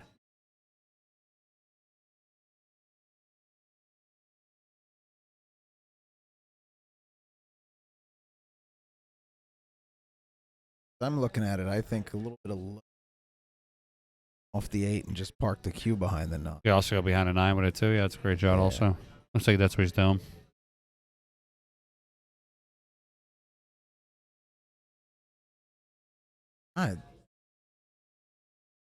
He was going for it. Yeah, he was definitely going to make that. I think the safe was the smartest play there, but Yeah, I like the safe in that position. But also, I mean, if he goes high risk, high reward. You know, if he yeah, and we're He not makes- looking at the shot from his vantage. he makes that 8 ball there, he's got the 9 sitting right in the pocket.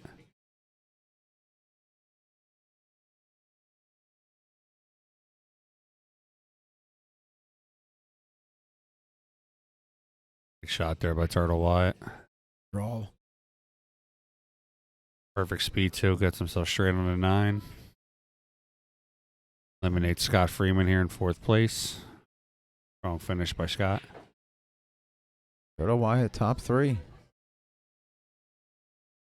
Turtle Wyatt's got 2.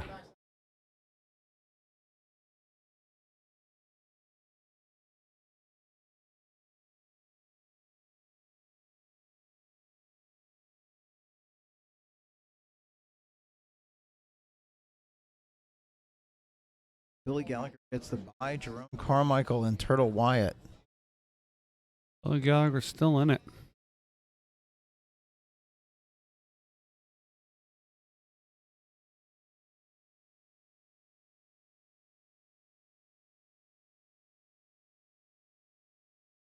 Jerome down to his last chip after being the chip leader for so long. Turtle now the chip leader at 2.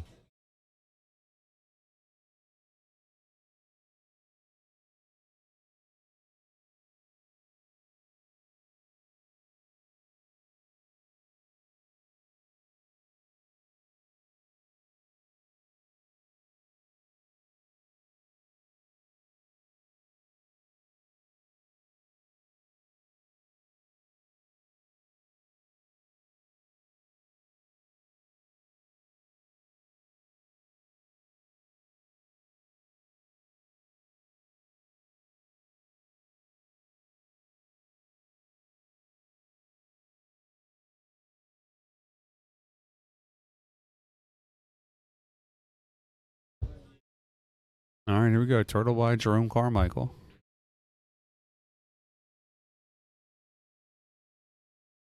Elimination rack for Turtle if he, I'm sorry, Jerome if he loses. Second rack in a row. Turtle's broken, scratched. Got to take some juice off of that break. Same thing, just the opposite side.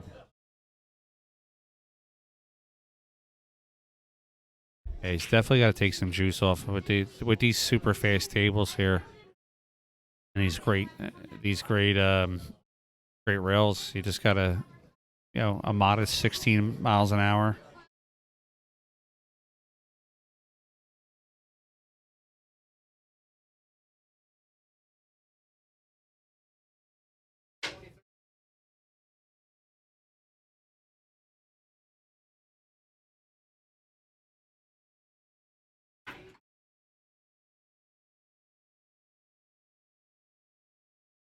A tough shot here, getting from the 3 to the 4.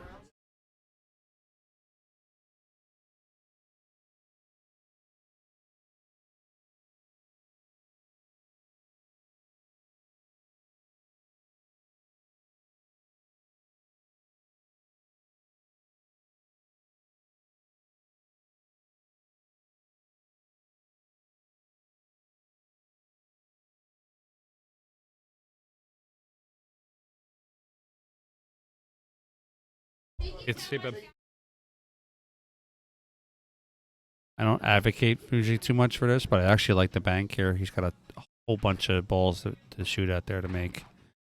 If he feels he's got the clear shot at the 4, shoot it. But there you go. Hell of a cut. How's he out here? Shape on the 5. Yeah.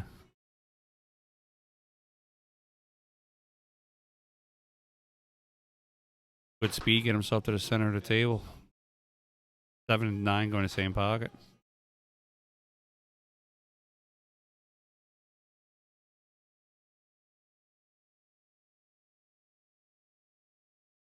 Not have gone there. Curious, how'd it go in corner? I mean, he got perfect on the 6, but I would have not have gone there. I would have went to the corner. Corner and had the 6 in this bottom left pocket. I mean, but he got perfect shape on it, so it may have just been he just misplayed the ball a little bit.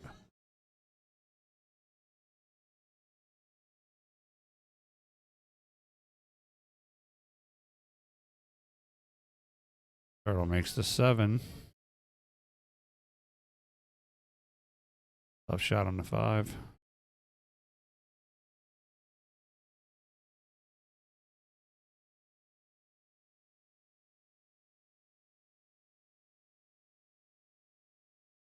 How'd he hit it? Oh, not tight enough. But put on the rail, though.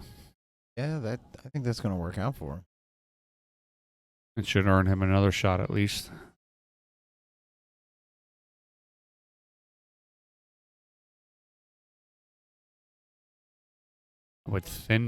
I would thin backwards cut this ball, kind of to put it towards a 9.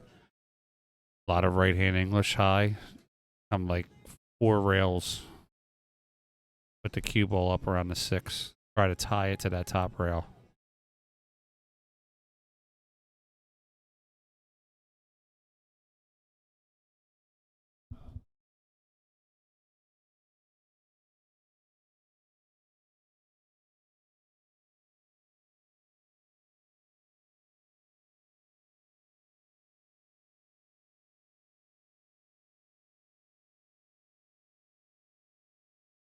A lot of Turtle's job for him there by putting the ball closer.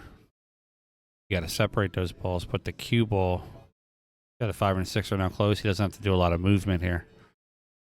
Whereas if you leave the 5 ball down there, bring the cue ball back up the table, now you have to do movement. You have to maneuver the cue ball. It wasn't his best choice.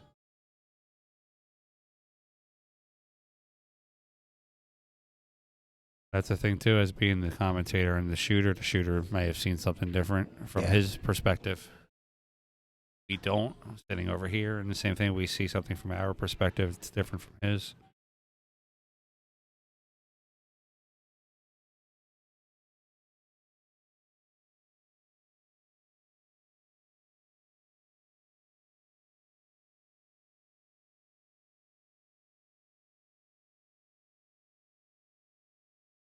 Hmm. It's right on the 9.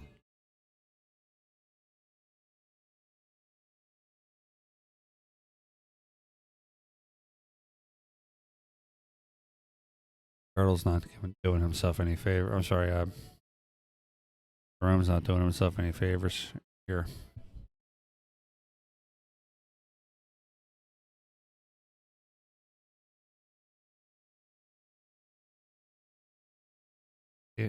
So that 9's frozen. I'm playing that 6 soft and just taking a really long cut. Yep. The inside cut on the 9. Actually, he did himself. I think he did himself worse by being there. Yep. I'd have rather done exactly what you Now said. he's got to cut 3.5 feet versus only cutting that ball, maybe 12 inches or so. How do you like to play these? I like to play a stun shot. I'm actually I play a lot of 1 pockets. Oh, messed it all together. Rome is eliminated by Turtle. We're down to our final 2. Yeah, I play a lot of 1 pockets. I'm used to cutting that type of ball. That type of shot, you want maximum spin. So at the position that he was in, you'd want to hit it around like 4 o'clock English. Try to hug that ball to the rail. Now we're down to the final 2.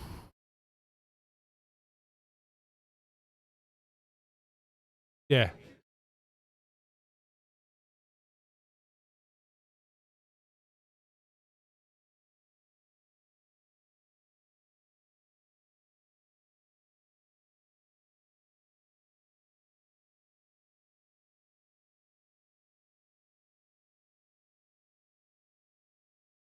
So now we're down to Billy Gallagher. Turtle Wyatt here.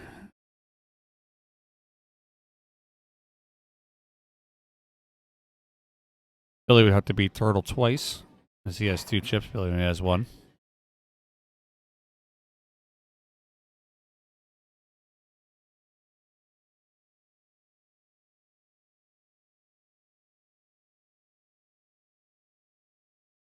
Billy being stingy tonight, holding on to them last chips as long as he can. He's had 1 since the final 10, I believe. Yeah, right? about 10 rounds now. He's been holding on to those 2 chips. Then he lost the 1, but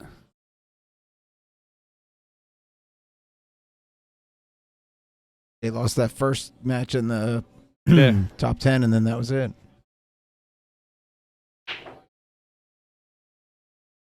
Turtle keeps the cue on the Turtle table. took a little off that time. See, now he's got 2 balls on a break. He's got position. Not the easiest position, but he still has a clear shot at it.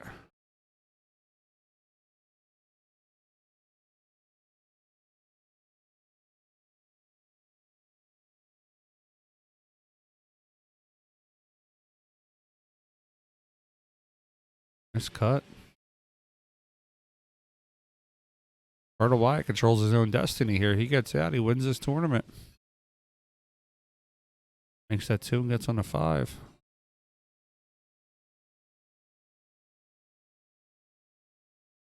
Center ball, maybe a half a tip of high. And safe. Why? Go for it. Could have worked out for him if he passed that side pocket. Now, him as a shooter, he's obviously he's going to shoot any shot that he feels comfortable with. But if I got a chance, not a crazy chance, but I'm talking a chance like that, I feel more confident in my ability to stroke the ball than play the safe. Because if I were to play the safe, I think I would overstroke the ball and not play it correctly. But I'm in favor of trying to make that. My confidence level of shooting the ball to make it is higher than my confidence level of playing the safe.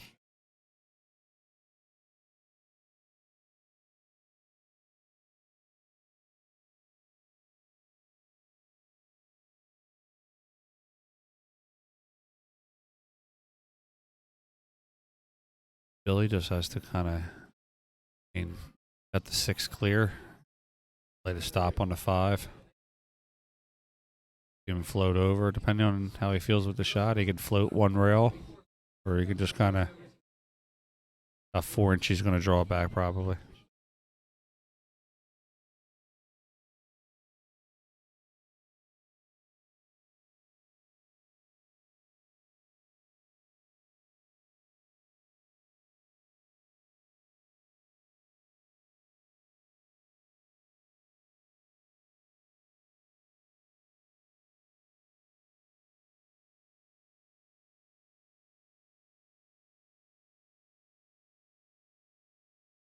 Play the 6 in with a stop shot. Give yourself just a slight angle so you can roll up better for the 8. Or you can even roll forward to the 7 in the opposite pocket. Like that. Good shot. Just one of those personal preference shots. Do you want to hold it or do you want to roll forward?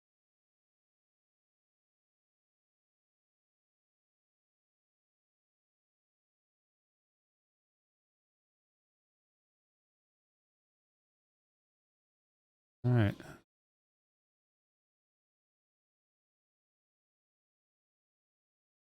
Always love.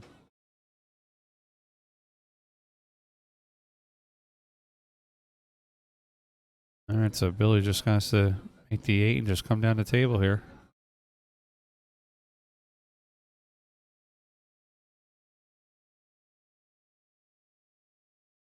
I don't draw the ball as well as Billy, but I do have neither do a I. very well. My draw stroke is very well. I play it very well, but I really like the way he whips that one rail draw, like from the 7 to the 8. Yeah, it's beautiful. All right, so now we're going to the hill here. Gonna do it again.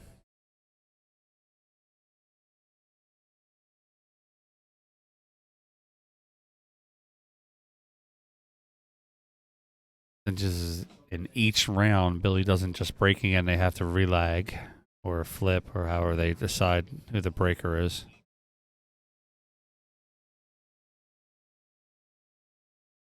Look at this lag. Turtle breaking again.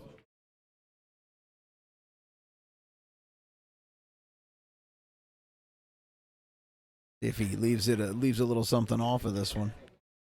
Yeah, that last break he hit it good. Maybe just a hair less than his last break, and he might have a chance to get out off the break.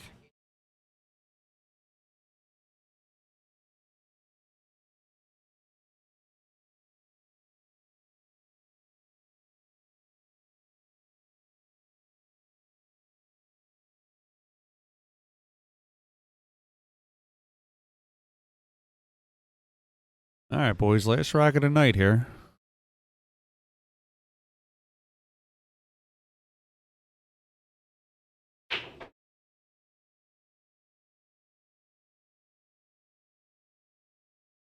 Got a shot down. Like you can see just enough of that past the 4.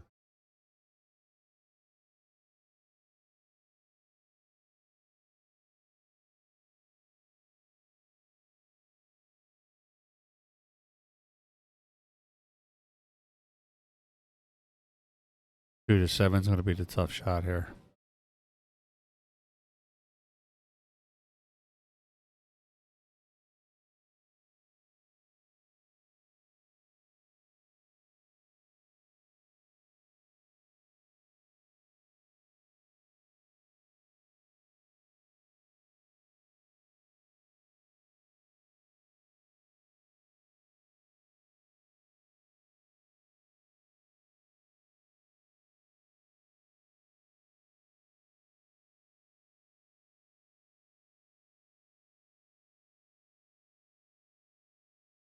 Really going to use some inside English here, kind of spinning in. No, maybe not.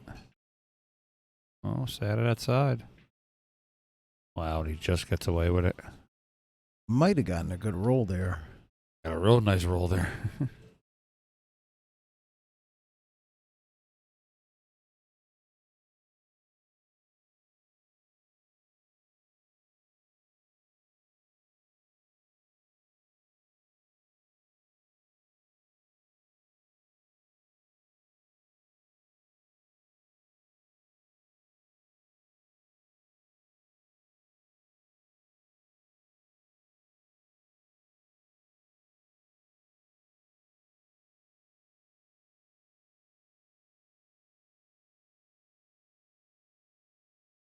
Gold tries to play safe there. There's a little double kiss. Gonna make Turtle shoot over top of the ball now.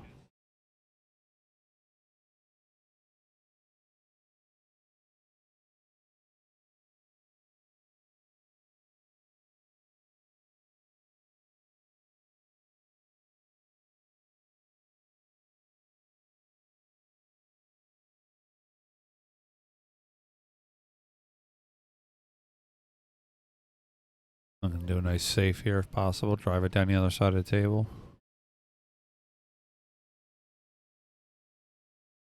Nice shot. It's good. Yeah, close to the 8.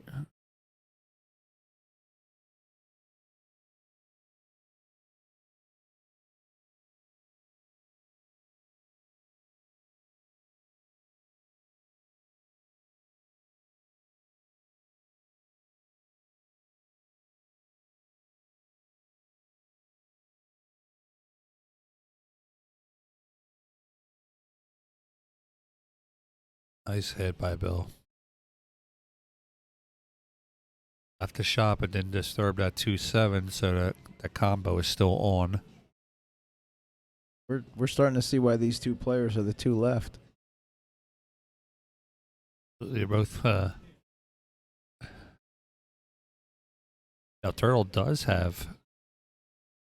It's a high confidence stroke here. He's got to shoot the. If he can shoot the 1 in and come 2, possibly 3 rails, get behind the 2.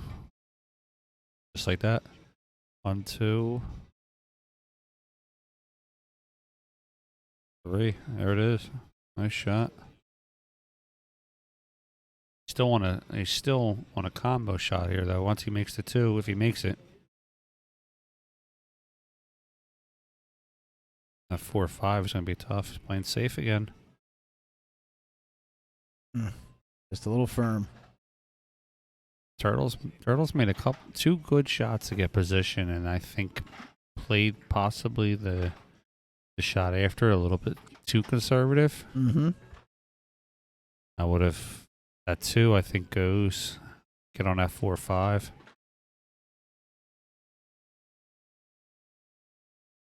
Yeah, that 7's going to help hold the cue ball.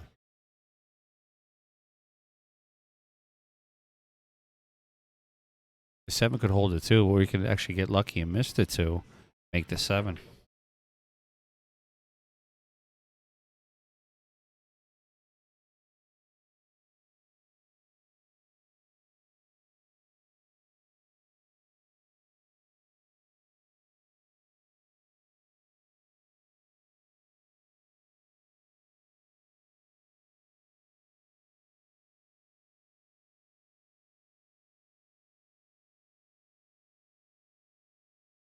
Beautiful speed there by Billy.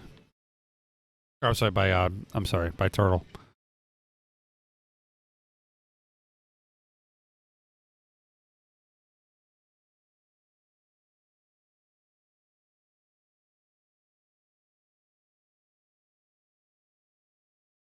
That potentially could be a game-winning shot right there. Them playing that great safe.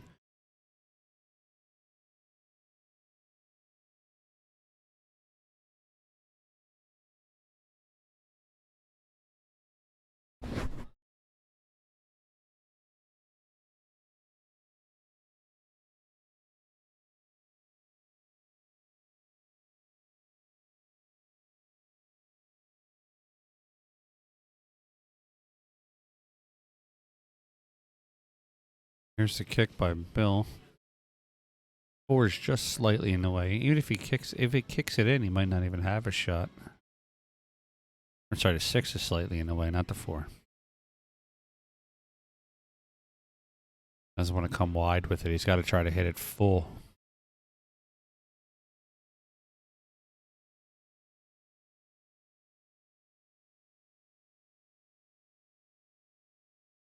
Like Wow. that. Fantastic shot. And he gets in there with it. Wow. Fantastic shot.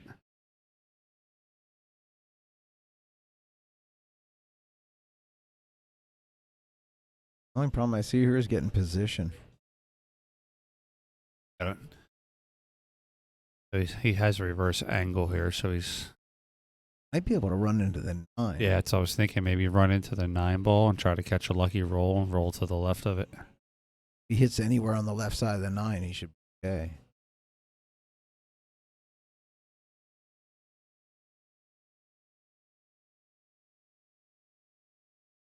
And also just play the 4 soft and just play safe on the 5.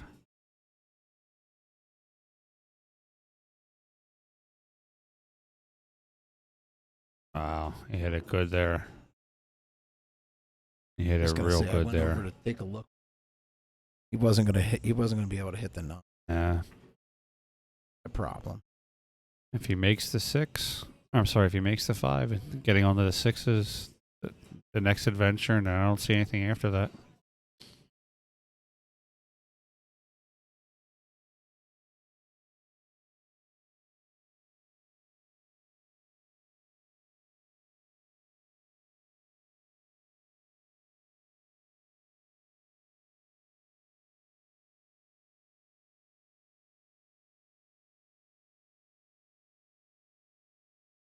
Looks like he hit it real good.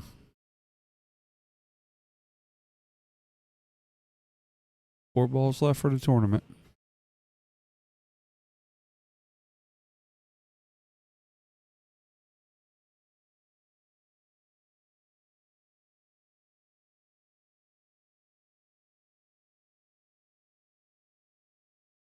Got to be careful with this, that he doesn't, playing it in the side, he doesn't want to get straight on the 7, and he doesn't want to get parallel with it either. It's not the hardest shot. He just has to hit it with a nice amount of touch just to get himself perfect on the 7.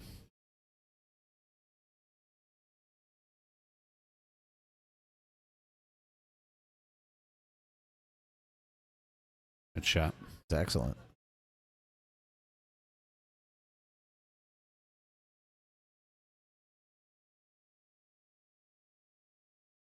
Gonna want to draw this, but also look at your speed. You don't want to draw and get too close to the side pocket. Perfect.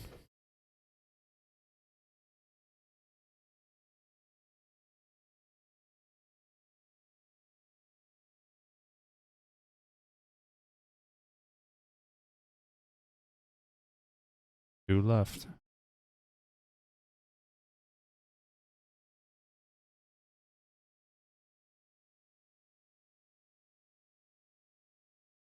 They hit it. Oh, he's How'd gonna he like hit it? that. I'm not going to say anything. The last time I talked about a shot, Billy missed it. So. Huh? Last time I said Billy was a favorite to win the shot, he's missed it. Billy Gallagher is the champion. Well, Lee, I appreciate you having me out here tonight as guest commentator. I appreciate having you come out. It's been a blast. It's fun being here. Everybody watching, we do this every Friday night from Cue Ball Billiards in Vineland, New Jersey. Be here by 7:30.